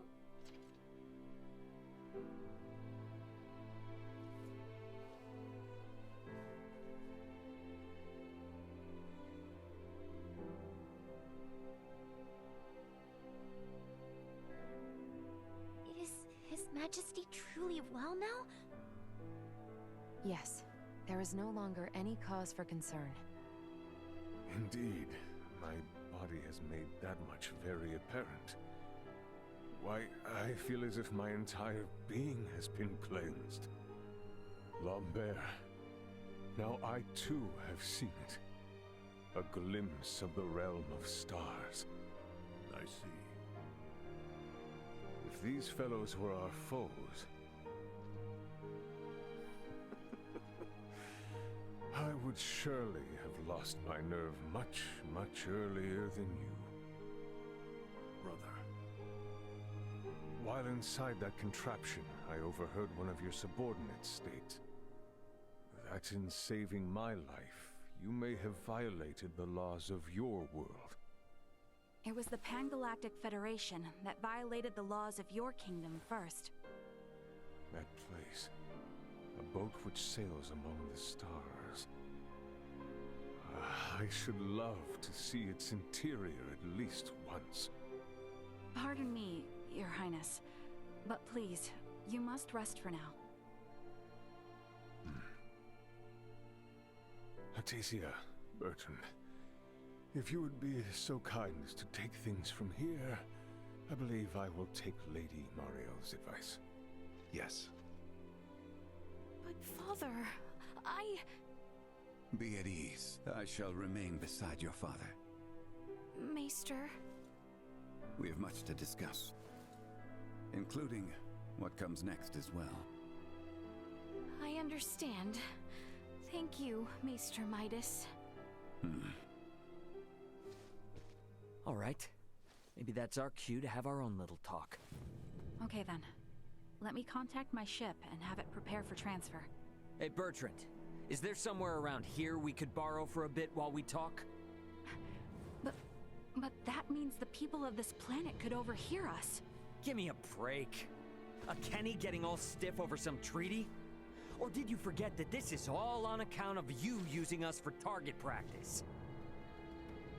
So be it. Mariel to Akizuki. I'm going to speak with Captain Raymond and some of the local populace for a moment.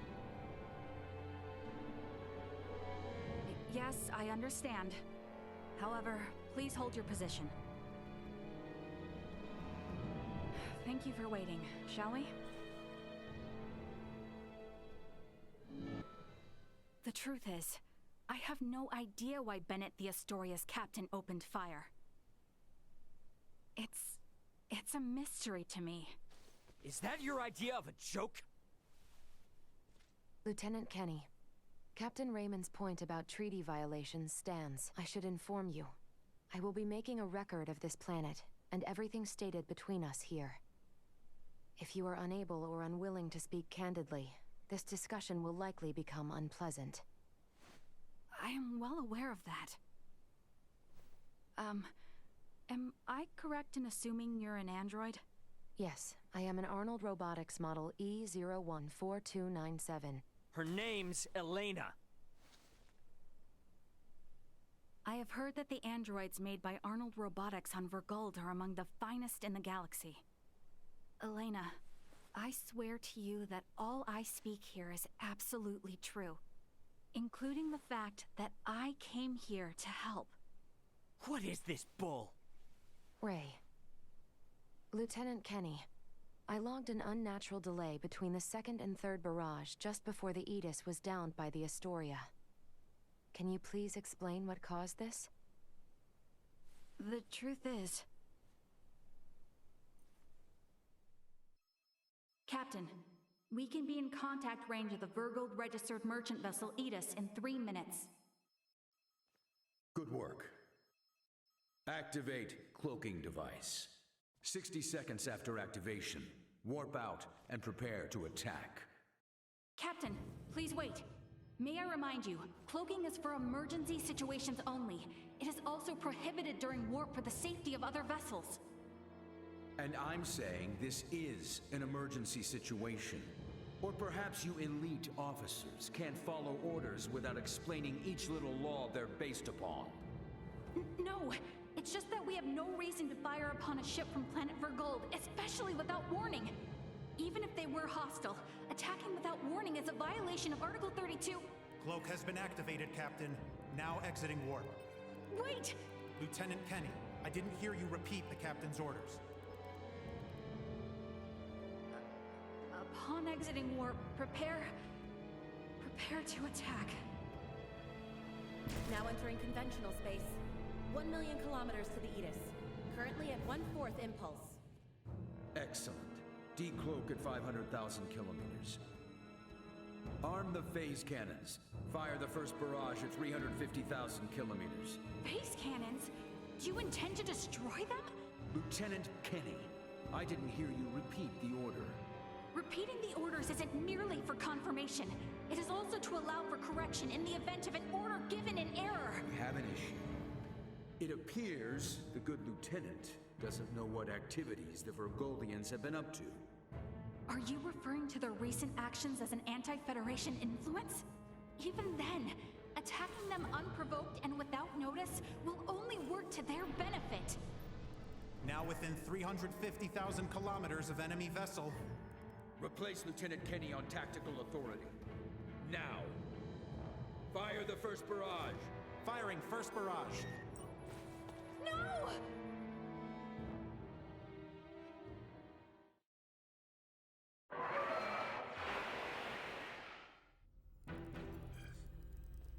Enemy shields efficiency holding at 60%.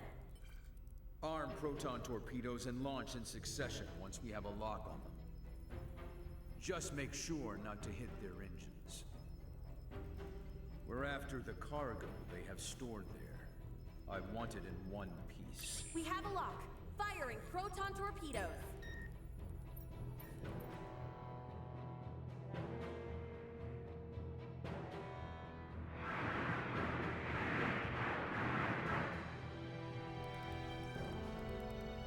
Enemy vessel's shields holding at 20%. Captain, their warp drive remains intact. They could still attempt escape maneuvers. Hurry with the next phase cannon barrage. I'd rather have them destroyed than let them get away. Captain, what you are doing is criminal. Upon my authority as first officer, I hereby relieve you of command. Very well. I do believe it's written in your beloved Federation laws that the consent of 3 senior officers is needed to relieve a captain of their command. Are there any among you that agree with Lieutenant Kenny? Wait, what?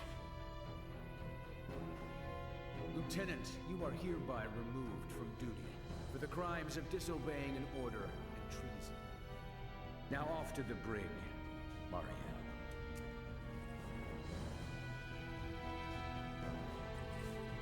Wake up, everyone! This is crazy! What's happened to you all?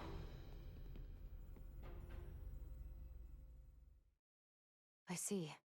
That would certainly explain the delay before their third barrage.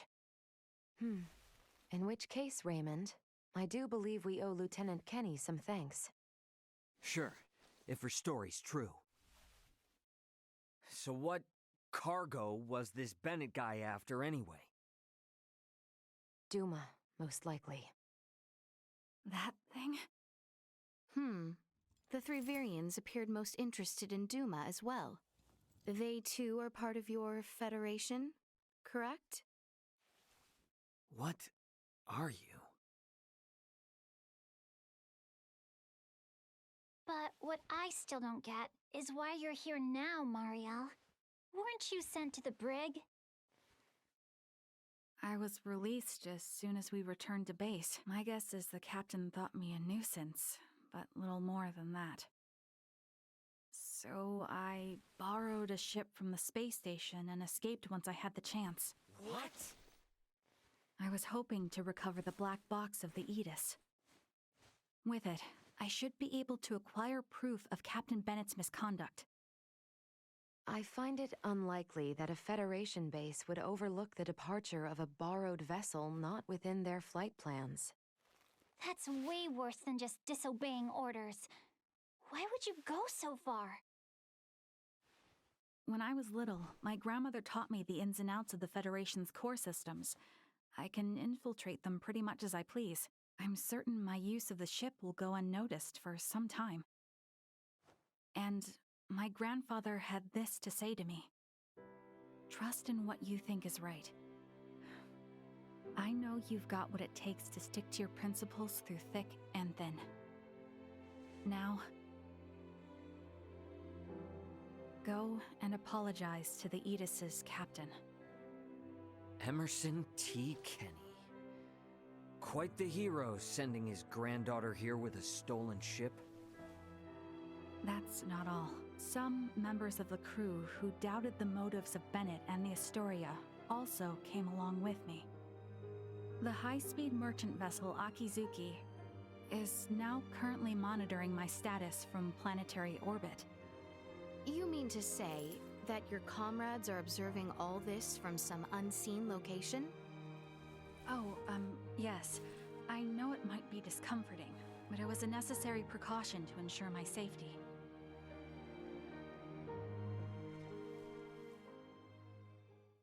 Thank you for healing my father. On behalf of my kingdom, I offer you my sincerest gratitude.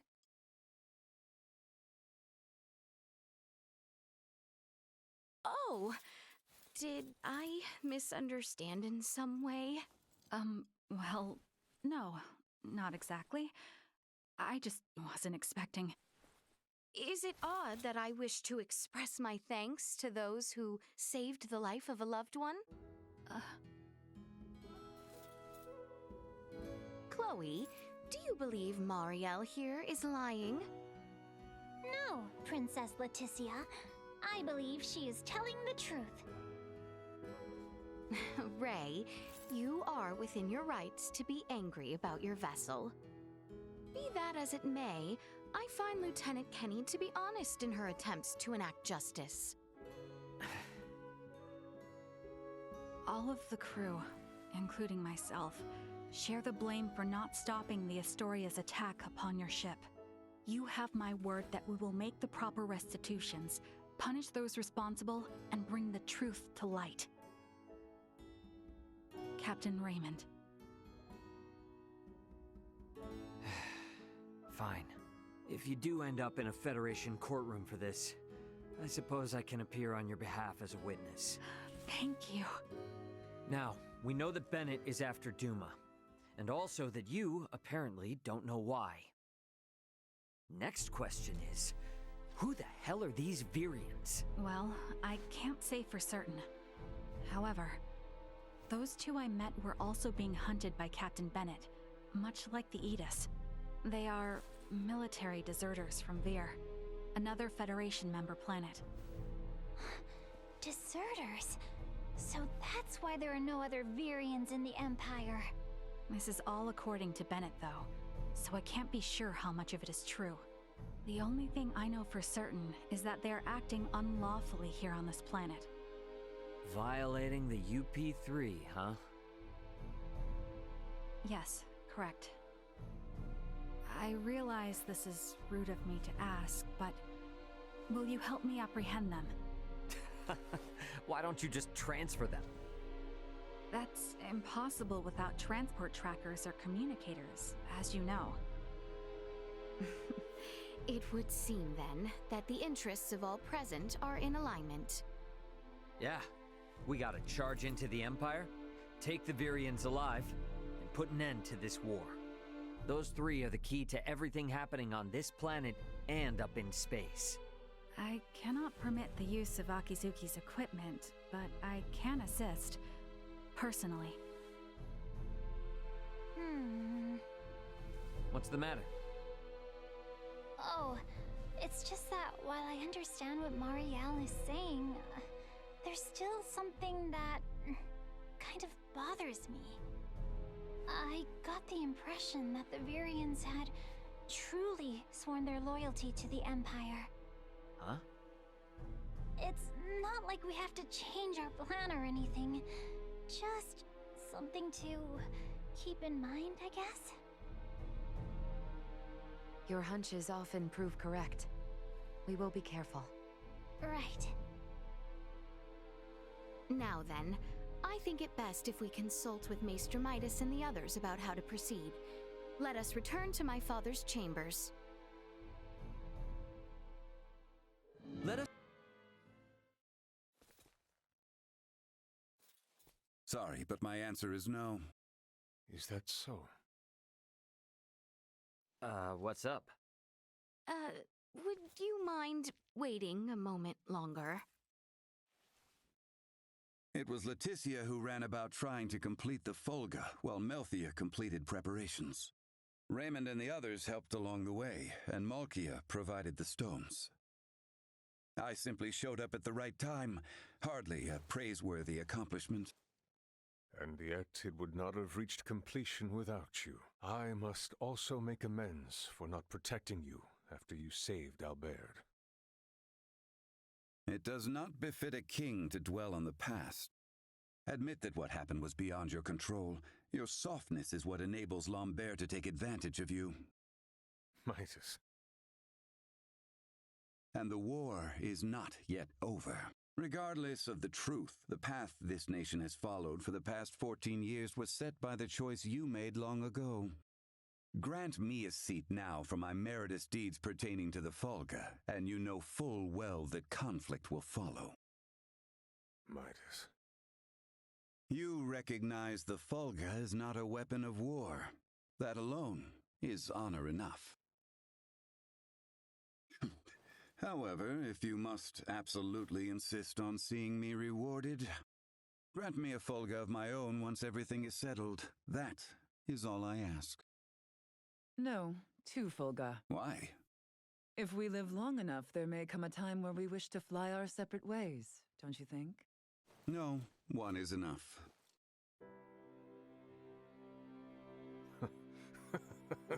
Very well, it shall be done. What's so amusing? Oh, it is merely that I never thought I would live to see you make such a face. I agree. Blast you both. Huh, don't think you have to worry anymore.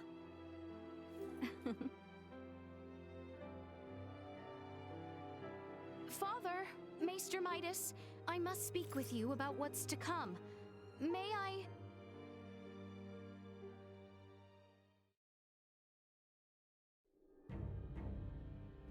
The Folga has already demonstrated its strength, granting us all but absolute military superiority.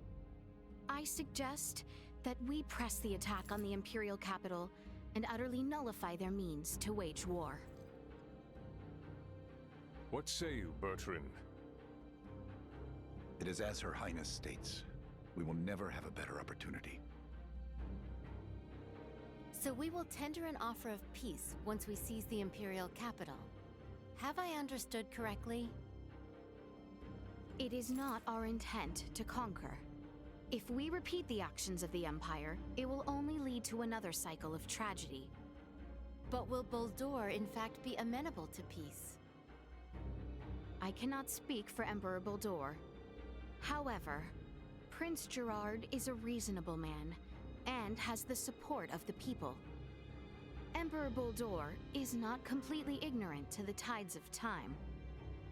If he abdicates the throne and negotiations proceed well with Prince Gerard, there should be no issue. I agree. It is decided. Planning for the invasion of their capital shall begin on the morrow.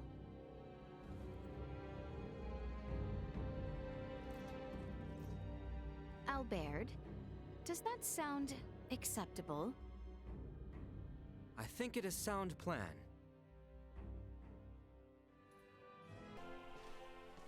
Ray, What's up? it would seem that we are nearing the end. Yeah. Ray, if I may, what is your home planet like? I guess it's a normal planet. I know not what you consider normal. It's just normal. What can I say? Hey, Laeticia. Tell me, what's the Kingdom of Osirius like? It is beautiful, vast, and normal. Yep. For most people, normal is wonderful. Oh, why must you tease me so, Ray? I'm sorry for teasing you. To be perfectly honest, my mind is just focused on preparing for what needs to be done tomorrow. I pray tomorrow brings us victory. You said it. Have you completed your preparations, everyone? Yep. The Royal Army and Fulga unit have already reached the plains south of Baldar. We must make haste.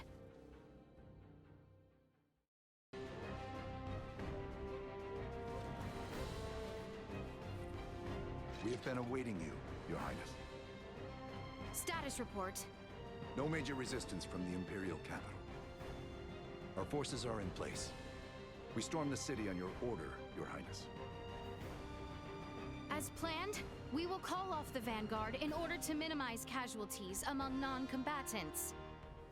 Above all else, we must secure Emperor Boldor, Prince Gerard, and the three with horns and pale skin. Aye.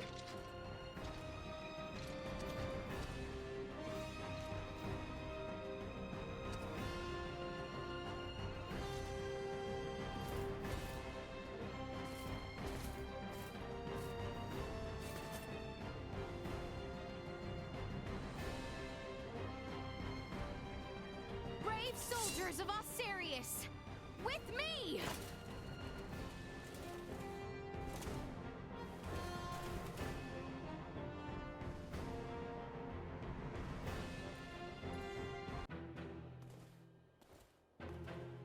We have been awaiting you. Neon!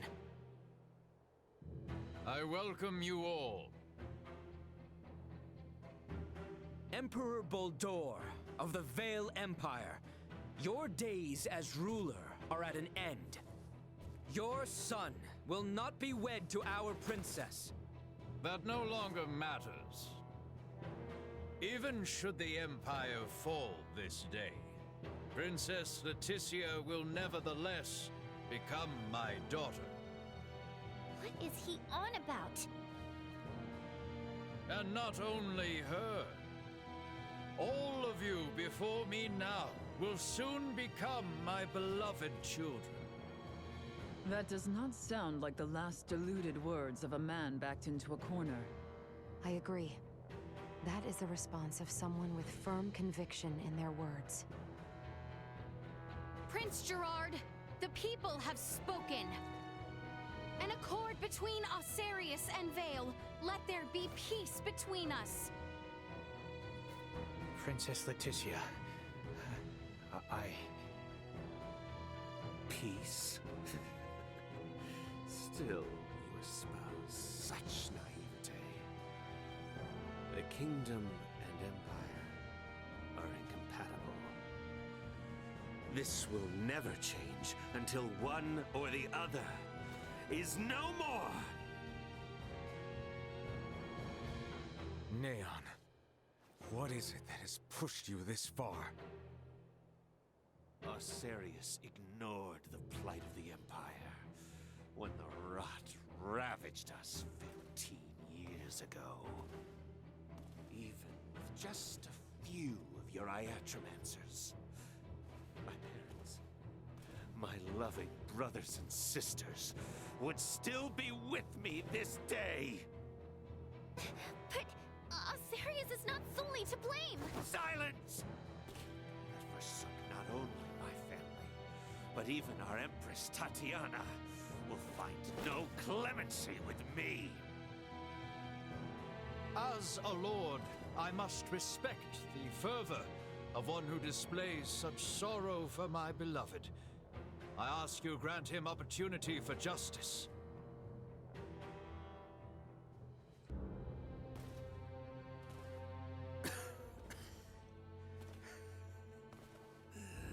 I am content.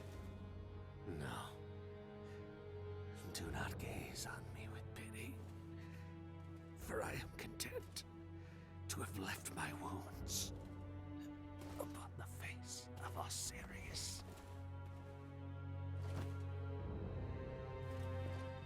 Never let another meet my fate.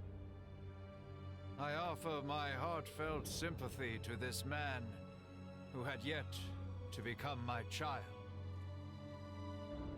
I am sure Neon would be most pleased. What are you saying? Now, come face me, Princess Laeticia. I shall be waiting on the throne. I eagerly await our next encounter. Emperor Bulldor! Prince Gerard! There is no reason we must fight further! Princess Laeticia.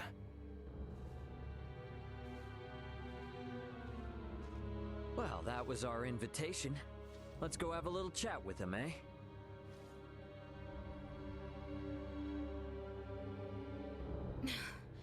Yes. Yes, I agree.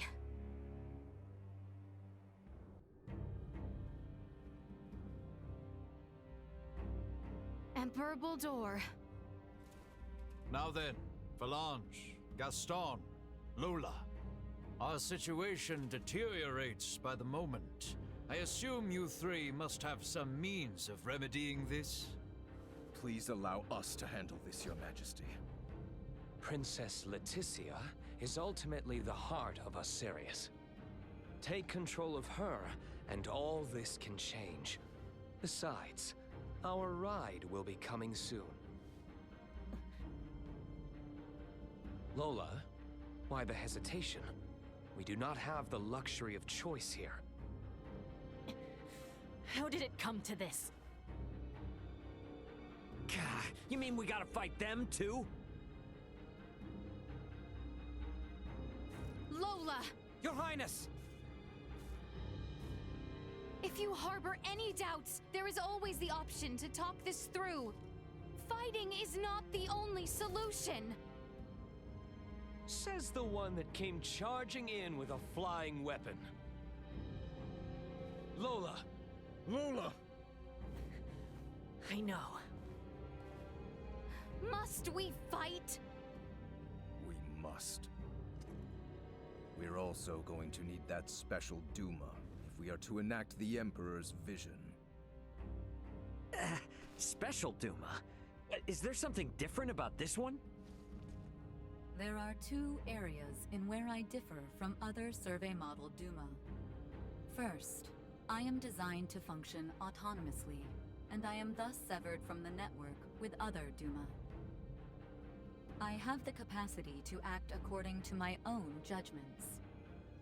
This mention of other Duma interests me, but what is the other difference? I am also a combat model. All of the abilities I have provided to you in battle thus far are not found in other Duma. These abilities have value as research. Normally, Duma share their data amongst each other via the network, and their choices are dependent upon decisions made within that network. We are the ones who should be utilizing the powers of that Duma. I have no intention of aiding you. If you understand Duma, then you already know this. Which means we have to take what we want. Now, enough talk. Prepare yourselves.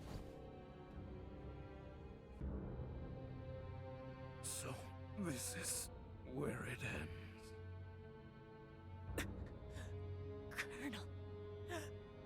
Colonel Valanche.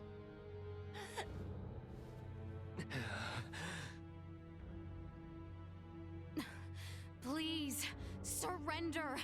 Any further violence will serve no purpose.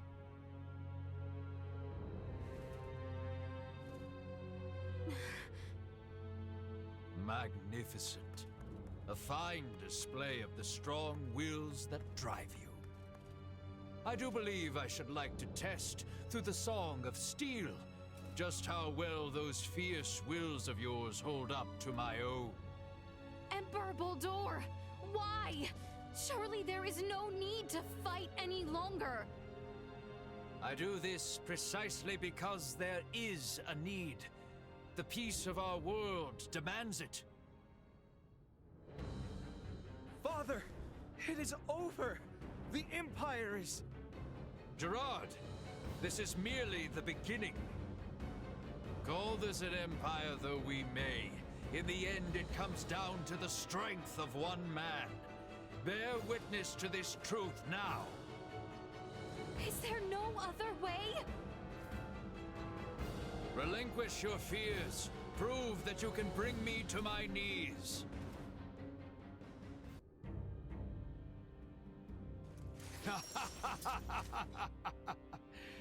Well done, Princess. I see that I alone had no chance to be a match for you. Do you see now, Valanche? The Princess? No, the people of this world are of strong roots indeed. We didn't foresee the inhabitants of this world being so formidable. Even without Duma's abilities, we stood no chance. Colonel Valanche. The key is that Duma there. It's unlike any we've encountered, and far beyond our capabilities. We collected some valuable data. Where are you from, Duma? Just what do you all know about Duma? Scorpium. Engineered life forms. Scorpium. You are not familiar with them? They dwell amongst the stars.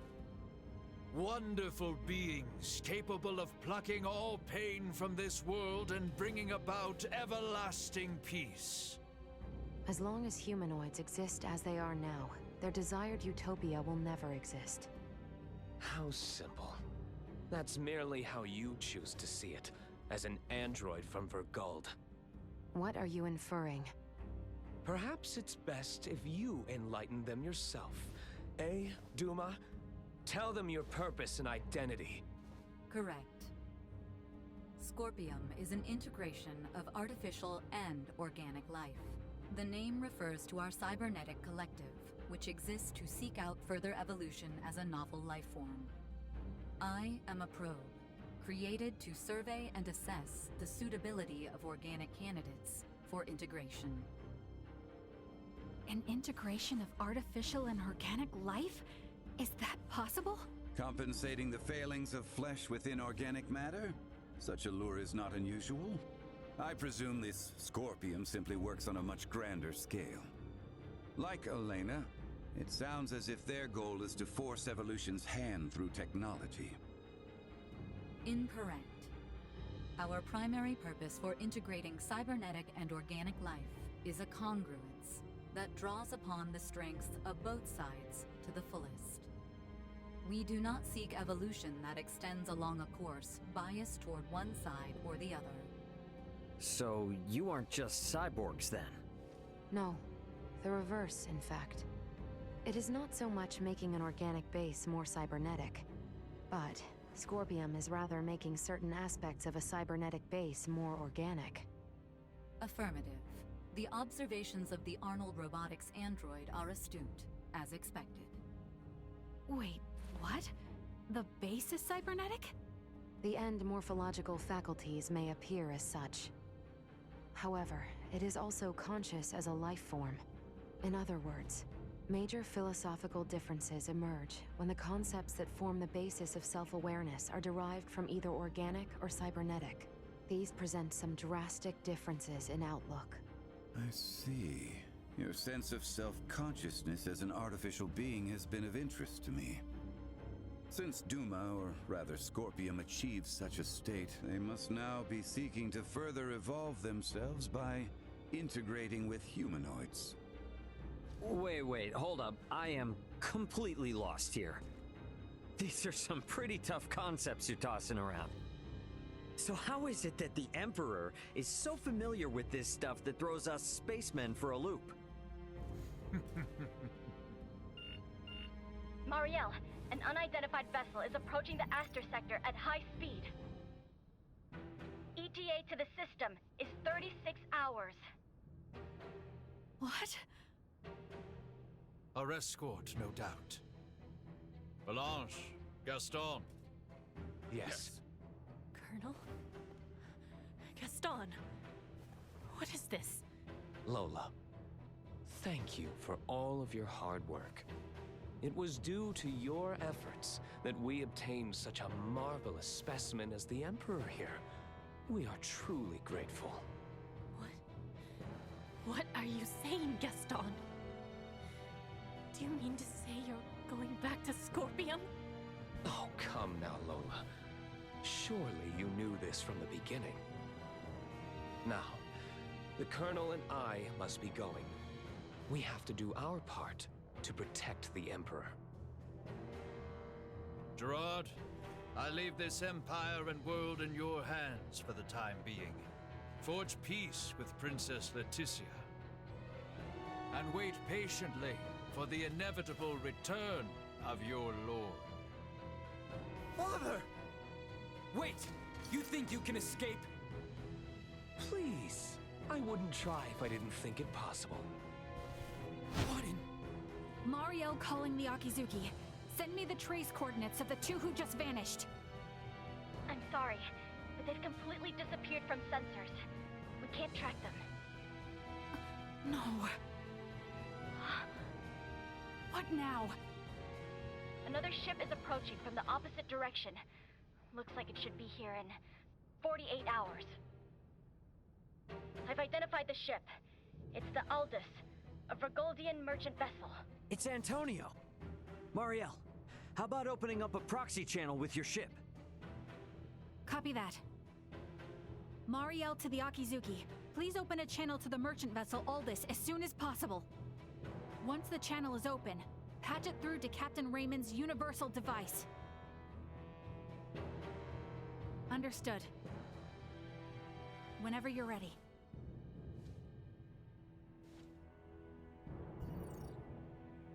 This is Antonio Lawrence, captain of the Vergoldian vessel, the Aldous.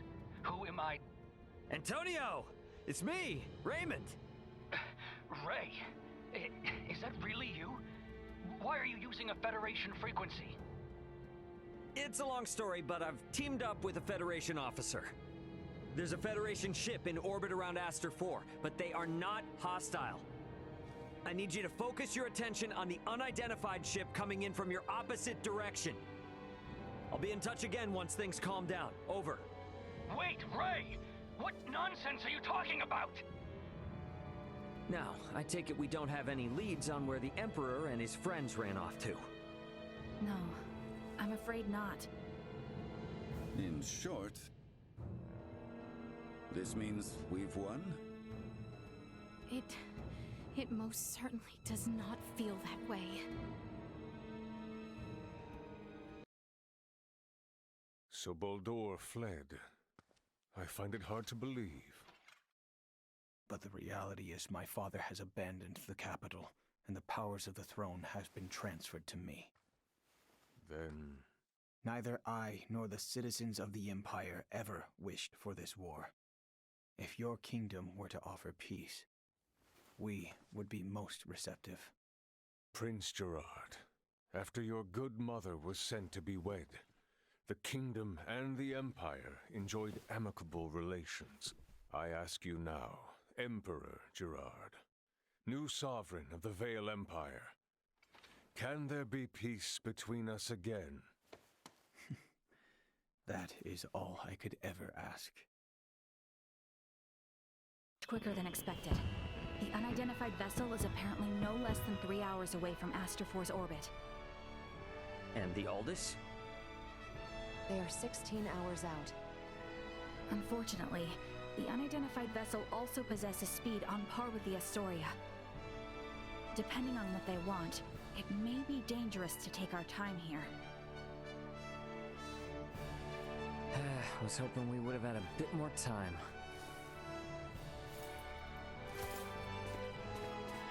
What do we do about Lola? Even if we apprehend her and take her with us, our own violations of military law rule out the prospect of a proper investigation. The Akizuki's purpose is to rescue the crew of the Aegis. I'd prefer to postpone the arrest of any Virian deserters until we're properly prepared. Laeticia, can you keep an eye on Lola in the meantime? Yes, there are a great many things we wish to ask her as well. Great, thank you.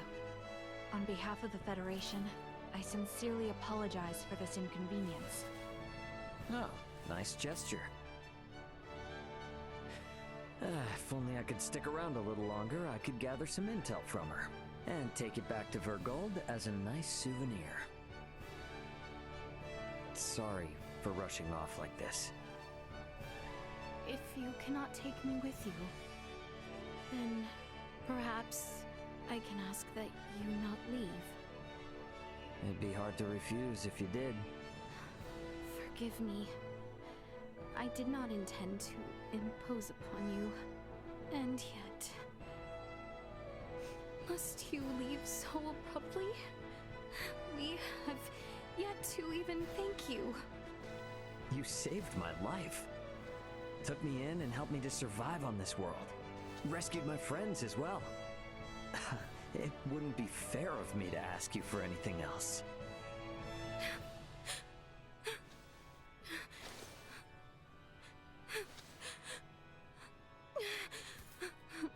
You have made the princess cry.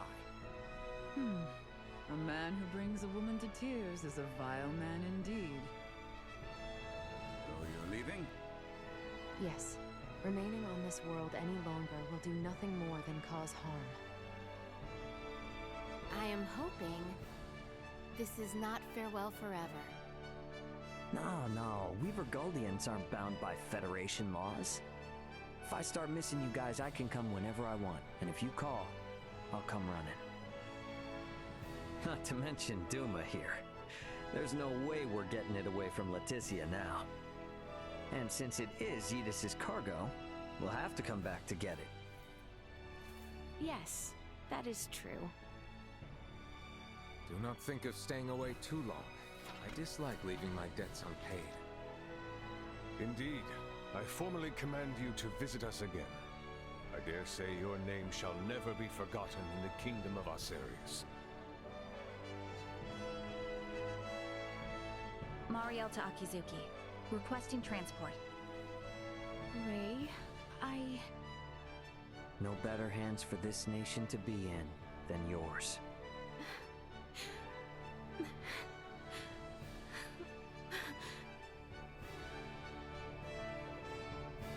Farewell, Ray.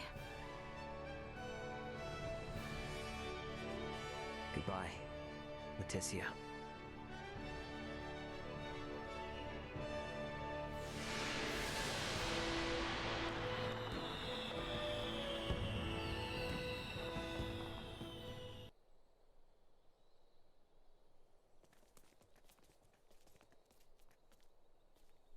Highness?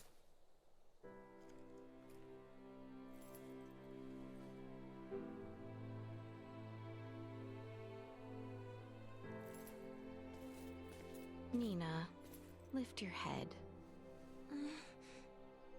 Laeticia... Ray said that he would see us again. He does not lie. I know he would not say as much if he did not mean it. That is why we need to make this land a more peaceful place in time for their next visit. Right? It is as you say. Everyone, let us end that which makes our future uncertain.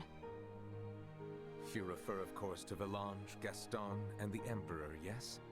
Yes. If they are not found, the Empire could be led astray yet again. I suggest we go chat with our friend in that case. You mean our guest in the cells?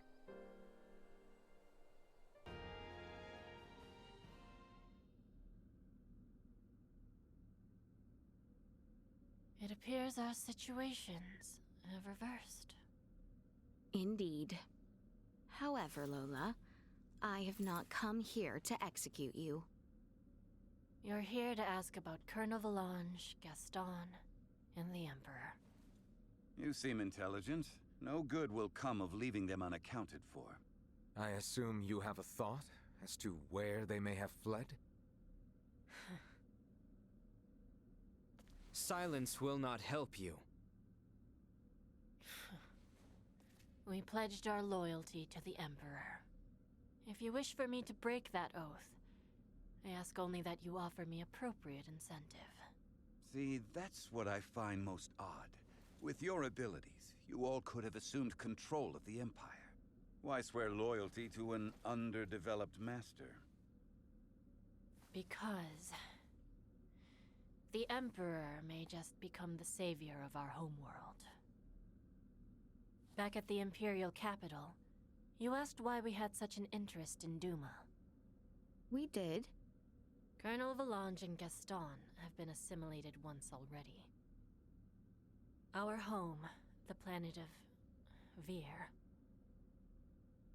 was subtly, yet irreversibly, infiltrated by Scorpium. Duma was one of their advanced scouts. Duma is... You all seem to be making use of its abilities conveniently. That convenience is how Duma and the Scorpium find acceptance. Before we knew it, all of Vir was. We have only just begun to learn about the greater galaxy. There is much I wish to ask about the Vir, Scorpium, and you, Lola. What would that gain you? I'm an enemy of the kingdom. You'd be better off executing me immediately. Lola. I have no home to return to. That Federation officer will kill me to keep my mouth shut. Mariel would never do such. I can't trust any member of the Federation. His Majesty, the Colonel, and Gaston are gone too. This is where it ends for me.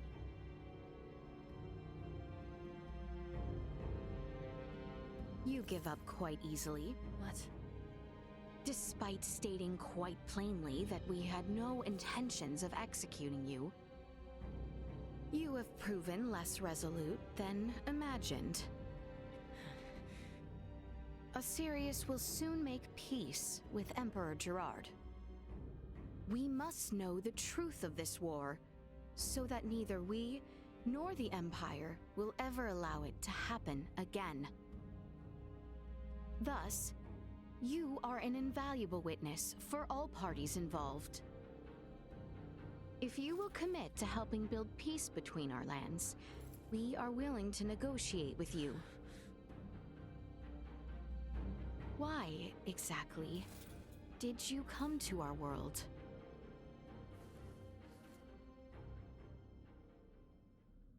To save Vir. You wish to save your home? But to be honest, I just wanted to live a quiet life with the Colonel. I believe both I and Emperor Gerard could easily grant such a wish. If I cooperate, will you guarantee my life? You have my word. The Colonel and Gaston, too. That depends on them, but I will do what I can. And don't hand me over to that Federation officer if she returns. On my family's name.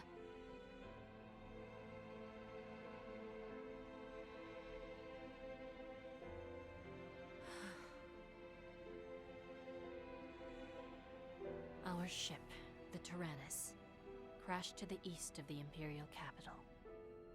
I believe that's where the Colonel, Gaston, and His Majesty are now. You speak of a celestial ship? Free me from this place. I have to go to them. You won't know how to get inside the ship without me. So this is what it's like inside. Astounding. Nearly all of its functions have ceased. Now, let's head to the bridge. The Colonel and the others may be there.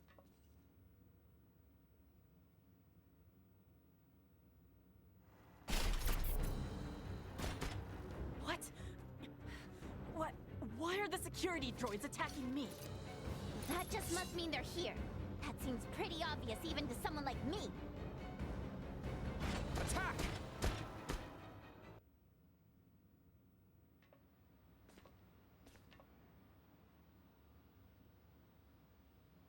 It seems safe enough here. Where could they be, though? Unbelievable. This must be where the ship is operated from. I wonder how... Hey, don't just go around touching everything.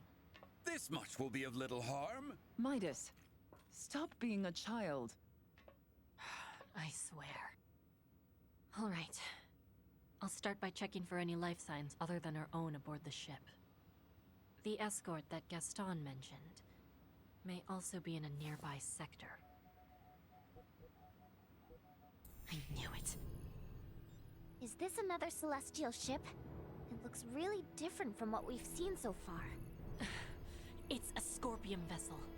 It may look like a ship. It is actually a single life form. You're saying this thing is alive? If it's come to pick up the Colonel and the others, does that mean they're aboard this ship? Huh. Is it moving? It's adopting an aggressive stance. It must be targeting something.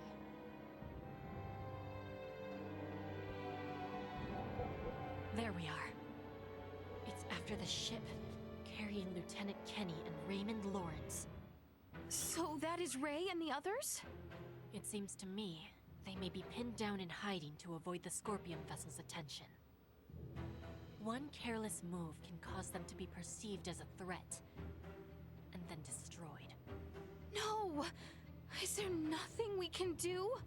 Just remember this the next time we negotiate.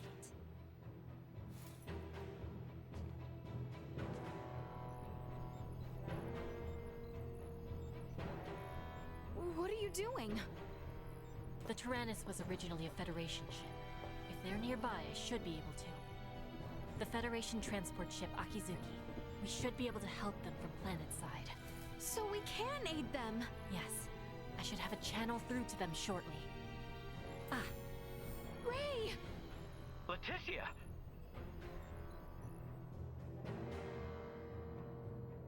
Ray! I am so glad you are safe! You are facing off with a Scorpion ship, yes? What's going on? Laeticia, why are you with Lola? We'll get to that later. Lola to the Akizuki. The Scorpion vessel is gaining altitude. It's begun to circle around while decreasing absolute speed. Decreasing absolute speed? You mean it is adopting an aggressive posture? We are still in the shadow of the planet, and cannot confirm this from our end. Strategic and schematic maps still display a predicted trajectory. Lola, can you send your schematics over to us? Already done. Thanks. There they are. Damn it. Cutting comms for now. I hope they are safe. There's no way to tell. Everything now depends on their skills.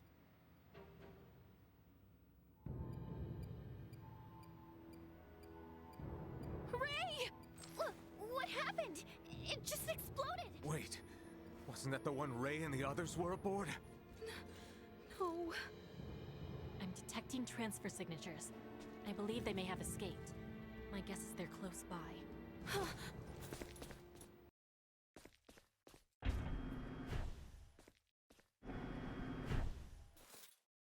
Ray! Hey, Laeticia. We're safe, somehow.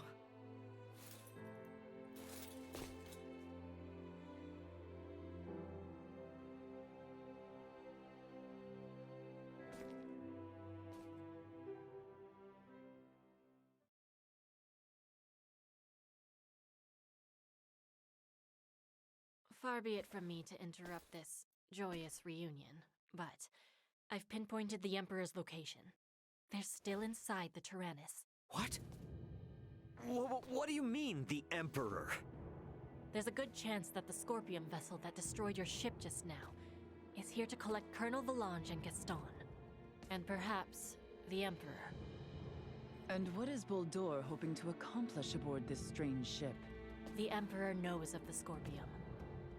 Leaving them unaccounted for wouldn't be a good idea. Not for me, and not for Asarius. Let us be off. There is no telling what they will do if we leave them unchecked. Got it. I'm with you. If they know something about that Scorpion ship, I definitely want to hear it. It looks like they're here. I wonder what they could be up to. Ah, our visitors. Let them enter.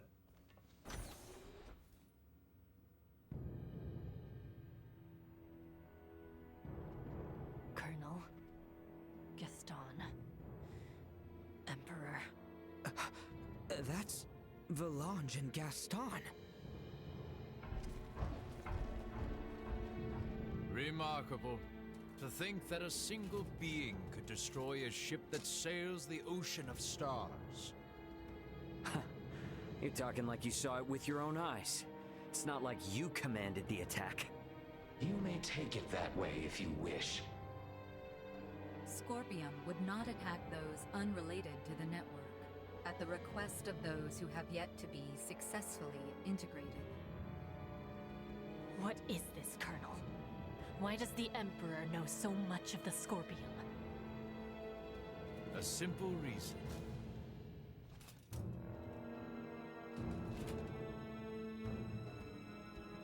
Duma? Huh? That's a Duma too?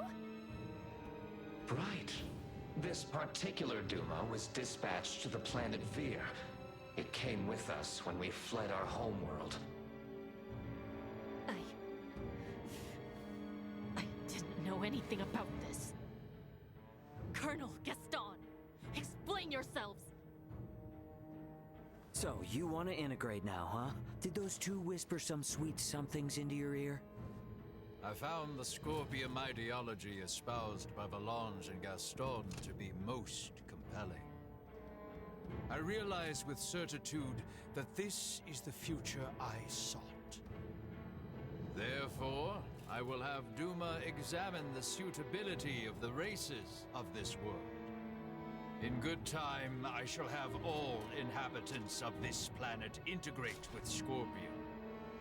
Princess Laeticia, your wedding ceremony with Gerard was meant to serve as a glorious prelude to this. You mean to say that you attacked Osirius and Nilbeth to subjugate the world? And force the population of the entire planet into integration with Scorpium? Subjugate, force, what a lamentable misunderstanding. Integration is the path to transcendent evolution. It will guide the citizens of the Empire and the Kingdom to happiness. That is not possible. Not a single soul in Nilbeth would wish for such a thing. Regardless of whether they wish it or not, such a future is now their fate. Even as we speak, the Scorpium Sovereign is traversing this way to collect me. Sovereign? So cybernetic life forms have leaders like kings and emperors too? There is no leader rank corresponding with the term sovereign within Scorpion. My special Duma, have you considered that your understanding of Scorpium may not be all there is to know? Impossible. And yet this is another aspect of Scorpium. Am I not correct, Valange, Gaston?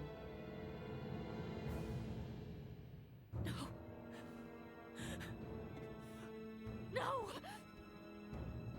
Lola, stay with us! What you speak of will never come to pass. Then your journey ends here. We cannot have you interfering with the Emperor any further. Amuse yourselves with them until the Sovereign arrives. As you wish. My lord!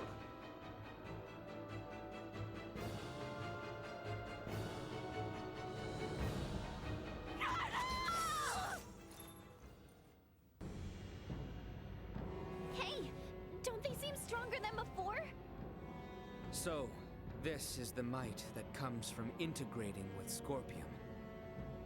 This is too much for one man to wield, Boldor. Why do you seek such power? Yes, too much power for one man. Your words strike true. For I, and eventually all who dwell on this world, will transcend the limits of a mortal and obtain the power of the divine. Power of the divine? Buldur, are you? It is time. They're transferring! Get back here! We shall meet again, my dear children. Damn it!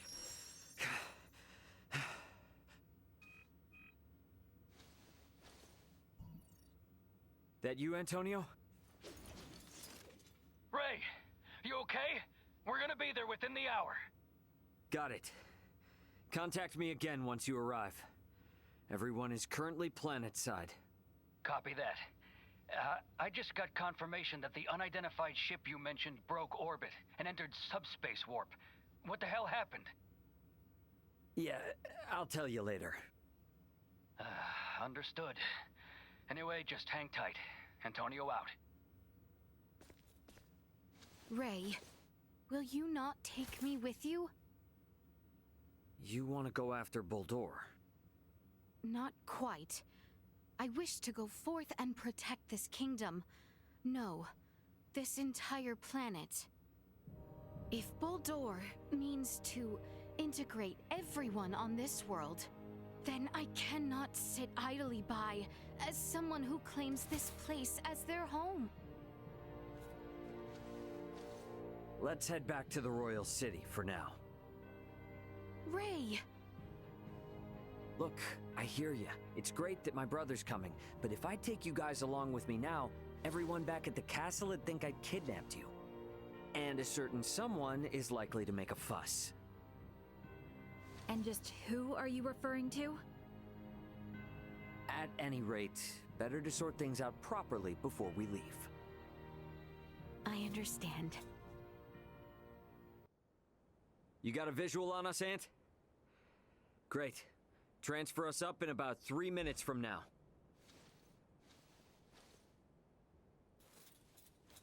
This is...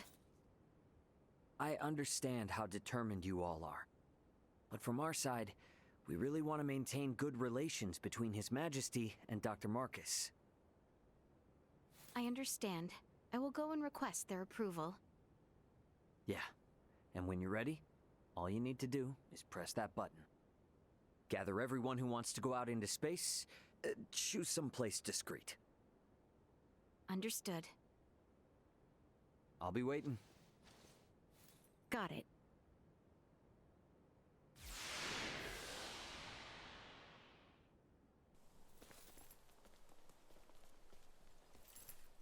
We shall part ways here for now. Part ways? We are on the verge of venturing to unknown worlds. Surely you must all have preparations to make? Nina, Maester Midas, Lady Malkia, please use the Fulga if needed. Ah, yes. From the air, we can reach even Nilbeth in the blink of an eye. Oh, right. Dr. Eason. It has been some time since I left Ada. We shall reconvene tomorrow at midday in the castle courtyard. Please spend the time until then as you see fit. Okay, we'll be back before you know it. I shall return. Leave without me and I'll never forgive you. We shall see you tomorrow. What's going to happen to me after all this?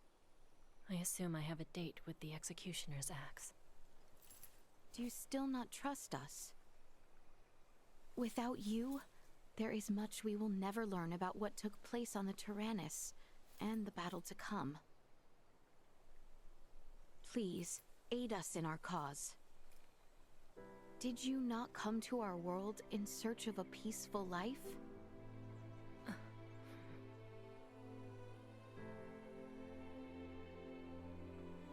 Now then, I must report to my father.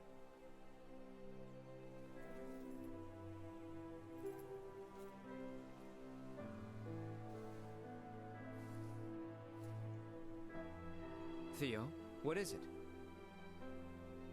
I'll leave it to you to report to my uncle. I have another stop I would like to make. Cousin?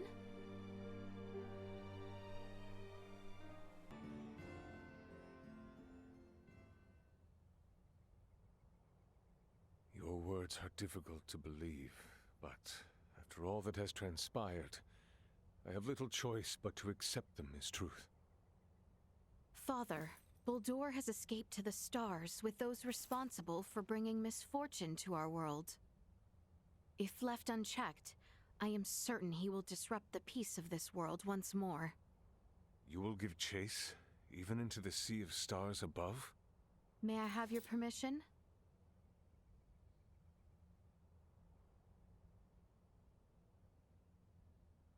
I believe you feel it is your duty. Precisely. Your Majesty, I shall accompany the princess and guard her with my life. And what of you? Your Majesty. My planet was invaded by the Scorpium. The strange life form that Emperor Buldur attempted to implant on Princess Laeticia. The world I knew is no more. Now, your planet faces the exact same crisis. I sincerely believe Princess Laeticia's journey into space, the Sea of Stars, as you call it, will be paramount to the future of your entire planet. Very well. Father. I myself have seen but little of what extends beyond the stars above. It would bring me great joy if all of you were to learn more about that world. Albert and Lola, I entrust the fate of our planet and my daughter in your hands. My lord. Understood. Safe travels, my daughter. I will.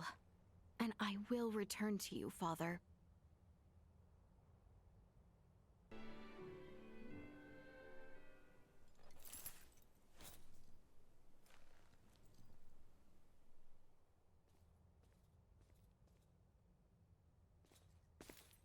Oh, Lola. Here. That contains data on the fight between the Scorpion battleship and Lieutenant Kenny's vessel. You should be able to access it from the Vergoldian ship. I'm not sure it will help, but take it with you. Lola, will you not come with us? No, I cannot. I need to remain here. Make sure no one from Osirius or Vale misuses the Tyrannus. Just in case. It was also decided I'd be helping Captain Bertrand with the post-war recovery efforts. You have my thanks. Lola? I'm sorry. I know that I have no right to ask you to help them. But... You mean Volange and Gaston, yes? I beg of you. I cannot make such a promise. However, I can tell you that I do not wish to see another life lost needlessly. Please, put your faith not in me, but in them. Thank you.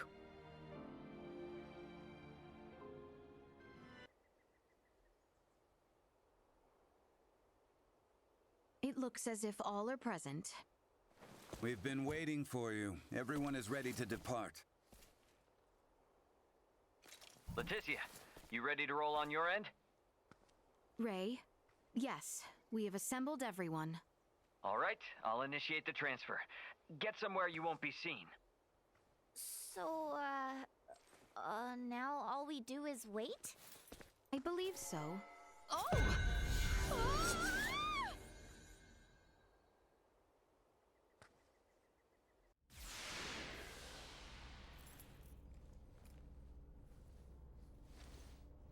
Welcome to my humble abode, Your Highness.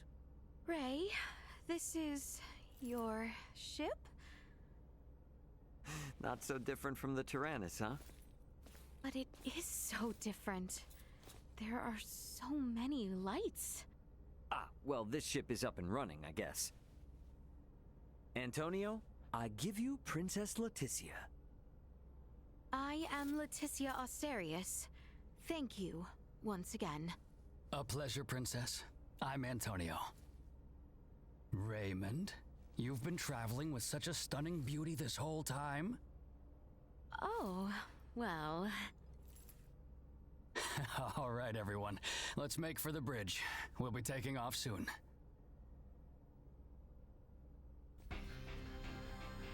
See that? There's your planet, Laeticia. Aster 4.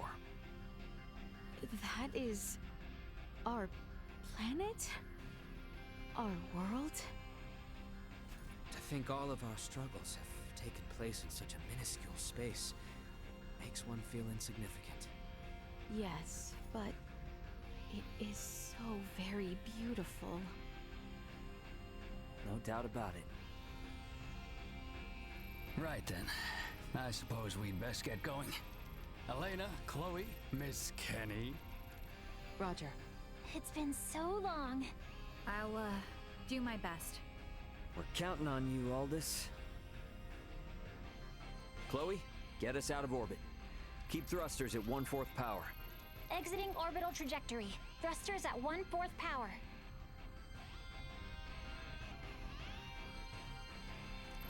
We have exited orbit. Now entering conventional space. All systems green. Right then. I guess our first priority is to chase that ship carrying Boldor and the others.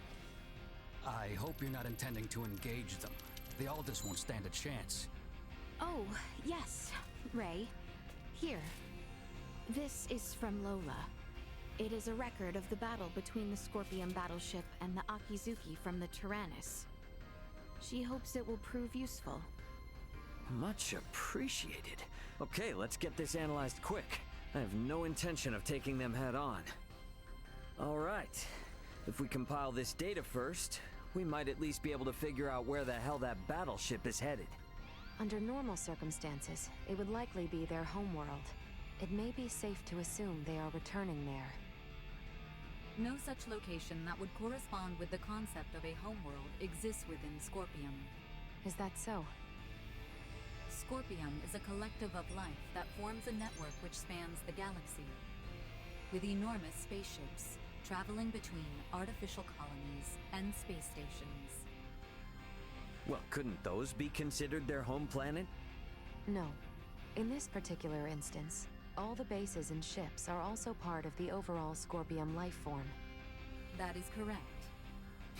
So, you got any idea which one of these massive life forms they might be headed to then? The man known as Gaston contained many factors that differ from the current state of the Scorpion. Thus, the accuracy of any predictions we make will be low. Hey, okay. Are you really telling me we don't have any leads right out of the gate? I mean, can't we use our long-range sensors to pick up their trail? Yeah, they're already way out of range of our sensors. For crying out loud. What's that? Okay, take it easy. It's the sensors picking something up. It might even be them. Chloe? No, it's a Federation ship. They're approximately 36 hours away. A Federation ship. They may be coming to apprehend Sayuri and I. Alright, it doesn't look like they're heading for Aster. Want to test our luck and try to make contact? Unlike the Astoria, they are making no effort to conceal themselves. At this distance, the Aldous should be able to outrun them as well. Not so sure about this. Chances are they picked up our signal already. It'd be more risky to just sit around and do nothing. Ant, patch a signal through open comms. Roger that. Opening a line of communication. Connection established. Putting them on screen. This is Captain Raymond Lawrence, aboard the Vergoldian transport vessel Aldous. State your name and affiliation. This is the Pan-Galactic Federation battlecruiser, Bella Golf. And I am its captain, Curtis Aldrich. I never expected to meet a member of the Lawrence family in the middle of nowhere like this. It's an honor. Permit me to skip the formalities, Captain Curtis. What brings you out to this middle of nowhere? We're en route to our destination and in a hurry. Though I'm not about to share any more than that with the captain of an anti-Federation Vergoldian ship. Understandable. So I suppose it's just a coincidence that you happen to be heading in the same direction as the Scorpium ship that we happen to be tracking? How do you know of the Scorpium? We just recently engaged a Scorpium vessel which had entered the Aster system. We've since determined that the ship was crewed by soldiers from the federated planet of Vir. Captain Raymond, I think it may be best we exchange information. I should like to make contact with your ship. I must decline. You see, I was on board another ship, the Aegis, when it was taken out by an unlawful attack from a Federation battlecruiser not too long ago. Are you referring to the Astoria? I hear it was illicitly cloaked and attacked without warning. Oh, well, if you know about that, then I assume the Astoria must already be hung out to dry. Actually, they're currently on the run. What? The Federation's most advanced ship has gone rogue? Our ship, on the other hand, is in no such state. Transmit our logs to Vergold if you like. We have nothing to hide. We make for the site of an emergency mission. Though, at present, we could use all the information on the Scorpium that we can get.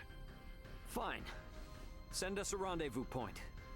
We'll give you an estimated time of arrival once we figure it out on our end. Much appreciated. Wishing you a safe voyage. Over and out. Coordinates for the rendezvous point received. Our ETA is 10 hours, 57 minutes. Ray? No.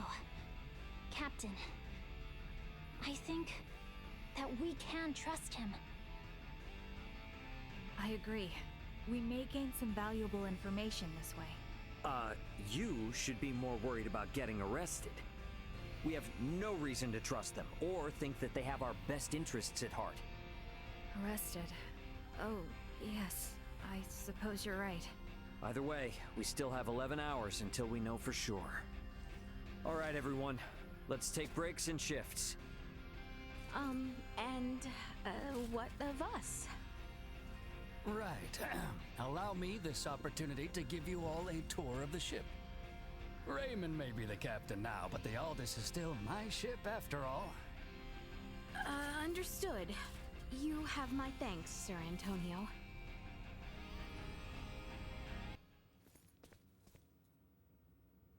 Ray. Hey, did my brother behave on your tour? Antonio is much more of a gentleman than you. Aw, thank you. So, what do you think of the Aldous? How should I put it? It's incredible! Every last bit of it! Nothing short of incredible! Every aspect of life here is like another world. No, another dimension. It's all so astounding. I don't know where to begin. Let me say this. Preventing him from wandering off whenever I look elsewhere is proving quite a difficult task. I know full well that this journey will be difficult, but it is quite thrilling to think I will experience what was spoken of in Larkus for myself. Glad to hear it. You're welcome to wander and check everything out at your leisure. Any questions? Feel free to ask Antonio or myself. On that note, Chloe? Yes, Captain. If you hear a voice come out of that, do what it asks, okay? Yes. Understood. We've prepared rooms for each of you in the living quarters. Rest up as much as you can until we rendezvous with the Vela Gulf.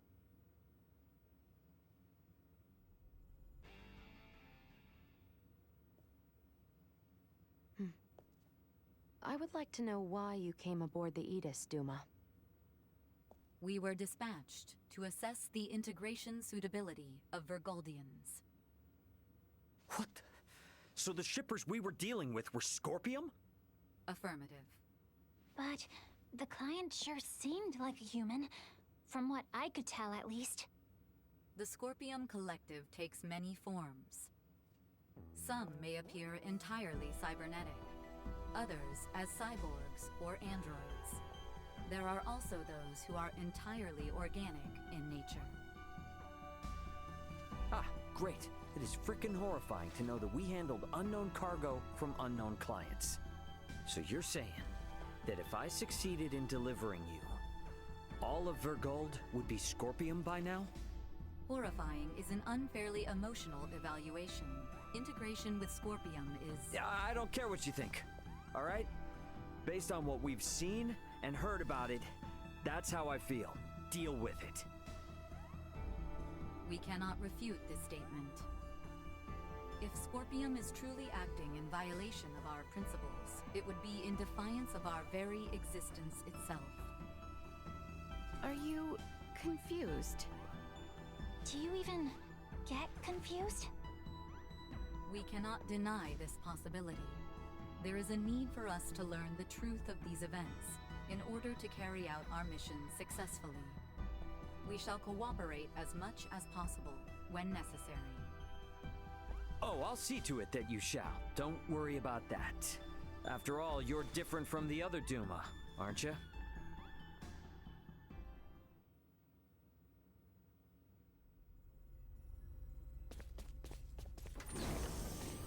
"5 minutes to rendezvous point." Ray, the Vela Gulf is hailing us. Put him on screen. Right on schedule, I see. I'll be on board shortly for that information exchange we mentioned. You serious? A sign of good faith from us. After we rendezvous, we'll warp out for 1 minute. After the transfer, we'll immediately warp back in. Maintain your course. I've just sent the data. Data received. Looks to me like there's only one person in the transfer chamber. Not exactly thrilled about their terms, but seems we've got no choice. Understood. Maintaining course and confirming that of the Vela Gulf. Transfer will commence within 1 minute of exiting warp. Once Captain Curtis is aboard, we shall adopt a parallel course to the Vela Gulf. Captain's coming aboard. Guess it's up to me to bid him welcome. Marielle, Laeticia, come on with me. I'm not too savvy when it comes to Federation etiquette. Understood. I should go too? Yeah, all you gotta do is stand there. If there's 3 of us, it should deter Curtis from trying any funny stuff. Very well.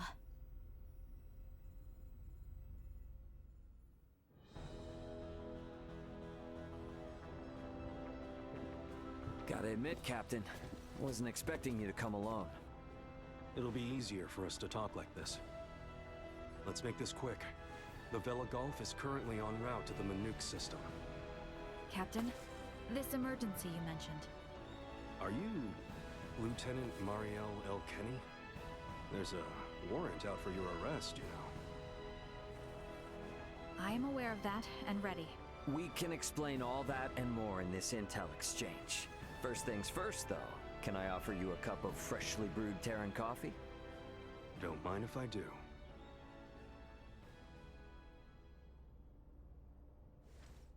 Goodness. To think such a thing took place in the Aster system. So, what is it that has you rushing off to the Manuk system? Manuk is currently under siege by a large fleet of Scorpium ships. Headquarters interprets it as a full-scale invasion. Ridiculous. That is impossible. I've been wondering about this. A Duma, I presume. You know about Duma? We've been gathering information on our end as well.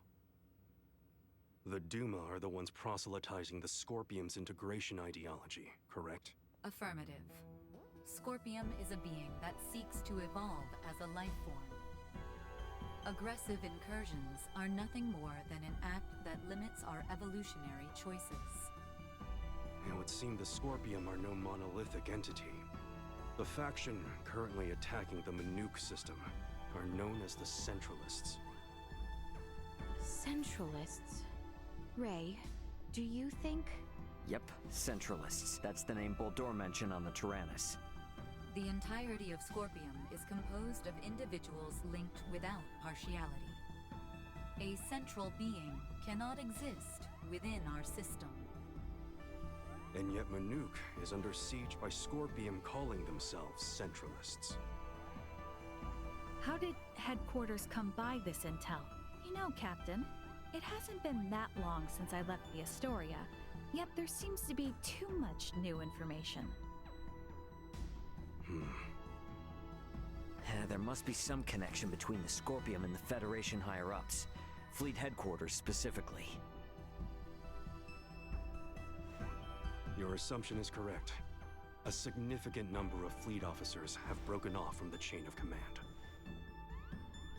Most of them were in contact at some point with the Scorpium on the planet of Vir. Headquarters decided to launch a rescue effort in the Manuk system. It's unclear who's friend and who's foe within HQ, however. We may even be following a Scorpium directive. And even if that is the case, you can't just abandon them, huh? Captain Curtis, the Aldous is in possession of Scorpium data compiled by a soldier who escaped from Vir.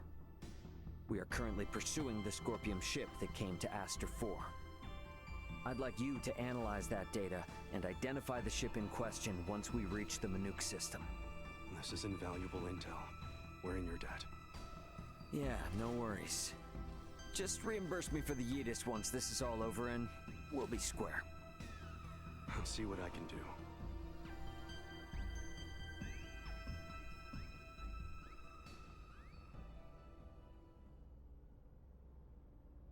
Thank you for your time. I'll get back in contact as soon as we've identified the ship that you're after. We've exited warp. Commencing transfer.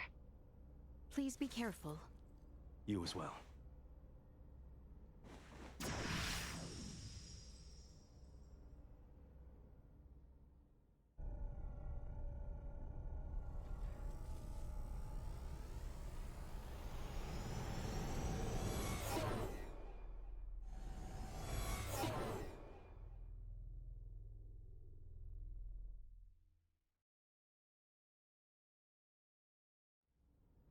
The Vela Gulf has sent us a location. ETA to the Manuk system is 25 hours. Exactly 6 hours behind the Vela Gulf. Don't sweat about what he said. The larger an organization, the easier it is to corrupt. Captain, please don't make light of it. Even a single ship deviating from the chain of command is cause for alarm. If all of these ships are under the influence of Scorpium, then the risk to the entire galaxy is very real. I too find something strange about all this. What do you mean? Little Duma's reaction. I also felt that what Captain Curtis told us did not line up correctly with what we heard from Lola. She stated that the Scorpium invading her home were acting in such a way as to avoid detection. I did not get the impression that it was attacked outright in the same way as this Manuk location is being attacked now. I think Lola's hunch may be right about Scorpium having infiltrated the Federation undetected. But isn't Duma also a part of Scorpium? It must be hiding something. Little Duma always remains silent when they wish to be deceptive. When they do speak, it is generally free of falsehood. This is why their assertion that Scorpium does not invade must be true. Right, Duma? Correct. Duma's the only link we have to understanding the Scorpium. We analyzed the data from the Tyrannus, but we still have almost no idea of who or what the Scorpium are. We won't learn much of anything until we confront them ourselves.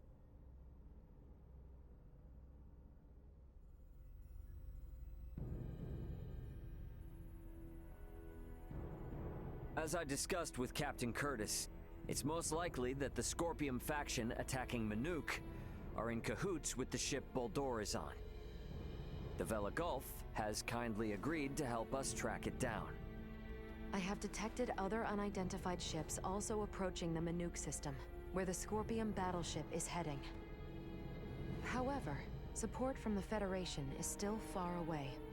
The Vela Gulf, Aldous, and Manuk fleet will have to handle this alone. So what you are implying is that it will be a difficult battle. That is correct.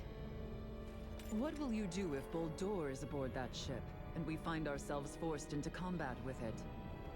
All I can say is that we should be ready for anything, even if it means taking them out. It would seem war is much the same here in the stars as it is in our world. Yep, you got that right. Which is exactly why I want you all to rest up before we reach the combat zone.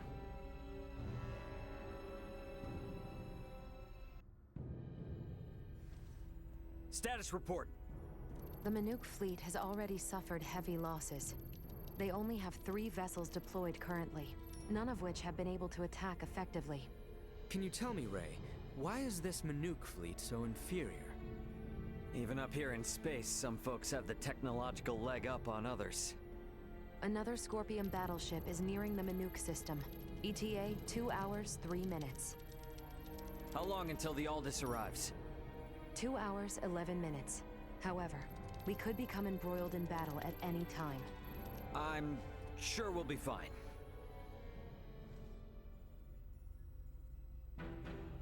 Captain, update. We will arrive in the Manuk system in 6 minutes. The Vela Gulf has disabled one of the Scorpium vessels. They are currently in combat with 2 ships, including the one that arrived shortly before us. Way to go, Captain Curtis. Battleships sure are on a different level, aren't they? Captain, the Vela Gulf is hailing us. Putting on screen now. Vela Gulf to Aldous. We only have 8 torpedoes left. Hardly enough to take out these last 2 ships. We're going to focus on stalling them. Can you cover us? You can count on it. We'll be pulling into your sector in 3 minutes. Much appreciated. Vela Gulf out. The 2 ships engaged with the Vela Gulf are now designated as Scorpium Ship Bravo and Scorpium Ship Charlie. Warp out directly into the orbital path between the Vela Gulf and Scorpium Ship Bravo. Trajectory set. Red alert. Deploy full defensive shields. Set to Omni. Load all 6 proton torpedo launchers. Arm the phase cannons. Red alert. All hands to battle stations. Shields at full. Proton torpedoes loaded. Phase cannons initialized.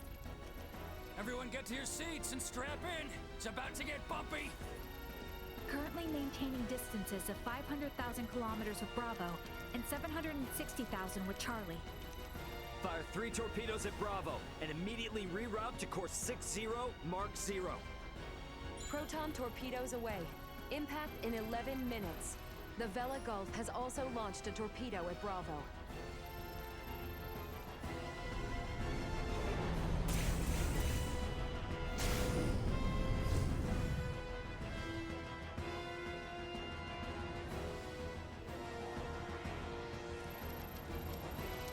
Adjusting bearing to 60 Mark 0.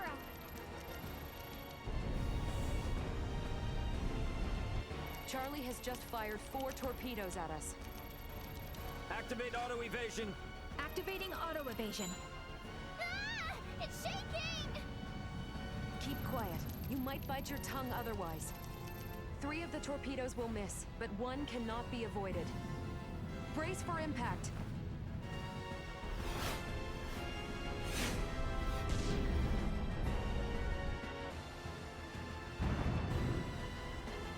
We have been hit. Shields at 76%. Restoring them now. The rumbling is like an earthquake. We get any hits in? All 3 torpedoes failed to connect. How could they miss at that interval? What sort of ship is that? Damn it! Open a channel to the Vela Gulf! Channel open. Captain, follow this. Can you handle this? We'll make it work. Just go! Set phase cannons to fire simultaneously on both Bravo and Charlie. Program salvo bursts to fire automatically in 10-second intervals on these coordinates. Understood. Divert to course 270, mark 180. Match the movements of the Vela Gulf. Roger, Captain. I'll do my best. Distance between Bravo and Charlie is 100,000 kilometers. Both ships are taking evasive action. Now, hit Bravo with all we got!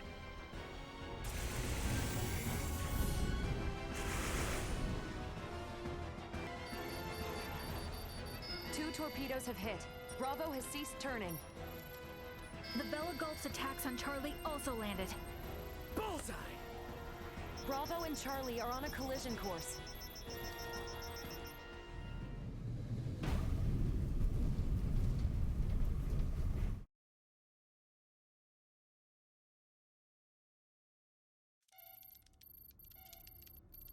Scorpium ships Bravo and Charlie have collided. Both battleships appear to have been immobilized.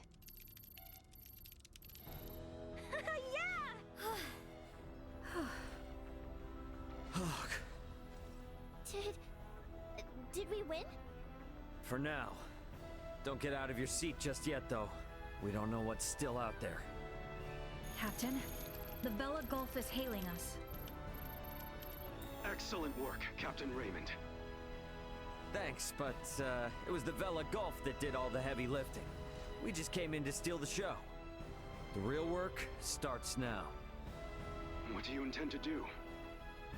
We're gonna board one of the Scorpium ships with Duma and investigate inside. Understood. They may be quiet now, but you're likely to face some strong opposition. Be careful. For sure. And I trust you got our back if anything happens.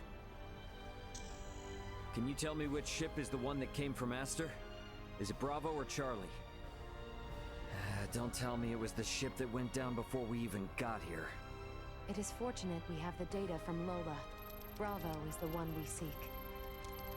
So we're boarding the Scorpium battleship. Yep, you got it. Let's make our way over there now. Transfer chamber. Oh, I simply wanted to try saying it. Did I do so correctly?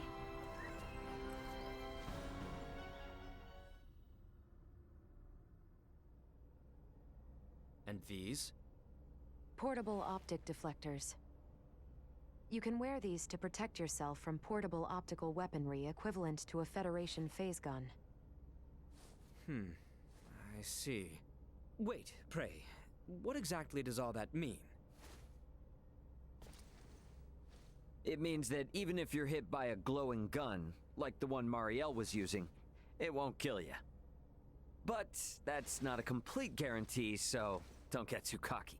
Note that it also offers defense from physical attacks, such as bullets or knives. Finally, please attach these magnetic soles to your footwear. You can switch them on and off by touching your heels. Indeed. Being free of gravity's shackles ought to be fun. Do not even think of wandering off.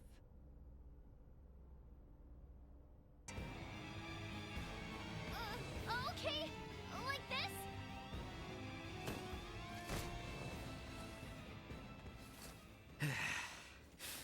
So, this is the inside of a Scorpium ship, huh? Which means we're in the belly of a living creature. It certainly does have that appearance. Rather unnerving. Where could Boldor be on a ship like this? If he's even still alive. All these... they were on this ship. We must hurry. If more Scorpium arrive, there's no telling what could happen. Strange. This vessel is... What's up? Ray, I am picking up multiple life signs ahead. Many of the Scorpium do not possess detectable life signs. I suggest exercising caution.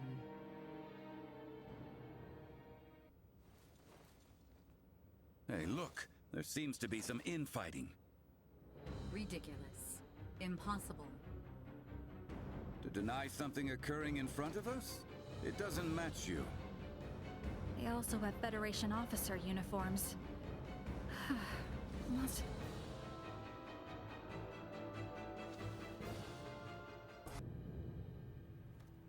Wait, you are not of the Scorpium? Are you with Pan-Galactic Federation pursuers fighting in this system?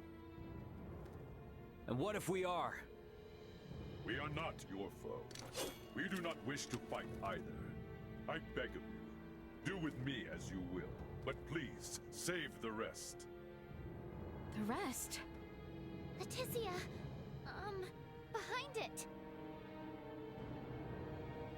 You were protecting these people from other Scorpium? The Centralists must not be allowed to have them. These are refugees of war who have lost their homes. Please, you must help them. And why should we believe you? You mean to say that the Centralist Scorpium do in fact exist? Aha! Duma!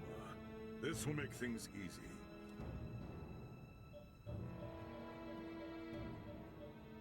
It is hard to accept, but it would appear we must acknowledge the existence of the Centralist faction. What is the matter? The Scorpium that refer to themselves as Centralists are in rebellion against the existing network. They are attacking those the existing network has deemed suitable, and assimilating them by force. This vessel was headed for a Scorpium colony, carrying those people behind me. However, the ones we took aboard on Aster 4 summoned the Centralists, and we were dragged into this conflict. You refer to Buldur, Valange, and Gaston. Wait a minute. So those two Veer were Centralists all along? Those Centralists, they are still Scorpion. It is merely a difference of thinking. They initially sought rescue, simply because they lacked the means of reaching space. We responded, out of a desire to aid our comrades. And because of that, all these people are now embroiled in a war? It's unforgivable. But this one is Scorpium too. And it's assimilating a large number of innocents into its collective. Fate was fair, it seems. It appears you have deemed integration into Scorpium as something malevolent. You are saying it is not? At least in my case, it was a means of survival. I became one with Scorpion by my own choice, and that of no one else. There are countless others, aside from myself, whose lives were saved by integration as well. Huh, well that was unexpected. Regardless, this vessel is doomed.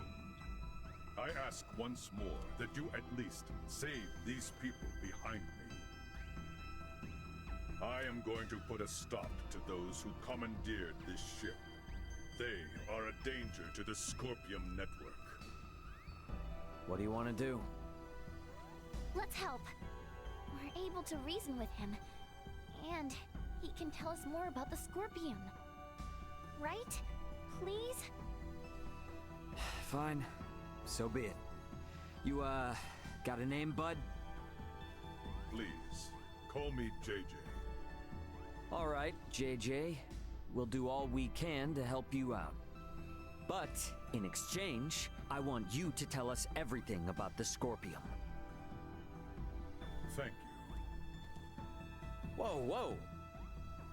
I must paint a strange picture, bowing before you in this body. However, let this be proof that I remain still an individual, though I bear the form you now see. You have my heartfelt gratitude for saving the lives of my friends. What exactly is happening here?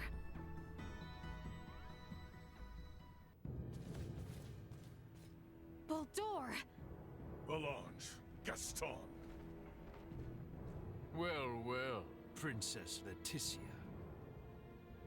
I did not expect you would dare to follow us all this way.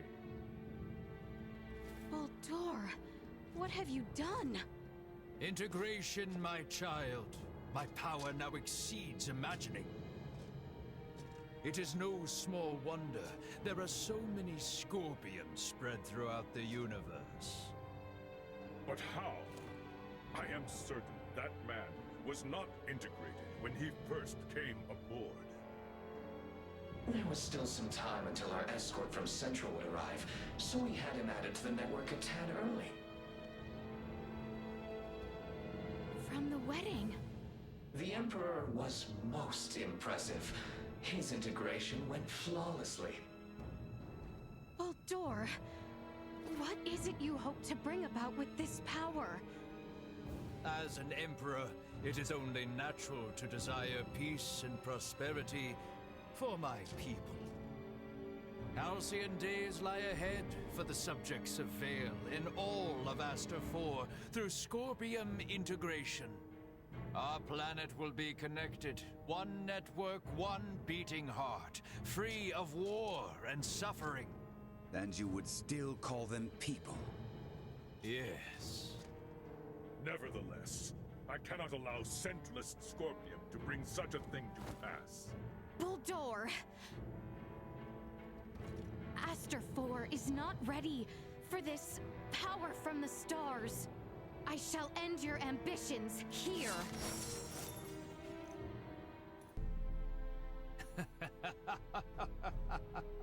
You are strong indeed, Scorpium warrior. Absurd. How can he be so strong so soon after integration? Yeah, no kidding. He's on a completely different level than other Scorpium. Emergency communication from the Vela Gulf. Ray, the Astoria is approaching Scorpium ship Bravo at high speed. The Astoria? Those bastards love to hide. Get out of there, Ray. They're gonna fire! It would seem we are done here. Yes, it would. Our escort from Central has arrived. The Astoria is connected with the Centralists? Would knowing that change anything? This ship will be destroyed, along with your own. Colonel Valanche, is this truly what you desire? Lola lives. She awaits your return. There's no going back for me. I am truly sorry, Princess Laeticia. I find myself unable to save you. Baldur! Damn it! It's the Astoria. They're changing course, and they've locked onto us. We can't shake them. Ants, run! No! Stop, please!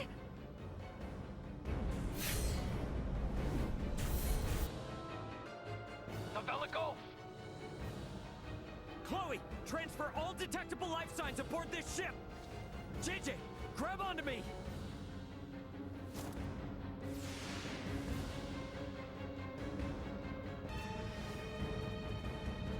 The Vela Gulf has engaged the Astoria. Captain Curtis, you saved our bacon. We only escaped thanks to you. Don't think you're out of the weeds just yet. The Astoria seems to have it out for you. Get out of here while we hold them off. The Federation should be the ones to atone for all this. Son of a bitch! Get us out of the Manuke system at max warp! All hands, brace for warp speed! Wait! We must help them! There's nothing we can do if we stay. The captain's efforts will be in vain. Entering emergency warp. Course 180. Mark 180. Engines at maximum.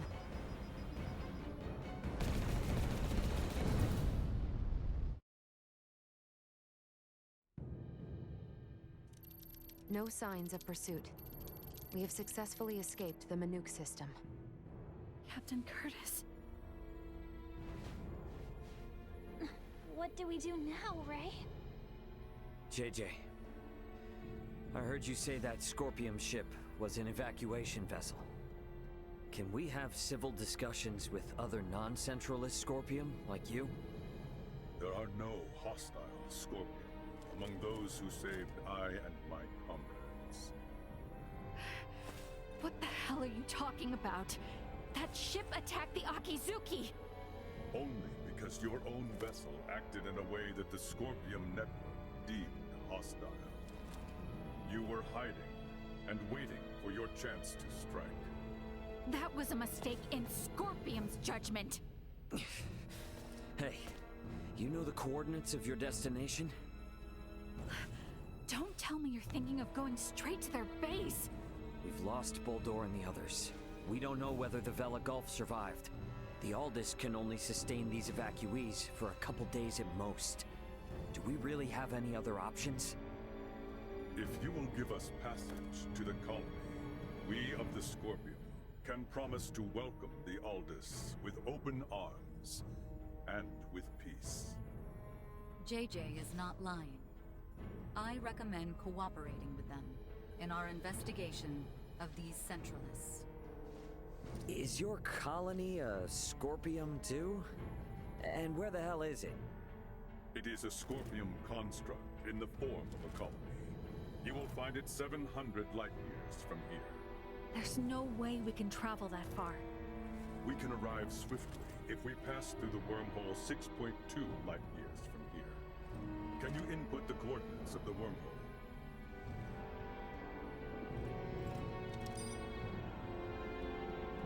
Yes, a wormhole does indeed exist at this point. If we travel through it, we will reach the colony within 24 hours. We possess the key to the wormhole. The Aldous is now en route to the Scorpium colony. We're bringing the refugees home. My thanks. Don't worry. Everything will be fine.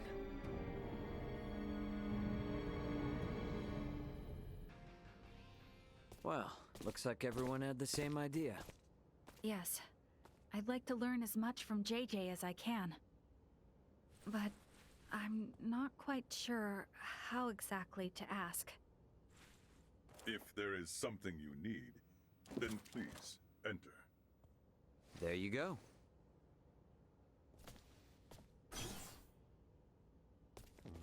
Captain Raymond, thank you once again for offering us your protection.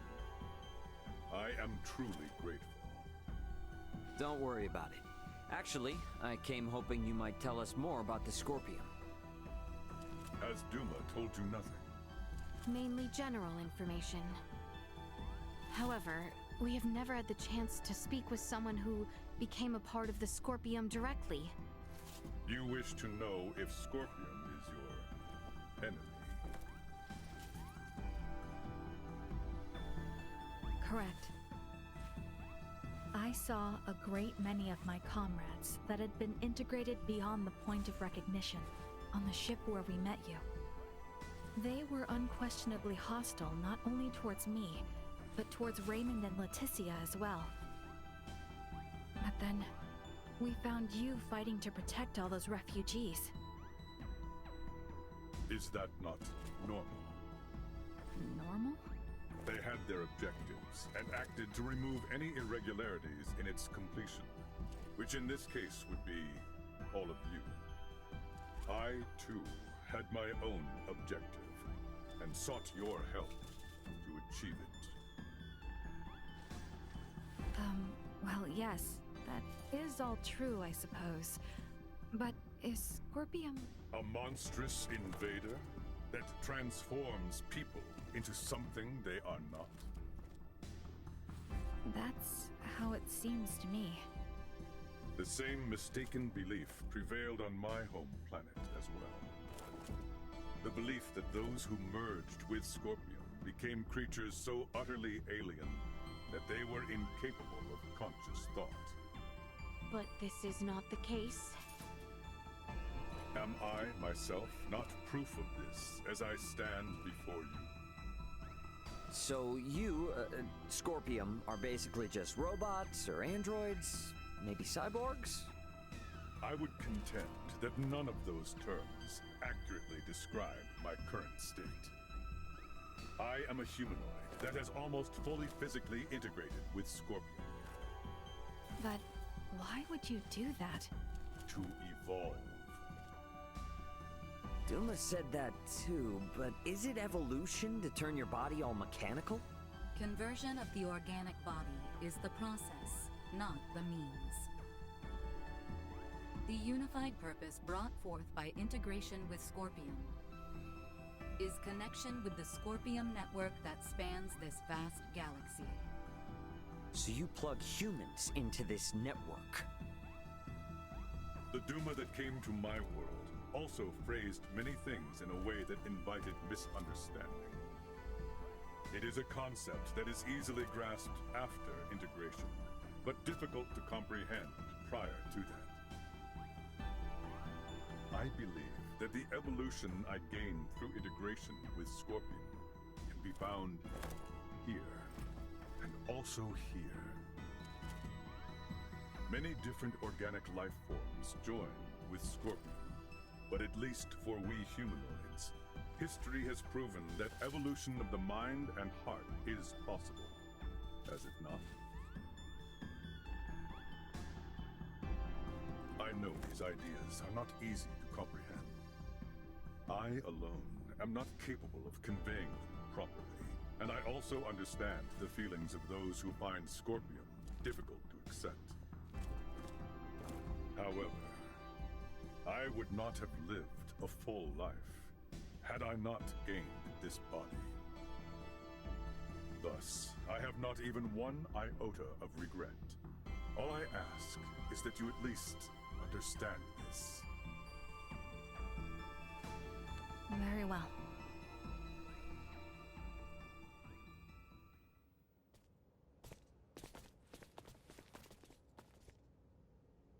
I don't get it, though. What about those Federation officers? There's gotta be something we're missing. We're really gonna have to open our minds if we want to wrap our heads around any of this. You mean to say that what we know is limited by what we have seen, and we are yet to understand the full extent of what has happened? Yeah, exactly. You're getting all of this pretty quick, Laeticia. Well, you have proven to be quite the teacher. All of this has given me a headache. I'm going to go get some rest.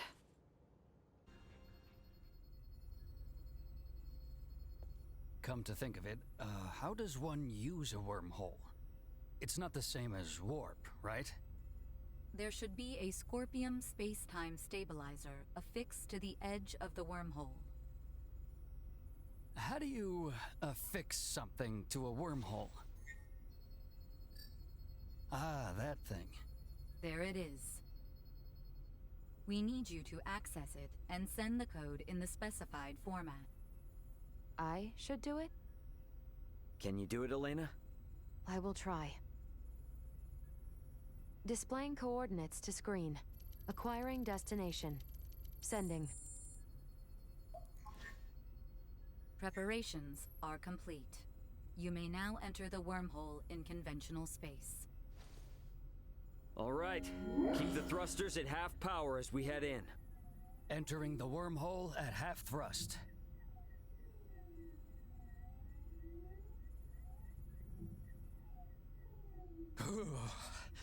That sent a chill down my spine. Man, if we can start jumping through space like this, we wouldn't even need warp drives anymore. There are only 5 stable wormholes within the entirety of Scorpium's range in this galactic system. They do not allow for travel to unexplored space. The warp drive is a necessary technology for the evolution of life and humanoid races. The evolution of humanoid races, huh? The end of the wormhole is coming up ahead. What the? We're at the end?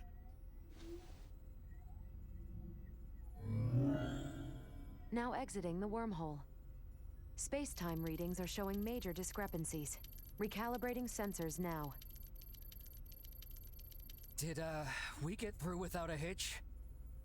Calibration complete. Our current position is Sector Beta, 713 light-years from our position prior to entering the wormhole. Seriously? Long-range sensors detect an object equivalent to a space colony 2.1 light-years from here. This is one of the colony-form Scorpium constructs and the destination of JJ. It is named Parapium. You may proceed forward. The colony has a suitable space dock for entry. So based on what you've said, that dock and this whole colony is all part of Scorpium. Correct. You've got to be kidding me. Marielle, can you go wind up JJ and, I'd feel a lot more comfortable if he was here as we go in. Understood.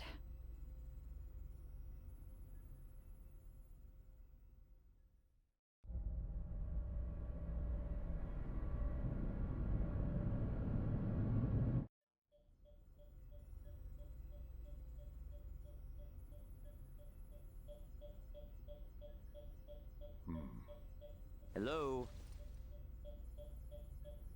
I've communicated with Parapium.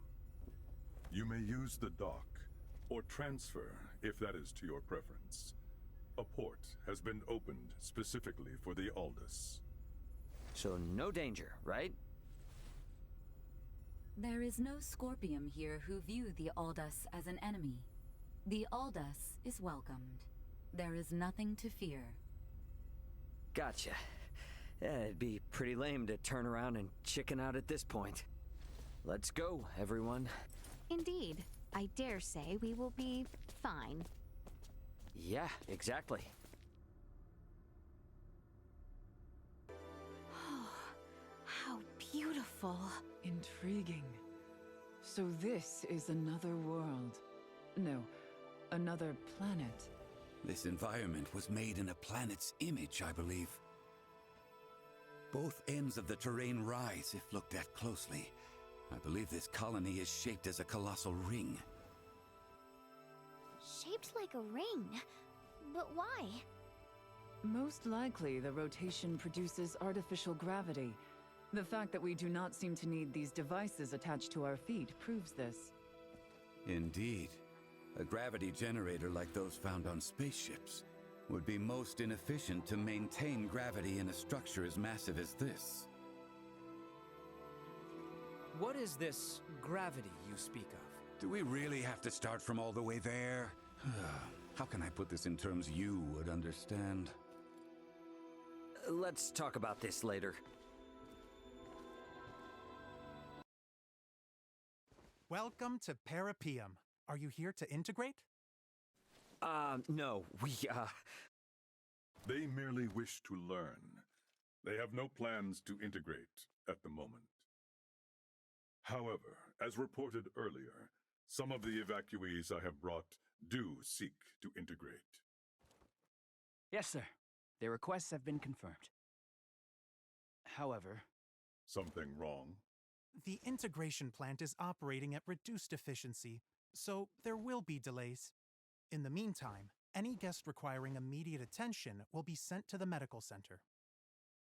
Why is the plant operating at reduced efficiency? The plant's administrative network is currently under attack by a faction of Scorpium calling themselves Centralists. Until we can fully eradicate their presence, it is possible they may interfere with results, hence the facility's limited output. Centralists? Under attack? Are we in danger here? No, they are not physically present. Simply put, it is an unauthorized breach of our network. Rest assured that all of Parapium is fortified against attacks. So what you're saying is that no one will be hurt? Absolutely correct. Your concern is very much appreciated. Oh, gotcha. Well, then that's fine, I guess. If a Scorpium network is attacking another Scorpium network, The schism truly exists. In any case, please be at ease and enjoy your stay in Peripium. The Scorpium Network welcomes you all favorably.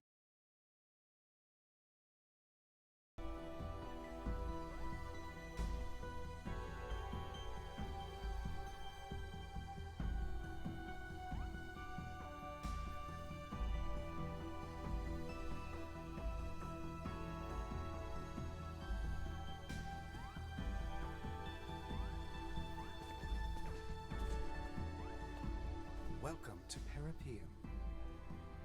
In this city, you can learn many things that will help you to understand the concept of Scorpium integration. Oh, what am I meant to do? Here, all integration candidates and organic life forms uncertain of integration can learn all there is to know of the Scorpium.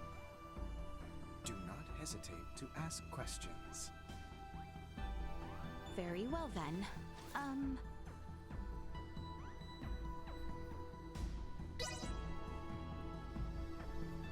Please tell me, why does Scorpium require integration?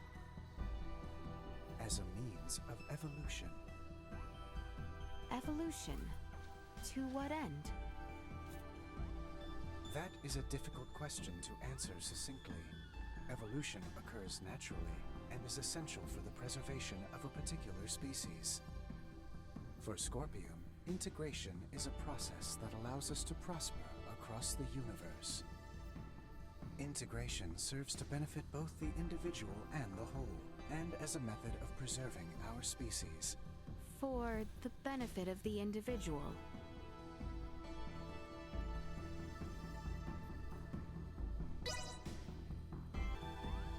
I should like to know, what exactly is Scorpium? Scorpium are a collective of cybernetic life forms which are not carbon or silicone-based. This is in spite of our original anatomies, which differ considerably from our current post-integrated forms. So it is a machine that lives. But is that truly a living being? Based on Scorpium's observation of life forms with differing perspectives that have collectively formed societies, life is defined by a group of similar organisms who share the same physical composition. Therefore, yes, we do consider ourselves to be life forms.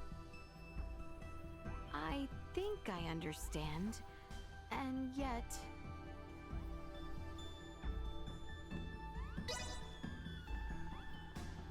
I cannot think of anything else.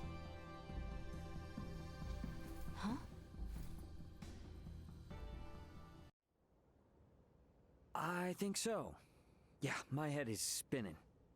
Well, my lack of knowledge of many of the basic concepts meant I only grasped half of what I heard.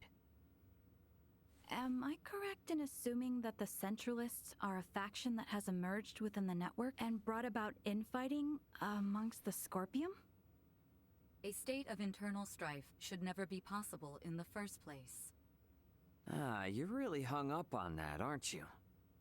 If the Scorpium are living beings, then it's totally possible that they'd fight amongst each other. The origins of Scorpium as a life form lay in seeking out and sharing the potential for all manner of evolution.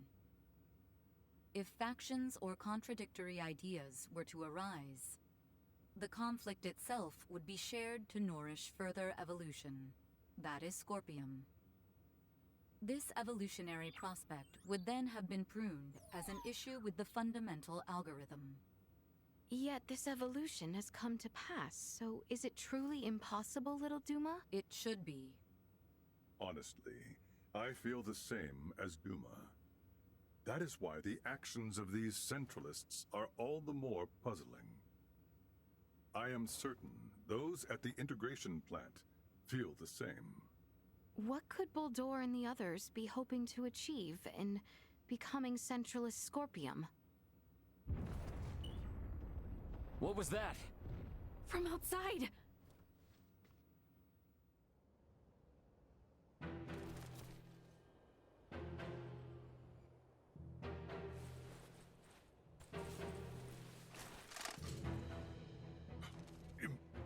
impossible. A Centralist attack? What? It's been shared on the network. Centralist Scorpium are forcing their way into Peripium from the dock. Ugh.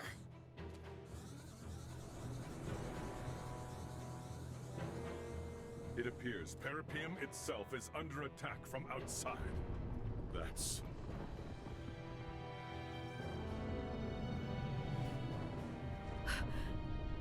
The Astoria! It frickin' followed us here? No, it is going in that direction. That is the way to the integration plant. Could they be planning to destroy it?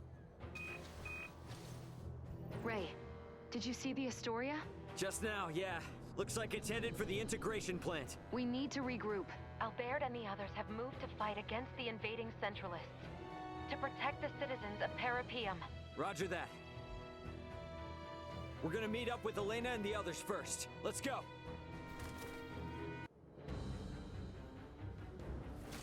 Wait a second. That Scorpium is... Marielle. They know what they are doing is wrong. Yet they have chosen to blindly follow orders all the same. They have long since passed the point of reason. If we are to right their misdeeds, we must fight.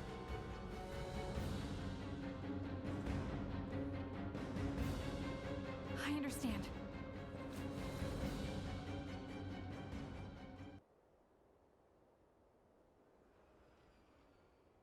It would seem our defense of this district was successful. Yes, but the fighting at the plant is still raging. Many there have yet to undergo integration and are still wholly organic. We have to go help the inhabitants of Peripium. I cannot let the Astoria's crimes go unchecked any longer. Even if it means facing your former comrades and superiors, Marielle.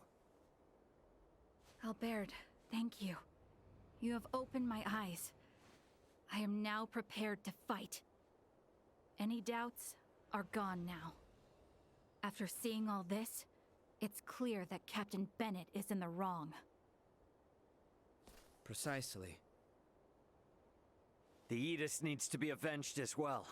Marielle, is it cool if I introduce Astoria's captain to my fist? Of course. JJ, may I ask you to guide us there? Gladly. It pains me that you have all been drawn into this unfortunate conflict. The plant is vast, so I expect our opponents will be many. Make sure to prepare accordingly.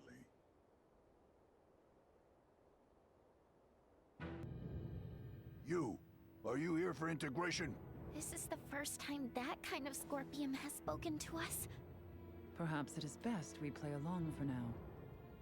Yes, that's right. We came here to integrate. The plant seems to be in a bit of an uproar, though.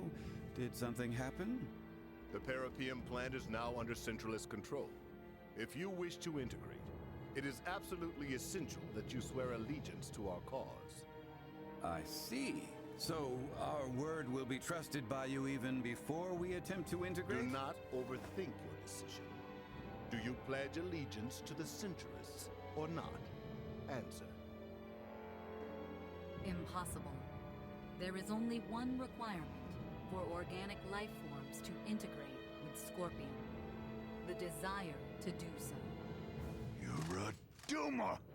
You speak our language, but you lack any ability to think on your feet. Death to those who defy the Centralists!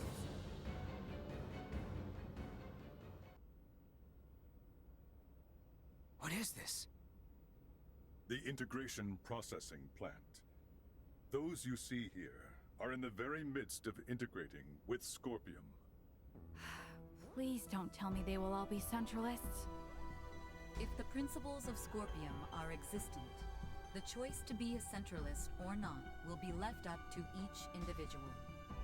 Therefore, it is impossible to determine whether those in the midst of integration will be friend or foe. Yeah, great. Look at the scale of this operation. So, is this particular integration plant special or something? Or are all of them this big? Out of all the many plants, This one boasts the largest cybermind integration capabilities. Cybermind integration? Gives me the creeps. Though standard integration, like my own, requires the consent of the organic life form, it will still be joining in a subordinate role to the core cybernetic life form. This is the main reason why integration with Scorpion is often perceived as invasion. The wills of both the organic life form and Scorpion persist in a state of coexistence. The cybernetic and organic life forms merge anatomically and become dependent upon the body for self-subjectivity. The integrated being can then connect the electrical signals of its own brain directly to the network. This is in contrast to cybermind integration, in which the organic life form is the core, and subjectivity is not dependent on the body. Subjectivity is not dependent on the body? So it would be similar to me diving into cyberspace and inserting my own identity program into a computer I had hacked. Similar, but not the same. In the situation you describe, the subjective data you produce is being linked to a limited body located in the physical world. The subjectivity of an individual post-cybermind integration exists within Scorpium Network. It connects and merges with the entire network while maintaining its subjectivity and sense of self. The only situation where an individual requires a physical body is when it wishes to interact with the material world. By its very nature, cybermind integration incites new evolution within the network. But would that not require the brain functions of the organic life form to be converted in their entirety? There is no cause for concern.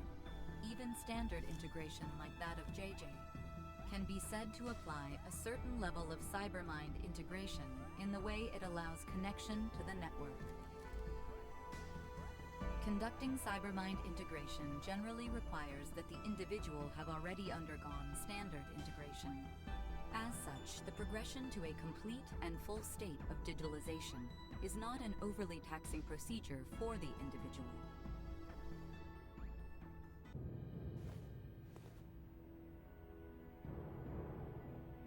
Captain Bennett!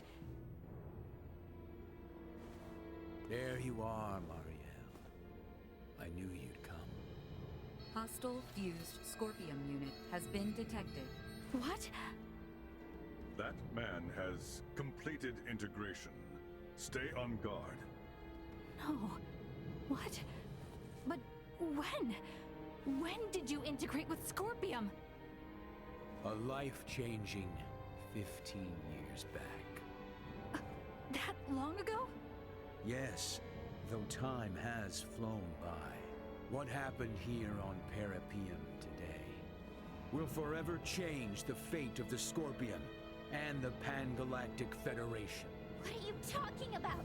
The only thing that you've accomplished is hurting so many people! I doubt it's anything a little girl from an undeveloped planet would understand. But I'll fill you in. Today, our sovereign has obtained a tremendous power. One that will alter the course of history for all of Scorpium. I am beyond proud to have been party to its acquisition. You speak of the fate of the Federation. Don't tell me you're seriously planning to strike at the Federation alongside the Centralists. Just like you did with Captain Curtis and the Bella Gulf. You fail to understand a thing. Curtis is the one who turned his back on the Federation. Now most of the Pan-Galactic Federation forces serve under our sovereign. You might even say the Federation is the Centralist Scorpion. We will wield the military might of our sovereign and the Scorpion to expand our reach here on. Such is the path to glory for the Federation, for all life in the galaxy.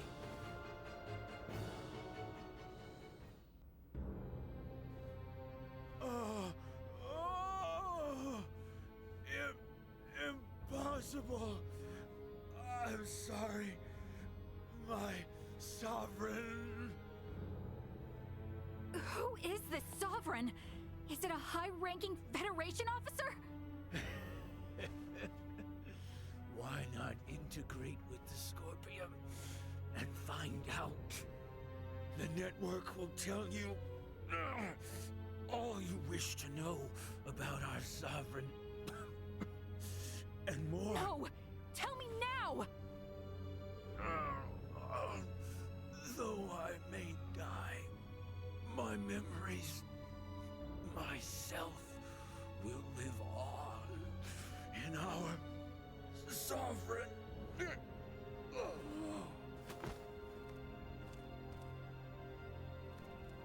Anything? This unit's information was lost. No! Isn't there anything we can do? The central information system of this facility may be able to conduct a search. The probability is high. Though a centralist, he was still Scorpion.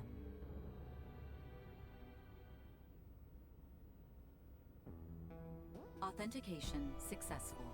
We shall now search for and acquire the necessary data. This will require some time. Is there anything I can do to help? You?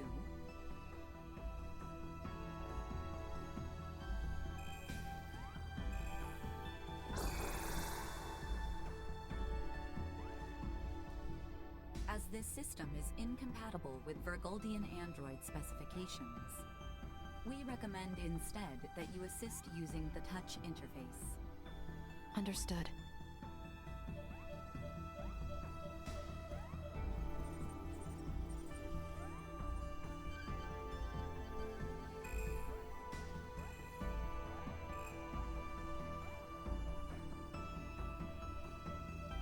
Information acquired.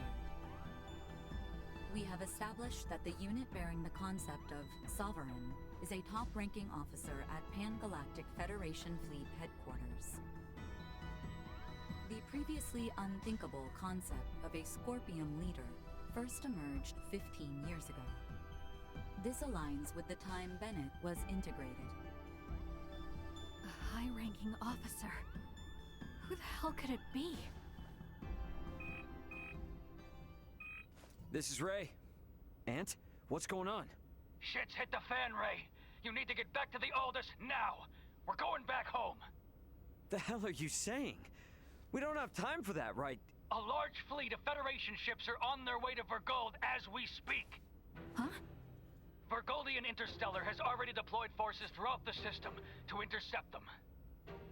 Emergency evacuation orders have been issued to all ships in the area. This is a full-blown invasion.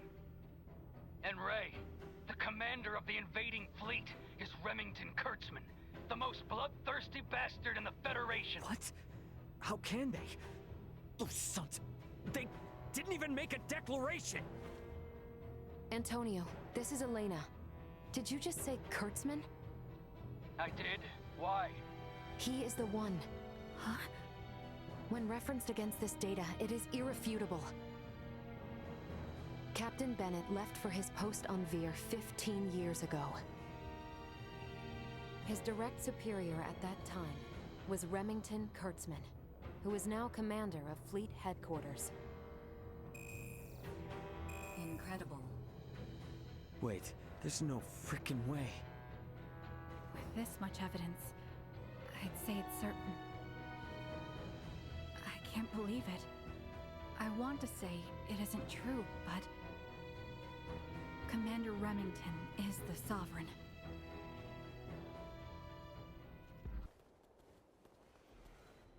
Oh, man, hold on. They better not think we're somehow connected to the people behind the attack. Do not concern yourself. I have already taken the liberty of sharing what happened inside the plant. JJ. Yes. Understood. We will go there at once. Thank you, everyone. Please excuse us. Were you speaking to them just now? They were in a rush to investigate the plant, so we exchanged information via the network. They requested that I share what I saw, as someone actually present at the scene. Captain Raymond, you and your group are going to Vergald now, correct? Yeah.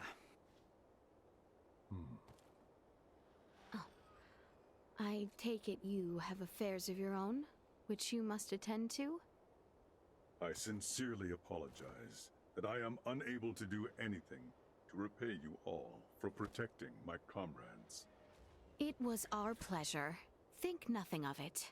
We were able to learn a great many things, thanks to you. Without you, we would have been fighting the Scorpion with little to no understanding of what it even was. And thanks to you, we were able to uncover Captain Bennett's, the Federation's, crimes. I am truly grateful. This experience of reaching a mutual understanding with non-integrated beings will prove useful to Scorpium's evolution. I wish luck on the Aldous crew. If you should ever visit Parapium again, the Scorpium Network will welcome you with open arms. Farewell. I wish you good health. Captain, Marielle, the Bella Gulf is hailing us. What? How? They survived? Put them through. Captain Curtis! Nice job getting out of there in one piece. It'll take more than that to sink us. Besides, I was the one worried about you, since the Astoria altered course to pursue you. Actually, Captain Bennett and his entire crew was integrated to Scorpium, and they invaded a Scorpium colony. He was firing upon non-combatants, so we had no choice but to engage him, and... I see. But Captain, can it be true that a fleet under Commander Remington is currently attacking Vergold? It is. They're using the pretense that Vergold has been antagonistic, interfering in Pan-Galactic Federation interests. What a bunch of... The Federation are clearly in the wrong here. But we're stuck playing catch-up, since no one knows why the Commander has gone berserk. Captain, Commander Remington is connected with the Centralist Scorpium, the same force that attacked the Manuk system. What? It is likely that the Commander himself has been integrated, and we have evidence that shows he may even be the Centralist leader. The truth is... This whole crisis started with the Federation, when Bennett and other Earthling officers were integrated. Still, I can't believe this has been going on for 15 years. They don't even hold back against their fellow Scorpium. And what's worse, their abilities are vastly superior to those of us that are flesh and blood. My guess is they're gonna use this power to expand the Federation's influence. But why would they attack Vergold? Well, that's the thing. It's not as if there's been any fierce outward antagonism with Vergold up to now. All this will do is serve to upset the other unallied planets. Hey, Duma. I remember before you were saying you came aboard the Aegis to assess Vergold's suitability for integration. And these Centralists, they're also connected to the network, right? Correct. Does this mean they're invading with the intention to integrate the people of Vergold as Centralist Scorpium? I think we can assume that. You're going? Hey, my home is in danger. I will do my part, and gather allies to put a stop to the Commander's madness. You know, we have no way to tell if any Federation ships that come our way are part of Remington's faction. So for safety's sake, give me a heads up if you decide to bring any friends along. Will do. I'll send you all we know about Remington's movements at present. I'll make my way to Vergold as quickly as possible, too. I wish you and the Aldous a safe journey. Over. Add Curtis's data and open a wide-range schematic display. So, each of those dots is a gigantic ship akin to the Astoria? Oh, I now see why Lambert would be so unnerved by the mere sight of the Tyrannus. The enemy's advance forces will reach for gold in 48 hours. It would be reasonable to estimate combat will begin in 72 hours. How about us in the Vela Gulf? Even rushing to Vergold, at Warp 11 as we are, we will not arrive for 96 hours. The Vela Gulf is in much the same situation, approximately 98 hours away. Damn. Well, guess that means we can't really depend on them then. Sorry, everybody. Hope you don't mind helping me clean up this mess back home.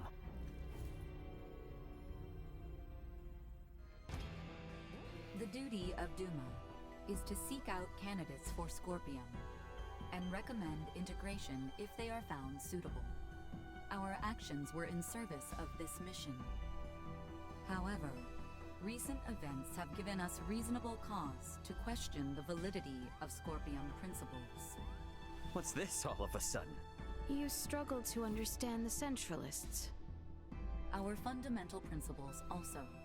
Although integration greatly expands our diversity and potential for evolution as a life form, the Centralists have clearly been influenced by the ambition of the Pan-Galactic Federation, and they have now chosen a path that involves attacking fellow Scorpion.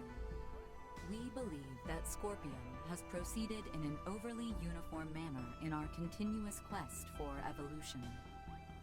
But would this not be the same even if you had not made contact with the Federation? Correct.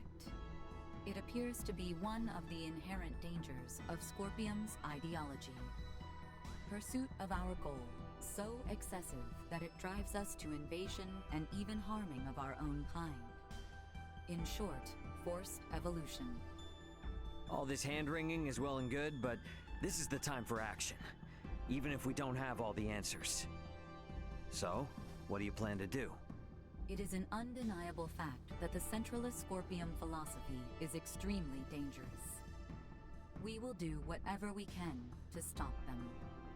And after that? If we are able to stop the Centralists, we are uncertain of what will happen next. That is something we must consider. I like that. You know, I'm starting to see you less and less as a computer. I'm sure things are gonna work out, right? Status report.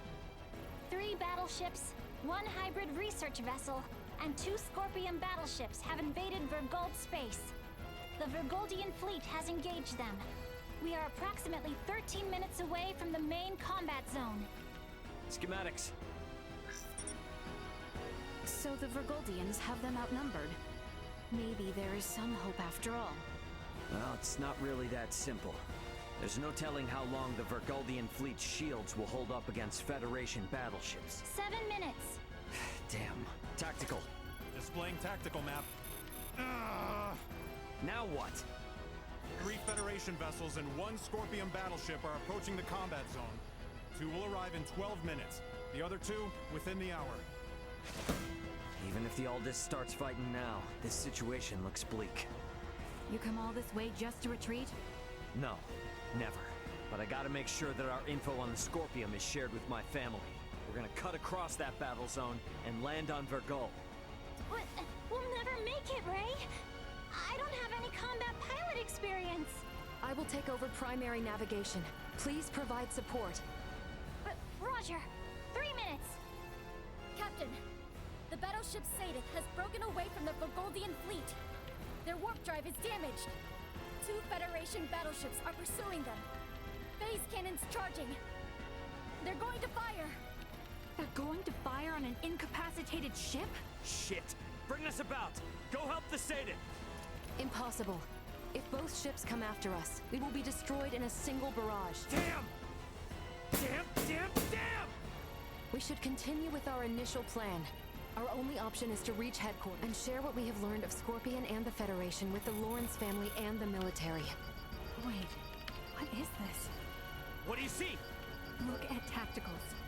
2 of the Federation ships have left the battle line, and they are now heading for the planet. What do they think they can do with just 2 ships?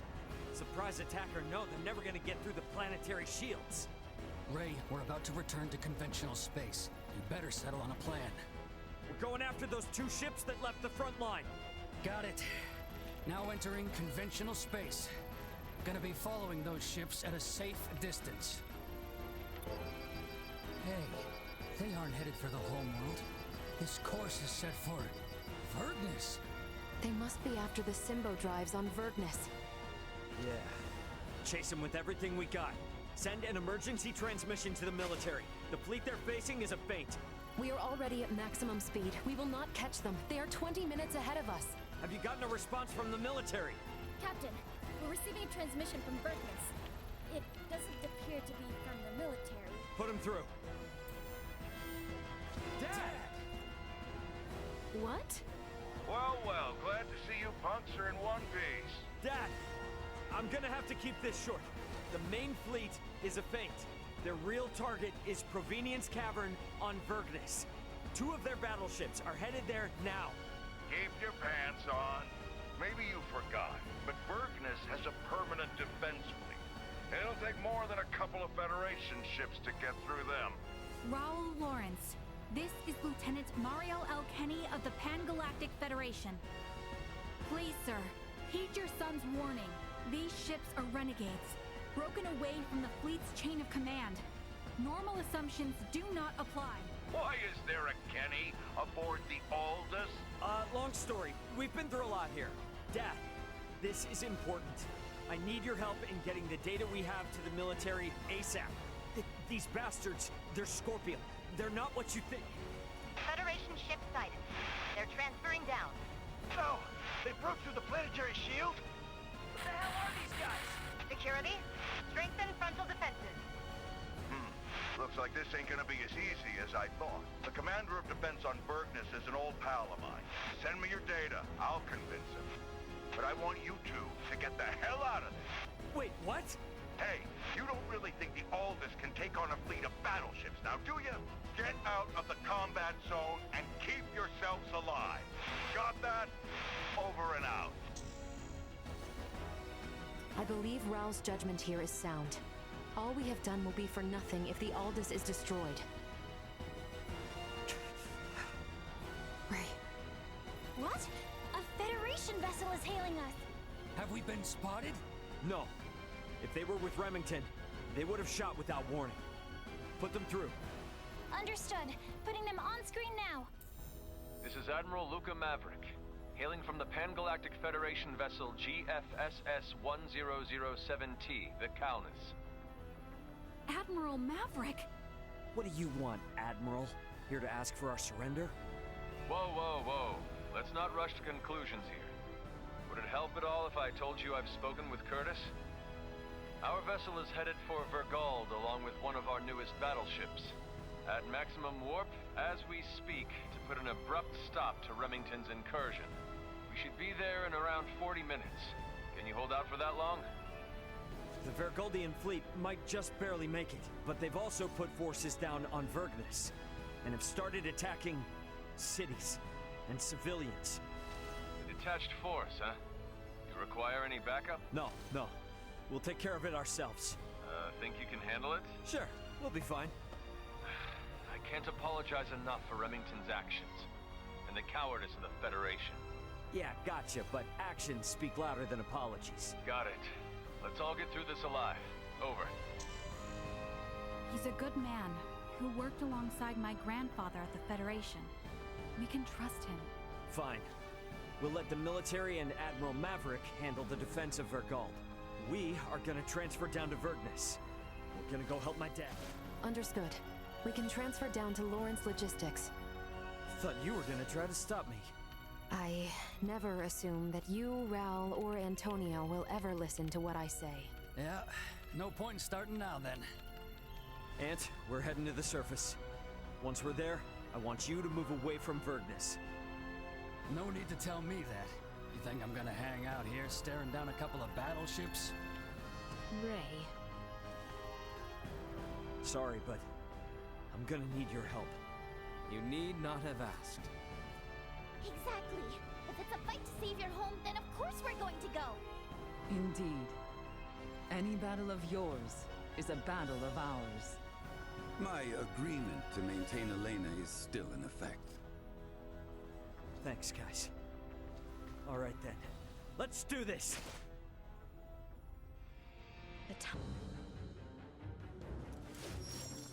Think you morons can come raise hell and do whatever you please on my planet, do ya? Dad! Wait! It's me! Huh? Is that you, Ray? When the hell are you gonna start listening to your old man, you dolt?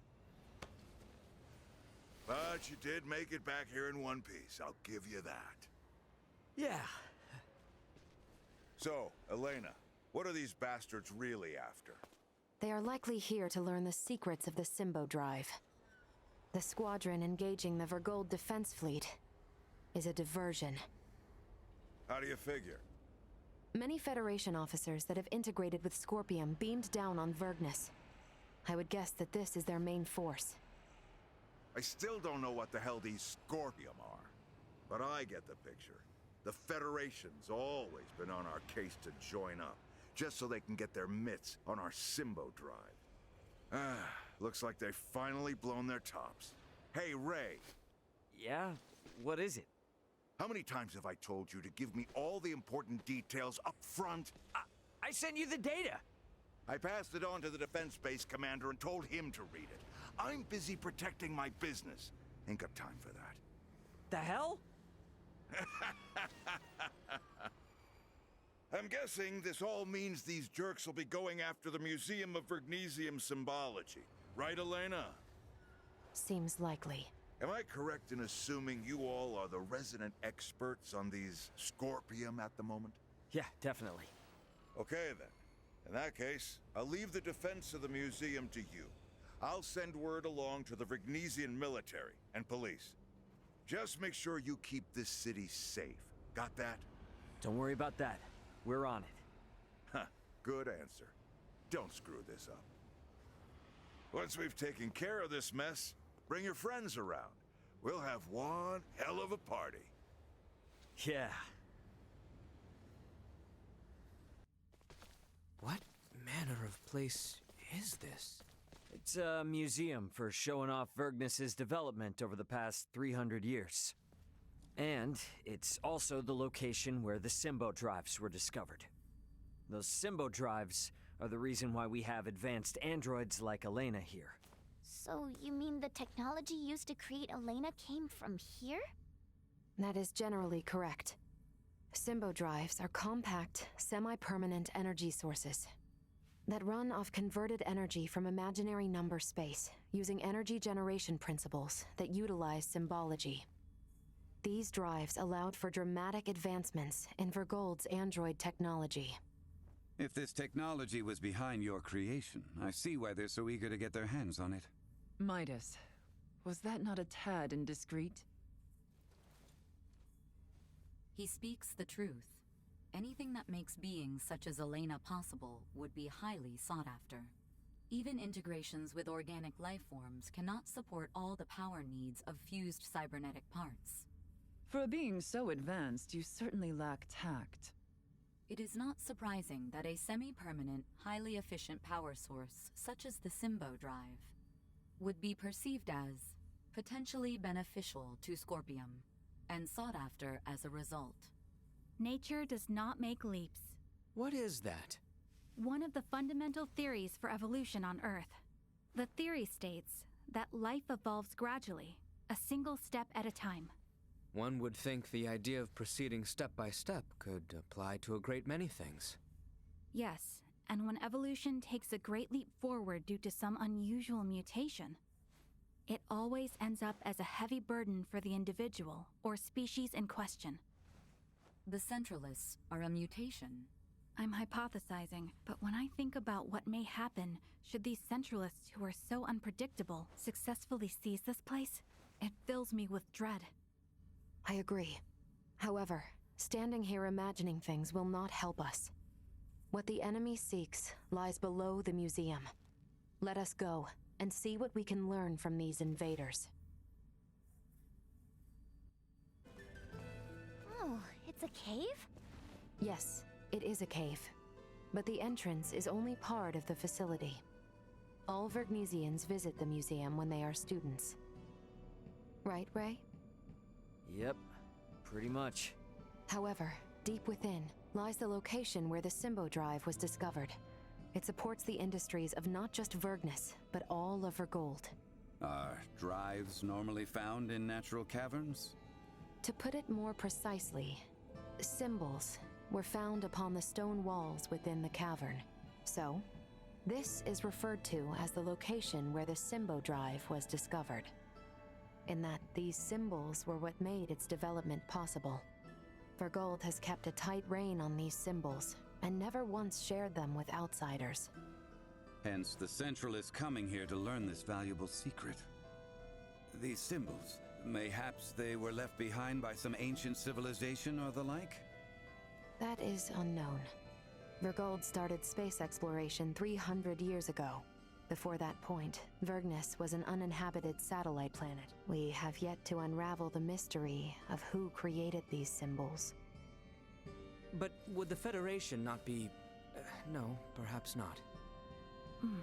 The Federation has yet to create an energy technology comparable to the Symbo Drive. While the Federation is more advanced than Vergold in other fields of technology, it's difficult to think they had anything to do with this. Regardless, if this location is important to the history of Vergold, then we cannot let the Pan-Galactic Federation or Scorpium take it. Yeah, I'm with you there. And I'm gonna need it to brush up on a few things I forgot. Why, this is... Yeah, there's no doubt about it. How could this be? Why is this here? Is there something wrong? It looks just like it. Just like in the ancient coil in Nilbeth, where we excavated the Levitas ore. Now that you mention it... Detecting incoming attack. Initiate emergency measures. What? Hold door. Do you not find it simply wondrous, Laeticia, my child? Each time I experience the vastness of the Scorpium network, I am reminded of how small I once was. The Centralists are not the entirety of Scorpium. We soon will be, and so His Excellency, our Sovereign, seeks the Symbo Drive. See for yourselves. Boldor, are these the ones who oppose our centralist cause? Indeed they are, Your Excellency. Admiral Remington! A familiar face, one of Bennett's, and a descendant of the Kennys. What drives you to do this? You violated Federation regulations, used military assets for personal purposes, and furthermore, concealed the existence of Scorpium itself and the situation at Fear. You will face retribution for your actions under Federation law!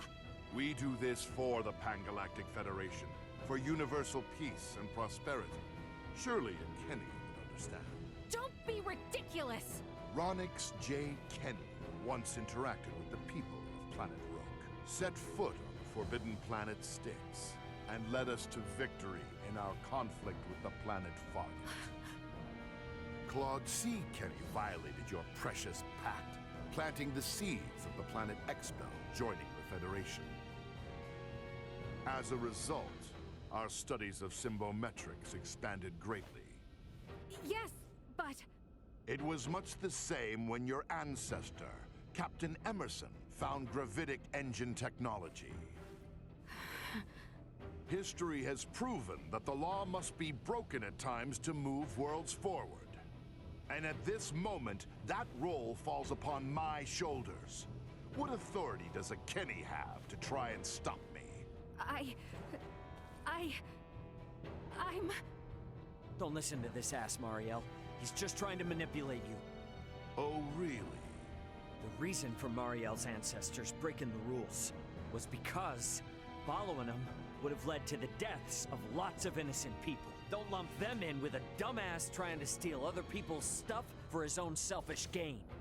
A Vergoldian defending the crimes of the most esteemed family in the Federation. Now this is rich. Those crimes were defined by the Federation on its own terms. Your rules don't mean shit to those of us on the outside. Ray, I'm okay now. Thank you. What you say is true. My family's track record as soldiers of the Federation was perhaps never the most praiseworthy. And my distaste for my family's legacy is precisely why I swore to myself that I would uphold Federation law to the letter during my career. But I will not abide by words from you. Childish logic.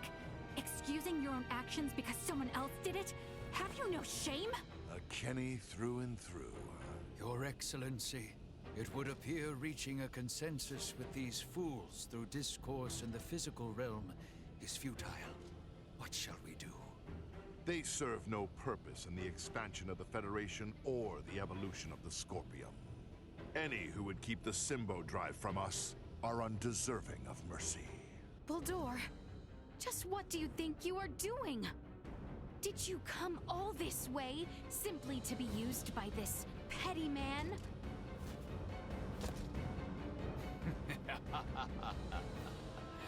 Is that not as it should be, Laeticia, my child? You wish to stop me, yes? Then is it not to your benefit that your foe be small and weak?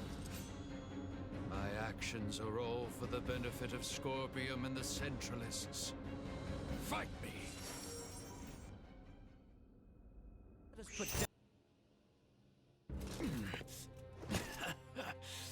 Impressive. It would seem my efforts were not sufficient.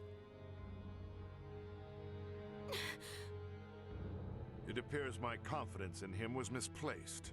Differences in individual performance are hard to predict.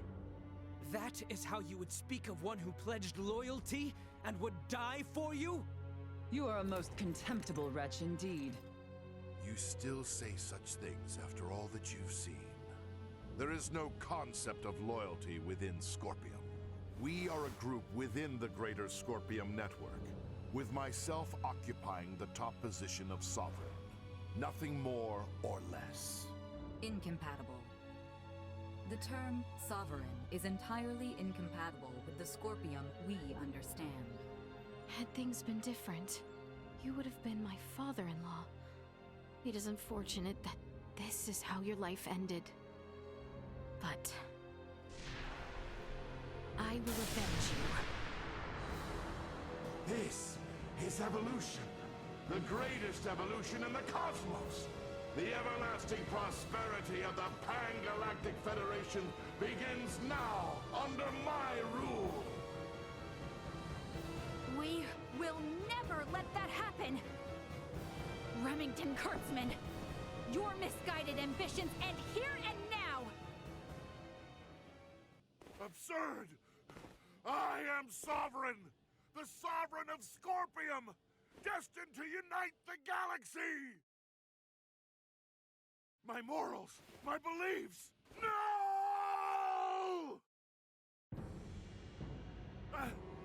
Impossible! What will become of the Federation? Of Scorpium's evolution? Without me! Both the Federation and Scorpium are gonna be much better off with you out of the picture. Damn it all! I only integrated to build a utopia! A union between Scorpium and the Federation! Buldor! Buldor! He lives yet! Nina! Maester Midas! The way he is, I don't think... Even if possible, his Scorpion body can't be repaired here. There's nothing we can do. But...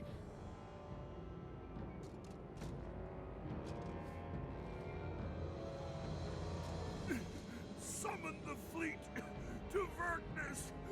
This is far from over! I must lead Scorpium and the Federation! Unfortunately, it appears that your time is at an end. Your Excellency.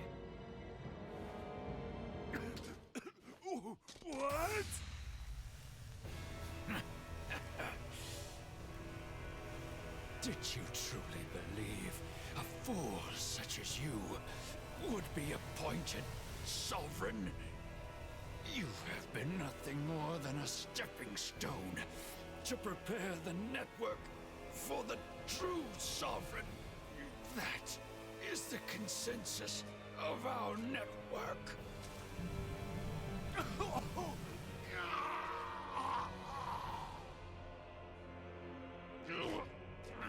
Baldur! What did you just... Felling me or Remington will not halt Scorpium.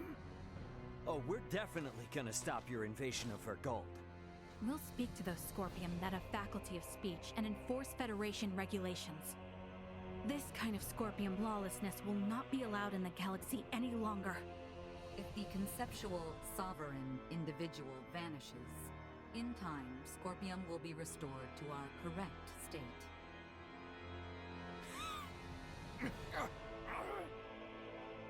Correct. Correct. You understand nothing.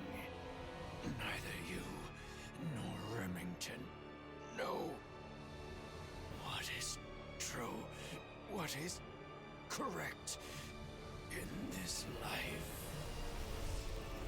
Baldur! Baldur! Is he truly dead this time? We can confirm that the individual named Baldur is deceased. Remington's biological activity has also ceased. I would assess that we have stopped the Centralist insurrection for the time being. Small comfort. After everything. It could not have been your wish to fall so far from home. Baldur, all this suffering, to what end? The invaders just gave themselves up at Fleet headquarters. I don't know. It's all a little too suspicious, if you ask me. Might have expected as much from Scorpium. From how I see it, with their sovereign gone, their network has probably reverted back to putting everyone on an equal level again. Is that how they work? Yeah, I have my doubts about the surrender, that's for damn sure. Do not assume the deeds of Remington's faction representative of Scorpium as a whole. But I, too, must acknowledge the faults and dangers within the Scorpium quest for further and further integration. The risks must not be overlooked. I'd say the Pan-Galactic Federation is more to blame for these Centralists. Do tell. Coaxing in brand new members with all this talk of peace and the advance of civilization? That, sound familiar? At least Scorpium keep a certain amount of equality among themselves. But the more the Federation grows, the more the upper brass consolidate their power. This whole ordeal with Remington and the Centralists was just the worst parts of both brought together. I'll admit, I find it hard to refute that. The Federation has no choice now but to take a good long look in the mirror and figure out how to piece itself back together. What's going to happen to all the officers who turned themselves in?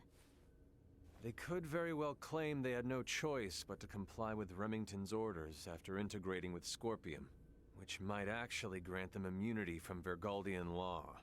I don't expect the local system government's got a damn idea what the Scorpium even are. Gonna have a hell of a time trying to talk peace. I'm quite aware. I expect to be made responsible for bringing an end to the situation. Which is why your son's data is so crucial. I'm hoping I can count on your assistance. The future of both Vergold and the Federation depend on it. Just be sure there's something in this for me, huh? I got a business to run, you know? Duly noted. Captain Raymond, thank you once again. Your efforts have allowed the Federation a chance to correct its course. None of what we've done was for the Federation's sake. Well, be that as it may, the Federation skirted a full and devastating collapse thanks to your efforts. Lieutenant Mariel, I have looked at the Scorpium data you provided. I was surprised by your confrontation with the Virian soldiers who crash-landed on the planet. Aster 4 is an underdeveloped planet, is it not? Yes, sir. About that. You were doing what you thought was right, correct? Upholding what were once core values of the Federation, lost under Remington's lead. Yes, sir. But I believe that it should not excuse me from Federation law, though. I knowingly violated the UP-3. For that, and for the illegal seizure of the merchant vessel Akizuki, I should be brought to trial. Well, I can't argue with that. Wait!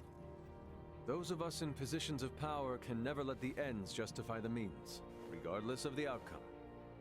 But still... That said, the Federation's in no shape to court-martial you right now. I'll take full responsibility for your deeds until a more appropriate time presents itself. You stay here with your friends. All things considered, Lieutenant Mariel, I think you made the best calls you could. Your actions don't tarnish your family name. Far from it. Making as much known should serve you well when the time comes to face the jury. Admiral. Don't you leave us now, you hear? The Federation is in bad enough shape as it is. We don't need to lose another talent like yourself. Sir! And I expect there'll be talk of making Aster 4 a Federation protectorate in the near future. You should expect to have some eyes on you as a member of the planet's royal line. What is this protectorate of which you speak? I can explain it all to you later. I'll also discuss whether the Federation even retains the capabilities to do so. So, what will the rest of you do next? Well, the Centralists have been busted up. My homeworld's safe and sound again, and Buldor's gone. Right. Yes. And with the whole of it now behind us... Seems like our journey's at its end. Time for our princess to make her triumphant return. Hello, young lady. I heard all about what's been going on. Sorry to hear all these strange troubles have sucked you out of your home and up into the vastness of space. Not quite the way I see the situation. It's all because of that Duma, was it? If I hadn't agreed to transport that hunk of junk in the first place, well, I'm sure a fair lady like yourself never would have got caught up in all this otherwise. I owe you an apology. Huh. I am afraid I must disagree. Huh? If you are in fact the reason why Duma alighted in my homeland, I find myself most grateful to you. It is because of Duma that Ray and I crossed paths. They helped us to save our kingdom. I have also found it most enlightening to bear witness to the cultures and behaviors of the various peoples living above our sky. Furthermore, it has given me the chance to subdue Buldor as he flees into the stars. I think I may have underestimated you, young lady.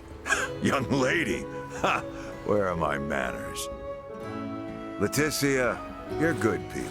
And you've got guts, too. Huh, I like that. I am honored you think so. Here's an idea.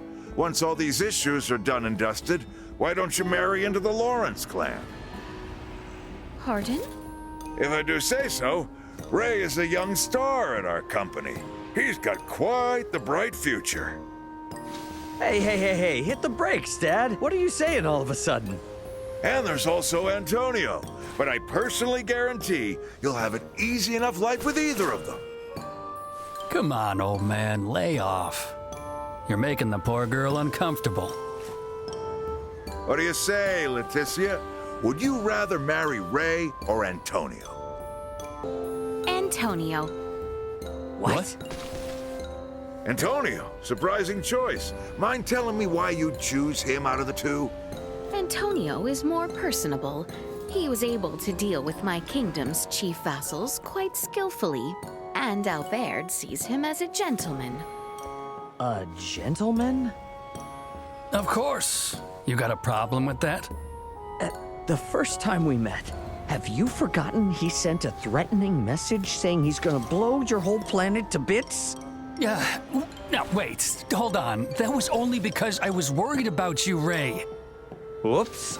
Looks like your true nature has been exposed. You don't have to hide it. I'm a gentleman through and through.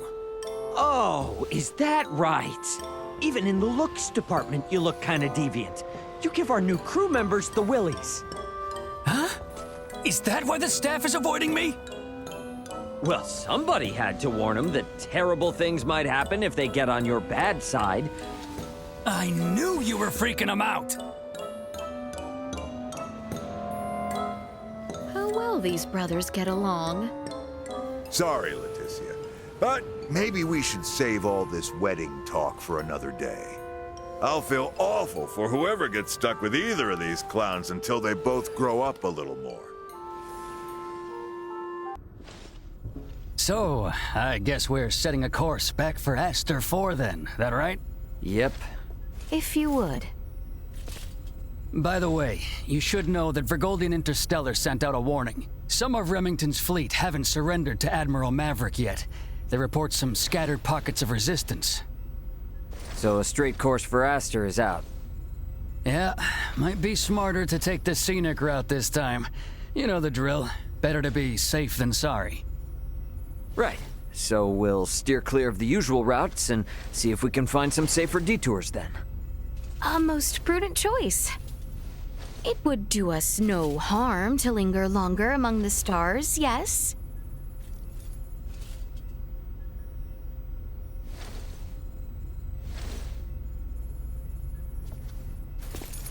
Pull us out of orbit at a quarter thrust and set course for Aster. Last leg of our journey. Let's make it a good one. Copy that, Captain. Exiting orbital trajectory at a quarter thrust.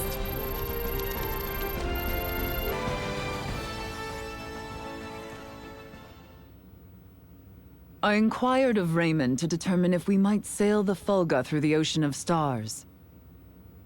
Aboard the Fulga? And what was his response? Without a moment of contemplation, he told me space held no air, as though it were as obvious as the color of the sky itself. For many years I have studied semiomancy alongside Midas and the other maesters, sharing in all the knowledge of our world. Yet, I now realize we know absolutely nothing of space. And is there no consolation in knowing now what you have yet to learn? I find no consolation in self-deceit. We must acknowledge that it shall be no simple feat to ever set course for their worlds ourselves. Maester Midas, whatever are you doing? I'm musing over the Scorpium. Come again? I've come across a wealth of experiences I'd never dreamed of since taking to the stars. There is much I wish to convey to Malthea and Marcus upon our return. Well, that is wonderful. Dr. Eason and Director Malthea will certainly be pleased. But my voluminous words will never truly convey to them the smell in the air aboard this vessel, nor the texture and tastes of our journey. I can't explain the sensation of my weight on the surface of strange planets for the first time. Yes. We humans are social creatures. At our root, we live through and thanks to our connections with others. That set me thinking. The Scorpium seek to guide evolution, and they share their society's wisdom with all who join them. Perhaps they forge the path that all humanoids must one day inevitably tread.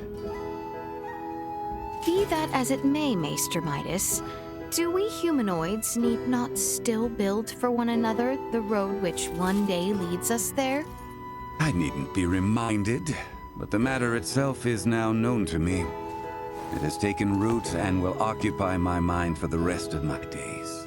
And what wonderful days they will be. I find myself picturing Lady Malkia far from amused at how troublesome you might be. If I wasn't, then I would no longer be me, correct? It's been an adventure of a lifetime. But it's almost over now, huh? The journey, yes, but not the lessons we might glean from it. Some of it's still pretty hard to digest. And we've definitely had more than our share of trouble and all, but... oh, I don't know. I really wish we could have stayed longer and traveled more with them. Don't you think so, Laeticia? Laeticia? Yes. Yes. I quite agree. If only ever so slightly longer. Might I inquire now what it was that Luca meant earlier? So, Laeticia, you're royalty, right? Which means you're one of the recognized representatives for a major percentage of Aster 4's population, yes? And Midas and Nina, they're some of the greatest minds the planet has to offer. Whenever such people of your caliber come into contact with Federation technology, their native planet gets registered as a protectorate. And a protectorate is... There are ramifications, but there is one in particular that Ray's concerned about. Oh, nothing. Okay, registering a planet as a Federation protectorate is almost like a public proclamation. That they are laying future claim to the planet, as a Vergoldian, and also as someone who witnessed all the controversy here. It's hard for him to accept that. I confess I am also uncertain how to respond. If we're being frank, I don't think the Federation in its current state is in any position to register Aster 4 as a protectorate. I just have one concern. Concern? As long as I remain military personnel, making Aster 4 a protectorate is the only way I'd ever be able to see any of you again. Oh, that is a grave concern indeed. It truly is. How much longer until our return to Aster? Just about there now. I'm sorry about the Emperor. Indeed.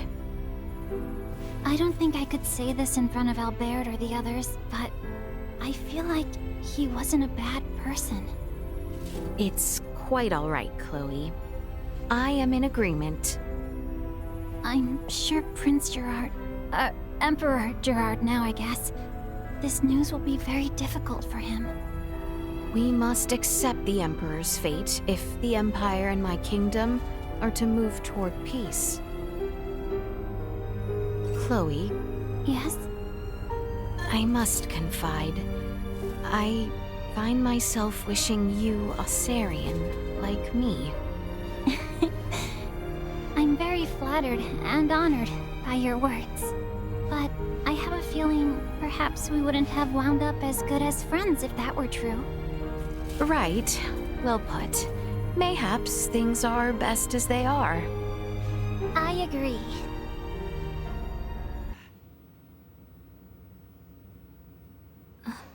Seems our time together draws to an end. All journeys reach an end. Doesn't mean it's the end, though. Right? Indeed. I can assure you, we don't want to lose contact with any of you after today. Speaking of the future, though, what exactly do you plan to do now, Duma?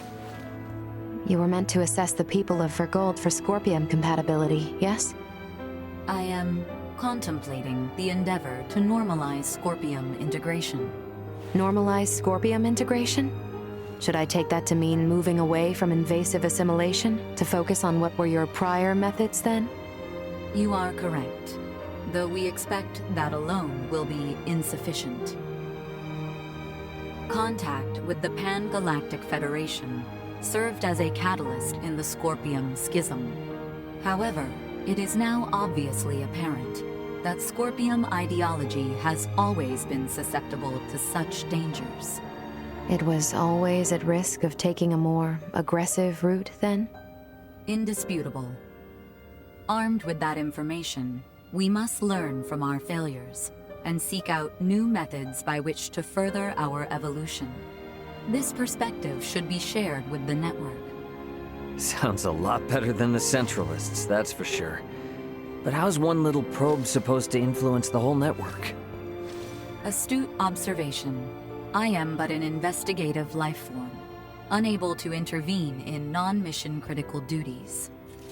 Yet, little Duma, you did just that by aiding us on our journey, did you not? It was your actions that prompted me to do so. What actions? Your efforts to rescue the android Elena from the crash site at Galka Shrine triggered my protocols. Had you acted differently, my investigation directive would have persisted. Communication between us would have remained at minimum levels. In past surveys of worlds co-inhabited by organic and non-organic life forms, use of non-organics as tools by organic life forms has been quite typical. However, you treat Elena's life as equal to your own, sparing no thought to her nature. In your interactions, I detected new possibilities for future coexistence. My aid was offered in an effort to further investigate future options suggested by your actions.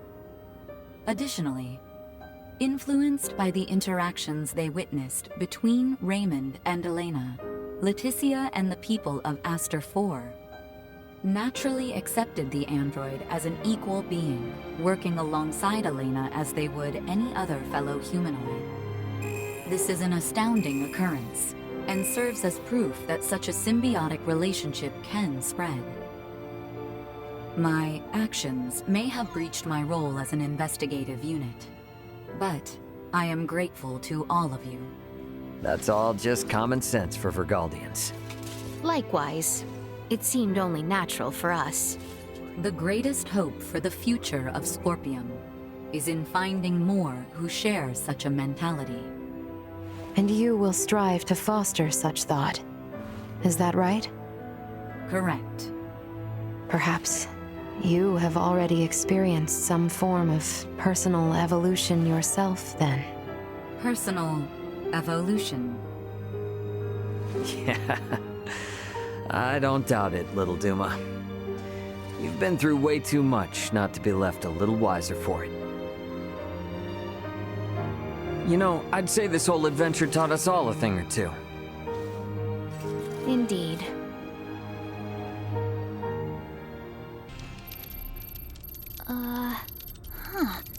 I don't remember that being there. Something up?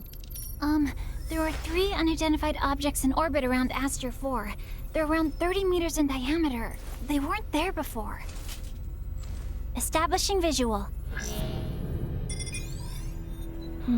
Debris from the battle between Akizuki and the Scorpium ship? That is no debris. Detecting autonomous corrections in trajectory. That is Scorpium. Hang on now. What are Scorpium doing in this system on a scale like that?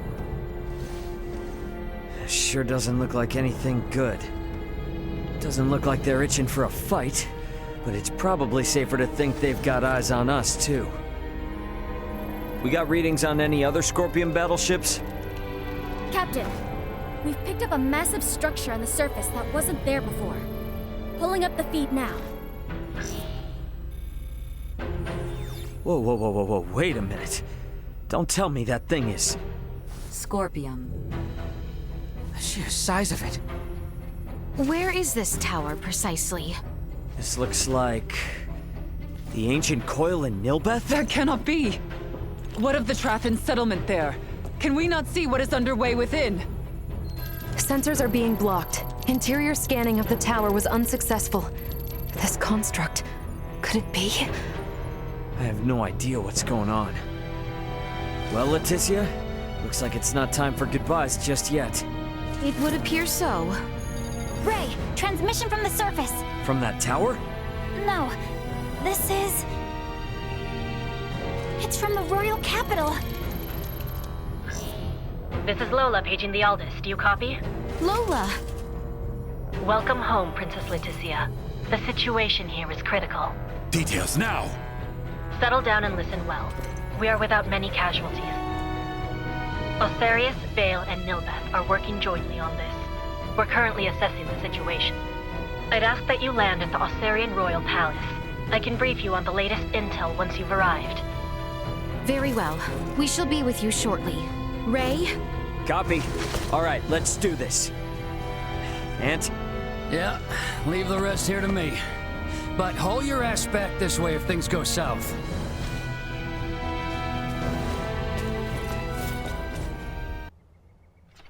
Laeticia, Raymond, it is good to have you back. It relieves me to see you well, Father. Whatever has happened here in my absence? These strange beings simply rained down upon us one day. A whole expanse of the Nilbeth continent fell all but instantly. And what of the Trathen? Have you heard nothing? Many of your people have fled their homes to seek refuge in Osarius and Vale. Some fled for the Nilbeth capital instead, but all are safe. Indeed. Then I am relieved. The invaders have made no further movements since their capture of Nilbeth. Without the slightest inkling of their plan, the Royal and Imperial navies can do naught but sit in wait off the coast. These invaders are... Scorpium. That much is obvious. If I am not mistaken, their foremost aim is most certainly the ancient coil. They have raided similar sites in other worlds beyond our own. But the centralist faction, which espoused such ways, has been eliminated. You say that, but look at what's in front of you. This is exactly the kind of thing those bastards would do. Ray, transmission from Aster 4 surface. It's being relayed through a satellite, but I think it's from that Scorpium construction. What? There's no way. Merchant vessel Aldous. Your return has kept us waiting. That voice. Voltor! I witnessed you perish! He endures. If only it were surprising. His consciousness persists on the network. Are we to understand that the physical form we fought against in Provenien's cavern was merely one of many he had obtained? It would appear so. In his cybermind integration, he has abandoned his physical form. And his consciousness is now more directly connected to the Scorpium continuum than most of our kind. Which means what? Are we to suffer him in multifarious forms no matter how oft he is bested? That is correct. You jest. As was the plan, I have taken up the mantle of the Sovereign and will bring the universe together as one new Scorpium. You've planned this from the start? What? You manipulated us from the start. The history, the traditions, all of Nilbeth stands as the perfect first subject for my rebirth, Scorpion. None are yours to take. Hear me, good people of Aster 4. With me as their sovereign, the rebirth Scorpium are here to see all the universe fused as one. The people of this planet will be but the first to join us. Let go of your troubles and your fears, and accept Scorpium. Hark, we offer you naught but enlightenment. The Scorpium are what our people were always meant to be. Laeticia Osarius. I trust you hear me. You will continue to resist me. Of that much I am certain. But know that I wish for nothing more than peace and happiness for you all as well. You lie! We await you, Princess. Our numbers ever growing. Ray! I'm detecting lots of Scorpium-looking aircraft taking off from that structure in Nilbeth. They're spreading out over the entire planet. This isn't good. If they move on the cities, we will not hold out for long. This will be a far, far cry from our battle with Remington. How are we to wage war against an enemy immune to death itself? Our only hope is finding a way to curb Boldor's influence. Elaborate.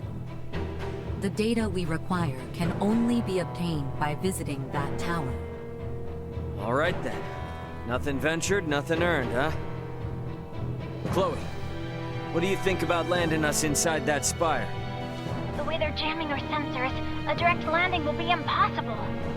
Well, get us as close as you can, and we'll hike the rest. Fret not. I have faith that we will be fine. Yes, it's as you say. You got it. I mean, we've been riding our luck this far. All right, we get in close, we bust on in, we figure out the rest as we go.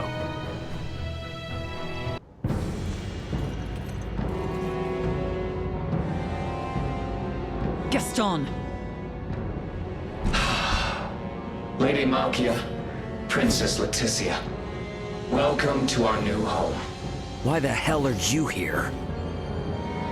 By the Emperor's command, I come to inquire whether you are here to offer your surrender to the Scorpium Centralists. You imagine we might? After you have wrought desecration on holy Trathan grounds not once, but twice now? Oh, does Lady Malkia speak for all of you, then?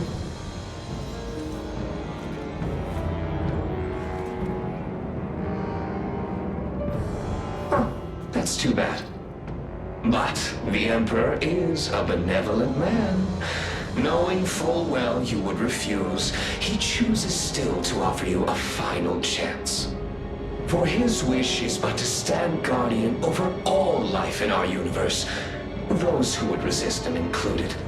Come, and behold what abject misery awaits those who reject the Scorpium Centralists. You believe revealing yourself to us this way might convince us of anything?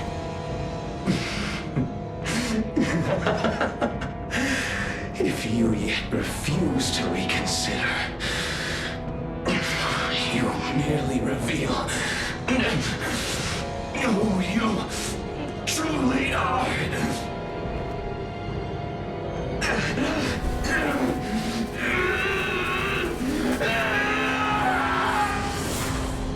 What is happening?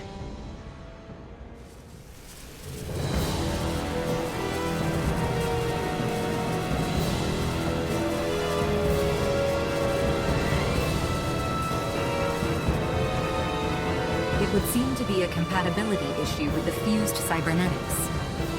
Likely a result of forced modification of what was once a normal configuration. Be that as it may, we must not allow it to best us. Stand ready!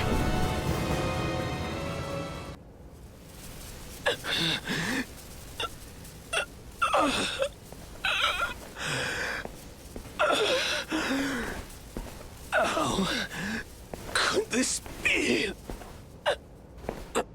Colonel Melange. Lola. I can't see her. I can't see anything. Lola. Lola, your face is gone to me. Gaston. Speak now what is in your heart. You were always a good companion to me. That's why I wanted you to join the Scorpium. Surely there was another way. Poor fool. Yes. Perhaps there was. But it was one that I forgot along the way. I will go and speak with the Colonel in your stead. For now, sleep well, Gaston. That will only leave me in more trouble. I'll speak to him myself. He went all cybermind, right? So does that mean he can still come back like Boldur did? He will not. His mind was not yet fully integrated. His fused state overload was likely the culprit. Whether this incomplete cybermind integration was by his own volition remains unknown. Duma, have you gained any insight to aid our fight against Boldur? We still lack adequate data to make a judgment. We must continue. Let us then. This must be brought to an end. You would leave him here? I believe his integration to Scorpium to be genuine. This is where he should rest. You may be right.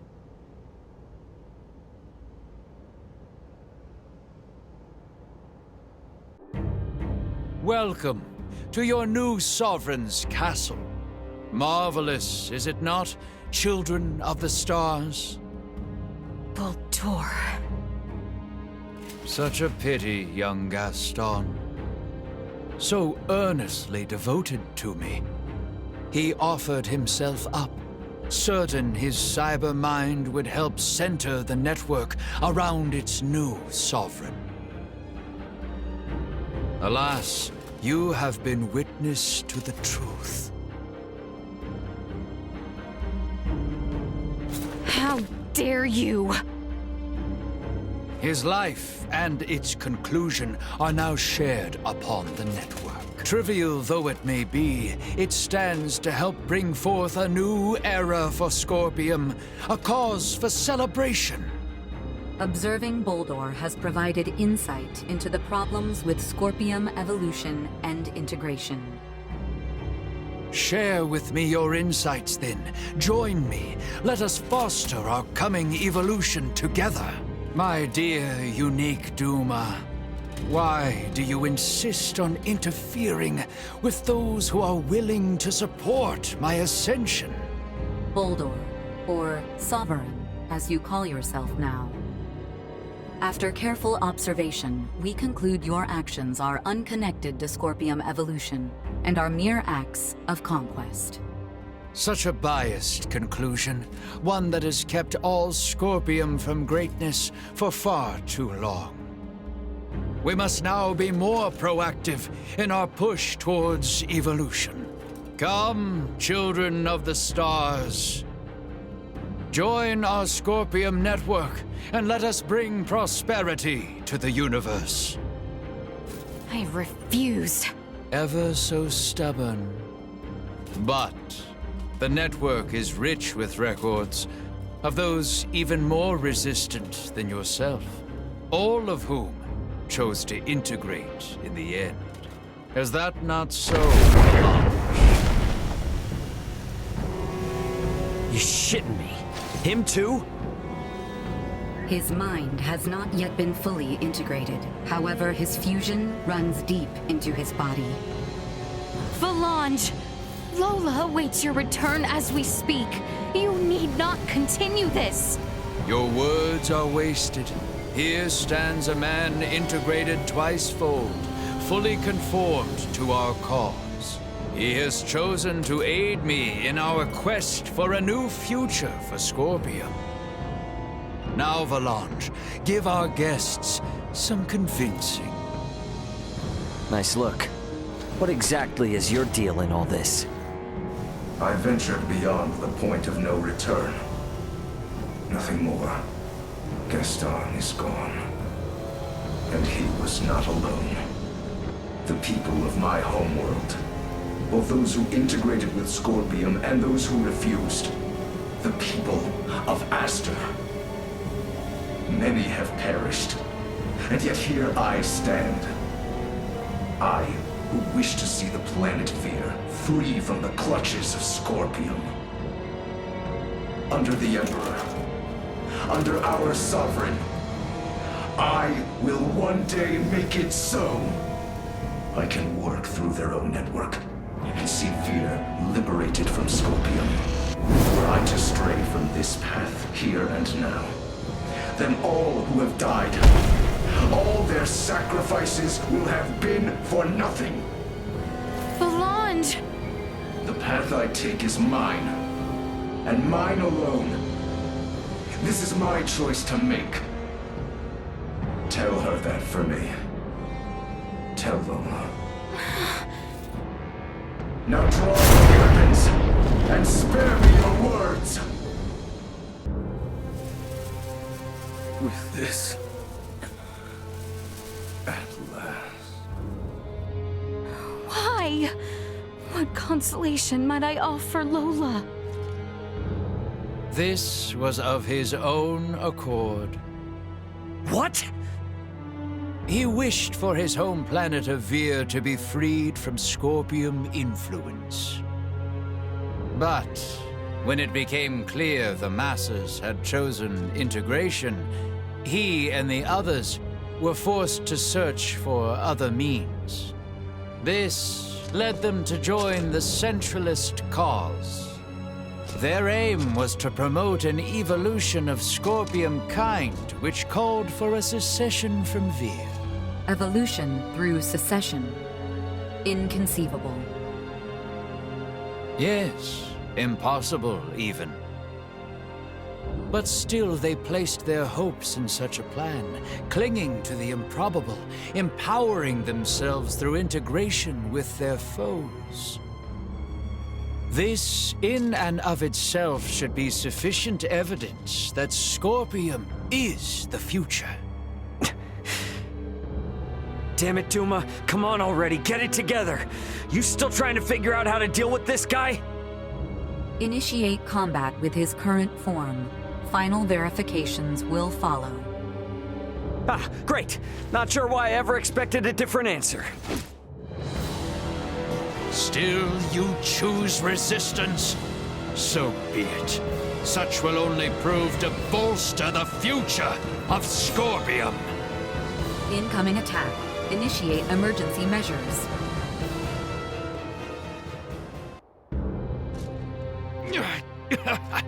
What incredible strength! It is a shame to see it wasted.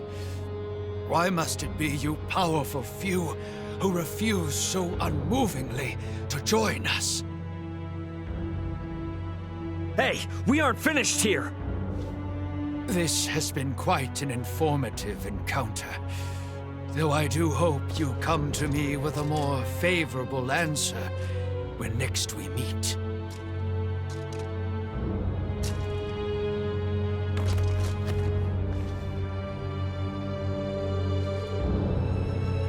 Duma! I thought you were working out a plan.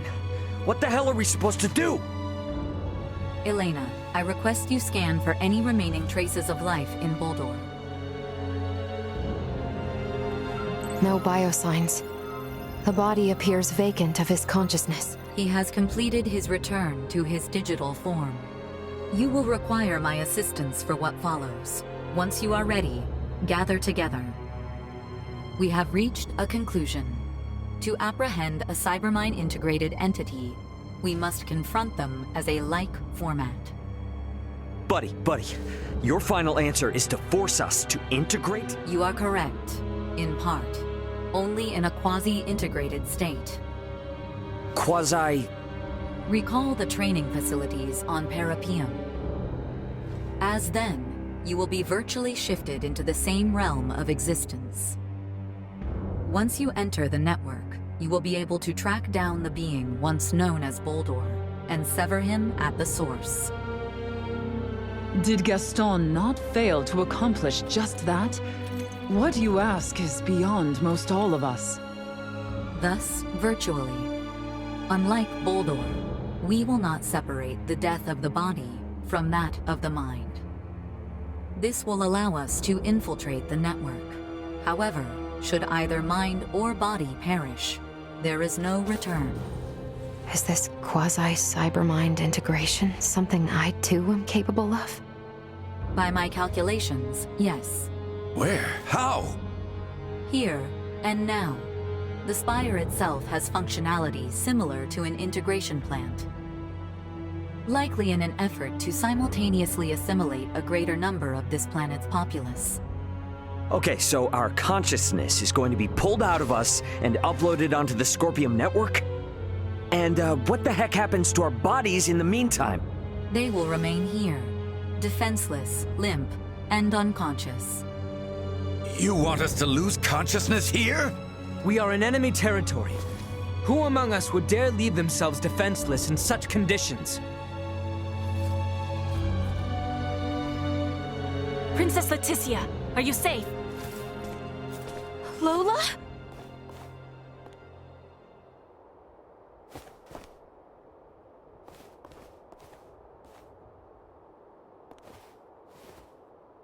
Colonel, he's still... Your Highness, thank you for helping Gaston and the Colonel. I was helpless to save them. No, you have.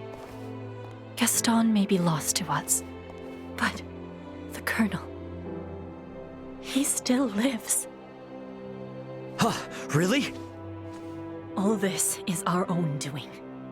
It was we who brought the Scorpium here, and we who left the Emperor a twisted man. Allow me to atone for our misdeeds, here and now. You will be pursuing the Emperor. I will stand watch here as you enter the network. We are in your hands.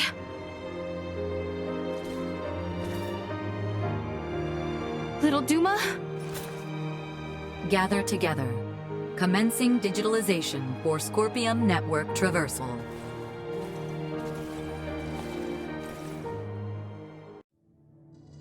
Cybermind integration. Is this what all who fuse with the Scorpium see? Ah, this is what it is like to share consciousness. Each of these streams belongs to the Scorpium, to us, and Boldor. What in heavens? The current is... Please! No! Help! I do not wish to be pulled into Boldor's stream! Your Highness, are you unharmed? Albert! Thank heavens I made it in time. Please follow my lead. I have located a calm place where we may be safe. Are you able to move? Yes, I can move fine.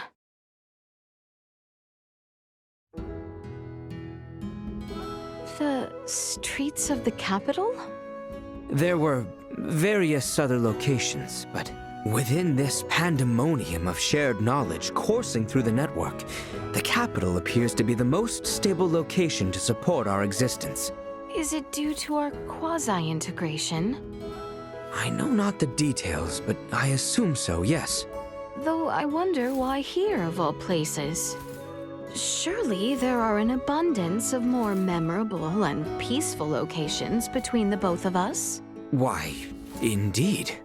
More importantly, we must seek the next stable foothold somehow, lest the others leave us behind. I remember now. This location is by the very first shop we visited together when we were but children. Do you not recall how we were chastised for sneaking out of the palace? What? Oh, yes. See, this was the first time you were ever at the mercy of my reckless insistings. And also... This is the self-same spot where I first spoke my knightly vows. A locale so commonplace, so humble. Wherefore we stand here. These streets, this shop, this is where it all began for us. What age were we? In truth, I did not even remember the significance of this place until you spoke of it. Such precious memory. It must be after I had known that you would follow me during my reckless episodes, perhaps. Mayhap. Though, now I do recall, that was the first time that you, Your Highness... Letty, you put your trust in me. You did not go to Cousin Theo. Instead, you came and requested me to leave the palace with you to go play. Though it was but a trivial gesture, it filled me with such joy. You complain incessantly about my recklessness, but in truth, you enjoy it. Yes, whilst we were children. Oh, such effrontery. I have always been prepared to spend my entire life protecting you, whenever, wherever. Yet, I wish a slight more sympathy to your knight's woes. I may consider more kindness to my sharp-tongued knight, for I know you will always accompany me in my foolishness. Yes, I have steeled myself as such. Well then, Albie, for our next reckless task, we ventured to do final battle for the fate of our planet. Indeed, Letty. Let us away.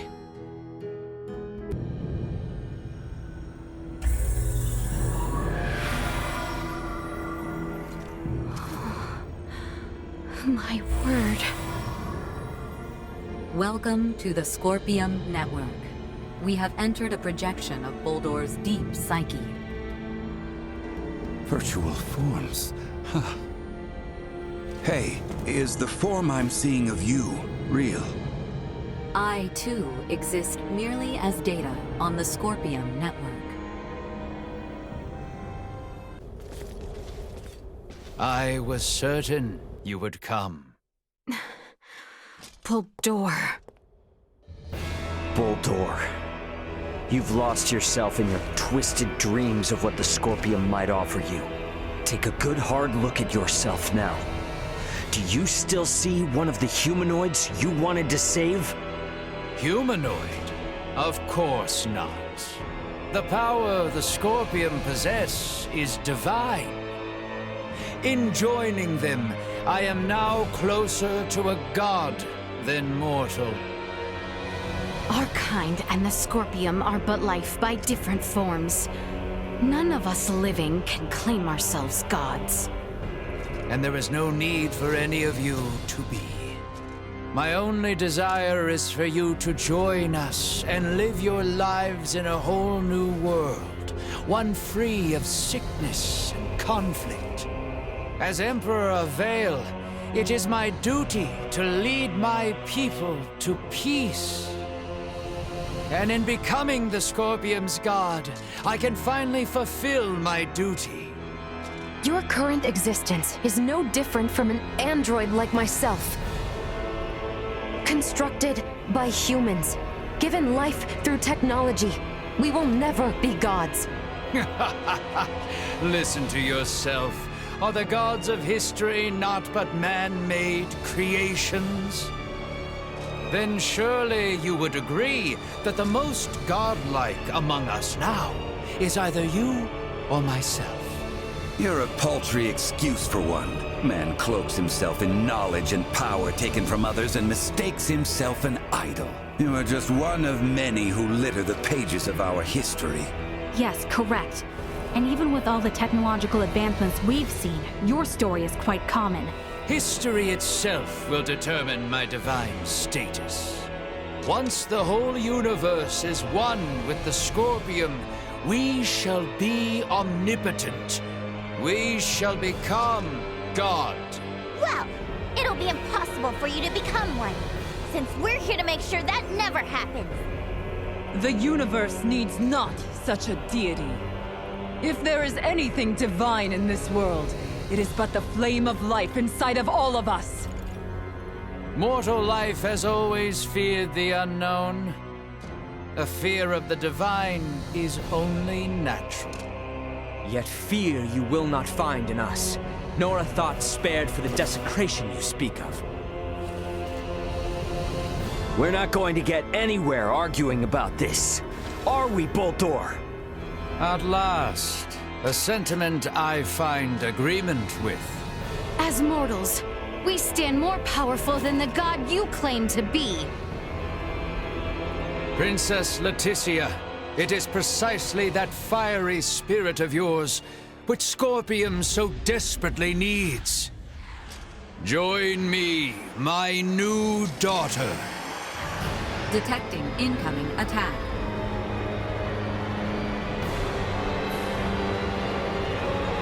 Time has come for you to learn your place. Behold, the infinite power of a god!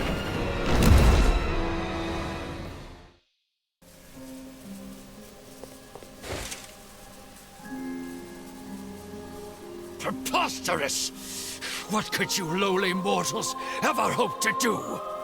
With my power as a god, I could bring endless bliss to all life in this world, to all life in the universe. With such power, I will not, must not be beat. You are Boltor Ilvale. Man, not god. I am. How could one possibly know happiness in a world without sorrow to temper it? A world forged from single-minded devotion is ultimately the same as one empty of all. No, stop that. Stare not at me with those eyes, mortal. Boltor! I will not be eradicated. I cannot be. I alone am destined to be your new god and leader. Behind me, now. Enough! No more of this! I will not be defeated here! I refuse! What's going on? Boldor's will endures and refuses to be erased. Should he continue to resist in this way, this virtual realm will be obliterated with all in it. Boldor! Cease this at once! The battle is over! Words are useless. I will do what is needed. Please, no! My universe yet needs me!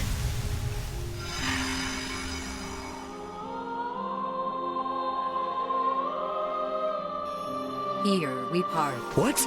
No! I am unable to maintain your consciousness in this space any longer. With what power I have left, I will see you return safely. But what's gonna happen to you? You possess the potential to both understand the Scorpium and guide them to an enlightened future. Through you, may the seeds of all evolutionary paths for life be sown. I place my faith in you. Understood. Rest assured. Laeticia, our journey together was a valuable experience. If there are others with minds as open and accepting as yours, a peaceful coexistence with Scorpium will someday be possible. Thank you, Laeticia, for affirming this for me. Duma!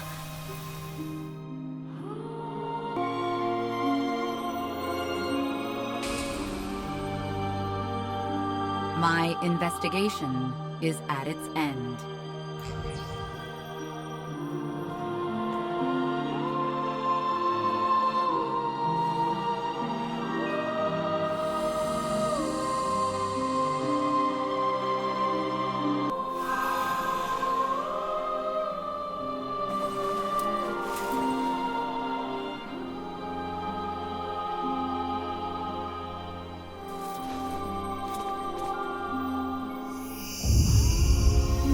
Is it all over now? I am inclined to believe it only just begins. I would agree. Thank you, little Duma.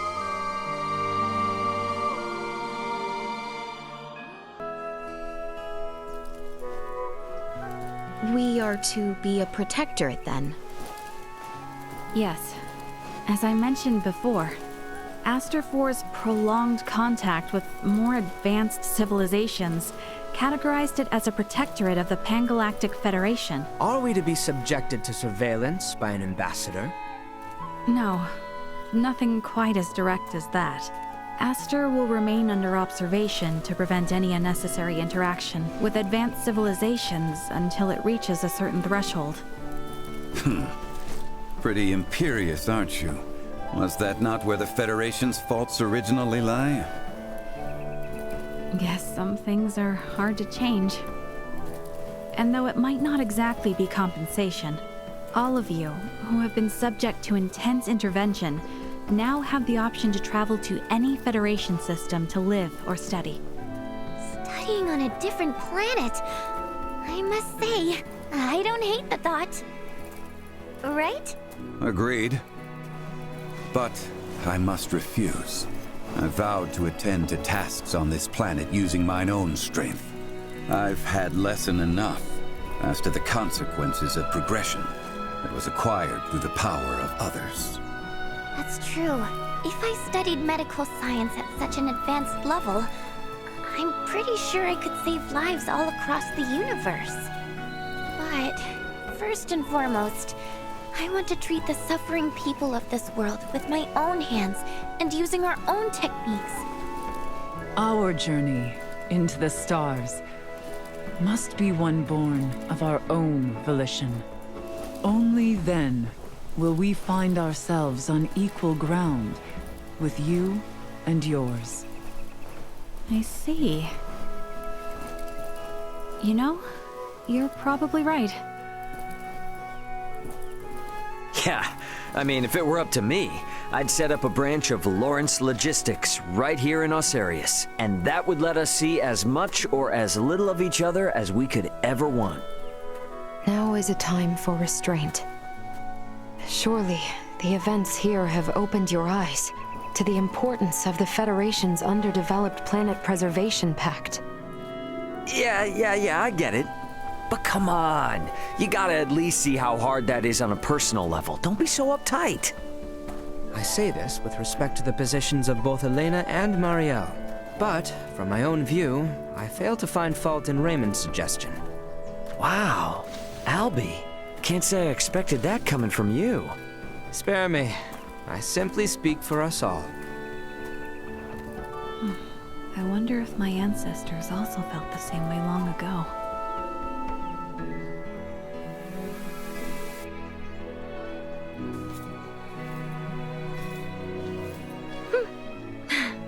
Worry not. We have a tendency to be fine, after all. You know, you're a lot more carefree now than you were before. For that, I know who to thank. Oh my, who could that be? Did we have someone irresponsible like that around? Oh yes. At hand, I might say. Oh yeah? Well... we both got jobs to do, right? More than I care for, indeed.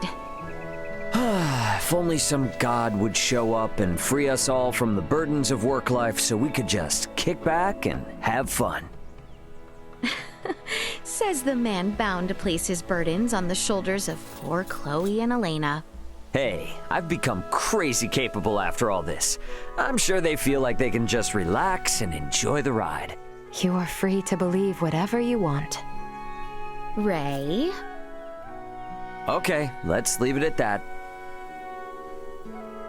Ray, this is the Aldous. We're now in geostationary orbit. Copy that. Yep, best get going before this turns into another pick-on Ray fest. It does seem about time. This is Raymond for the Aldous. Commence transfer.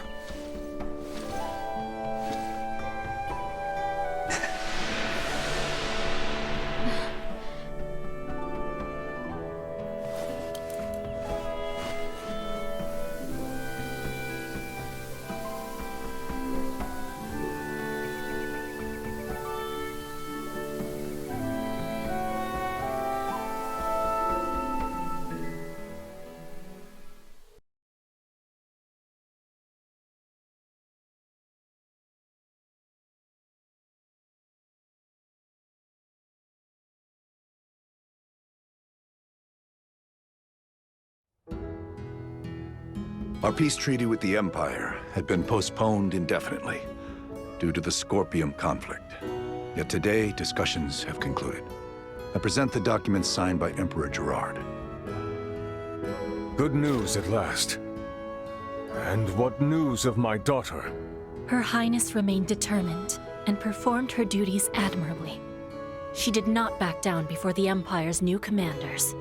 She also took great care not to say anything which may serve to undermine Emperor Gerard's position. Is that so? No. Where might she be this moment? Your Majesty, the Princess... She claimed herself tired and parted ways with us, asking we not follow. Your Majesty.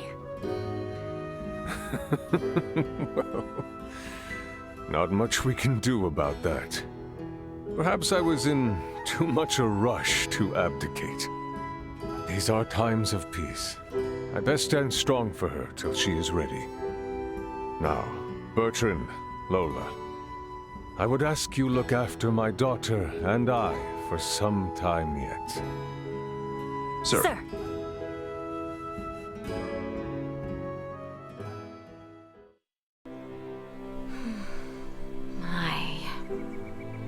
I am beyond exhausted. Oh, my shoulders ache. If only I could visit Nina. Maester Midas is always off somewhere. Albert and Theo continue their rounds about the kingdom. Malkia and Marielle both find themselves working through their own great troubles. And I scarce get to see Ray, Elena, and Chloe. How I wish to see them. For now, I'll have to do. You prove more strict than Albert himself. Currently, Nina drains my pockets with her medical services for Colonel Valange. I cannot afford to lose this position. So excuse me if I take my work seriously. That being said, Princess Laeticia, His Majesty calls for you. Please make your way back to the Royal City. There is much work that remains to be done.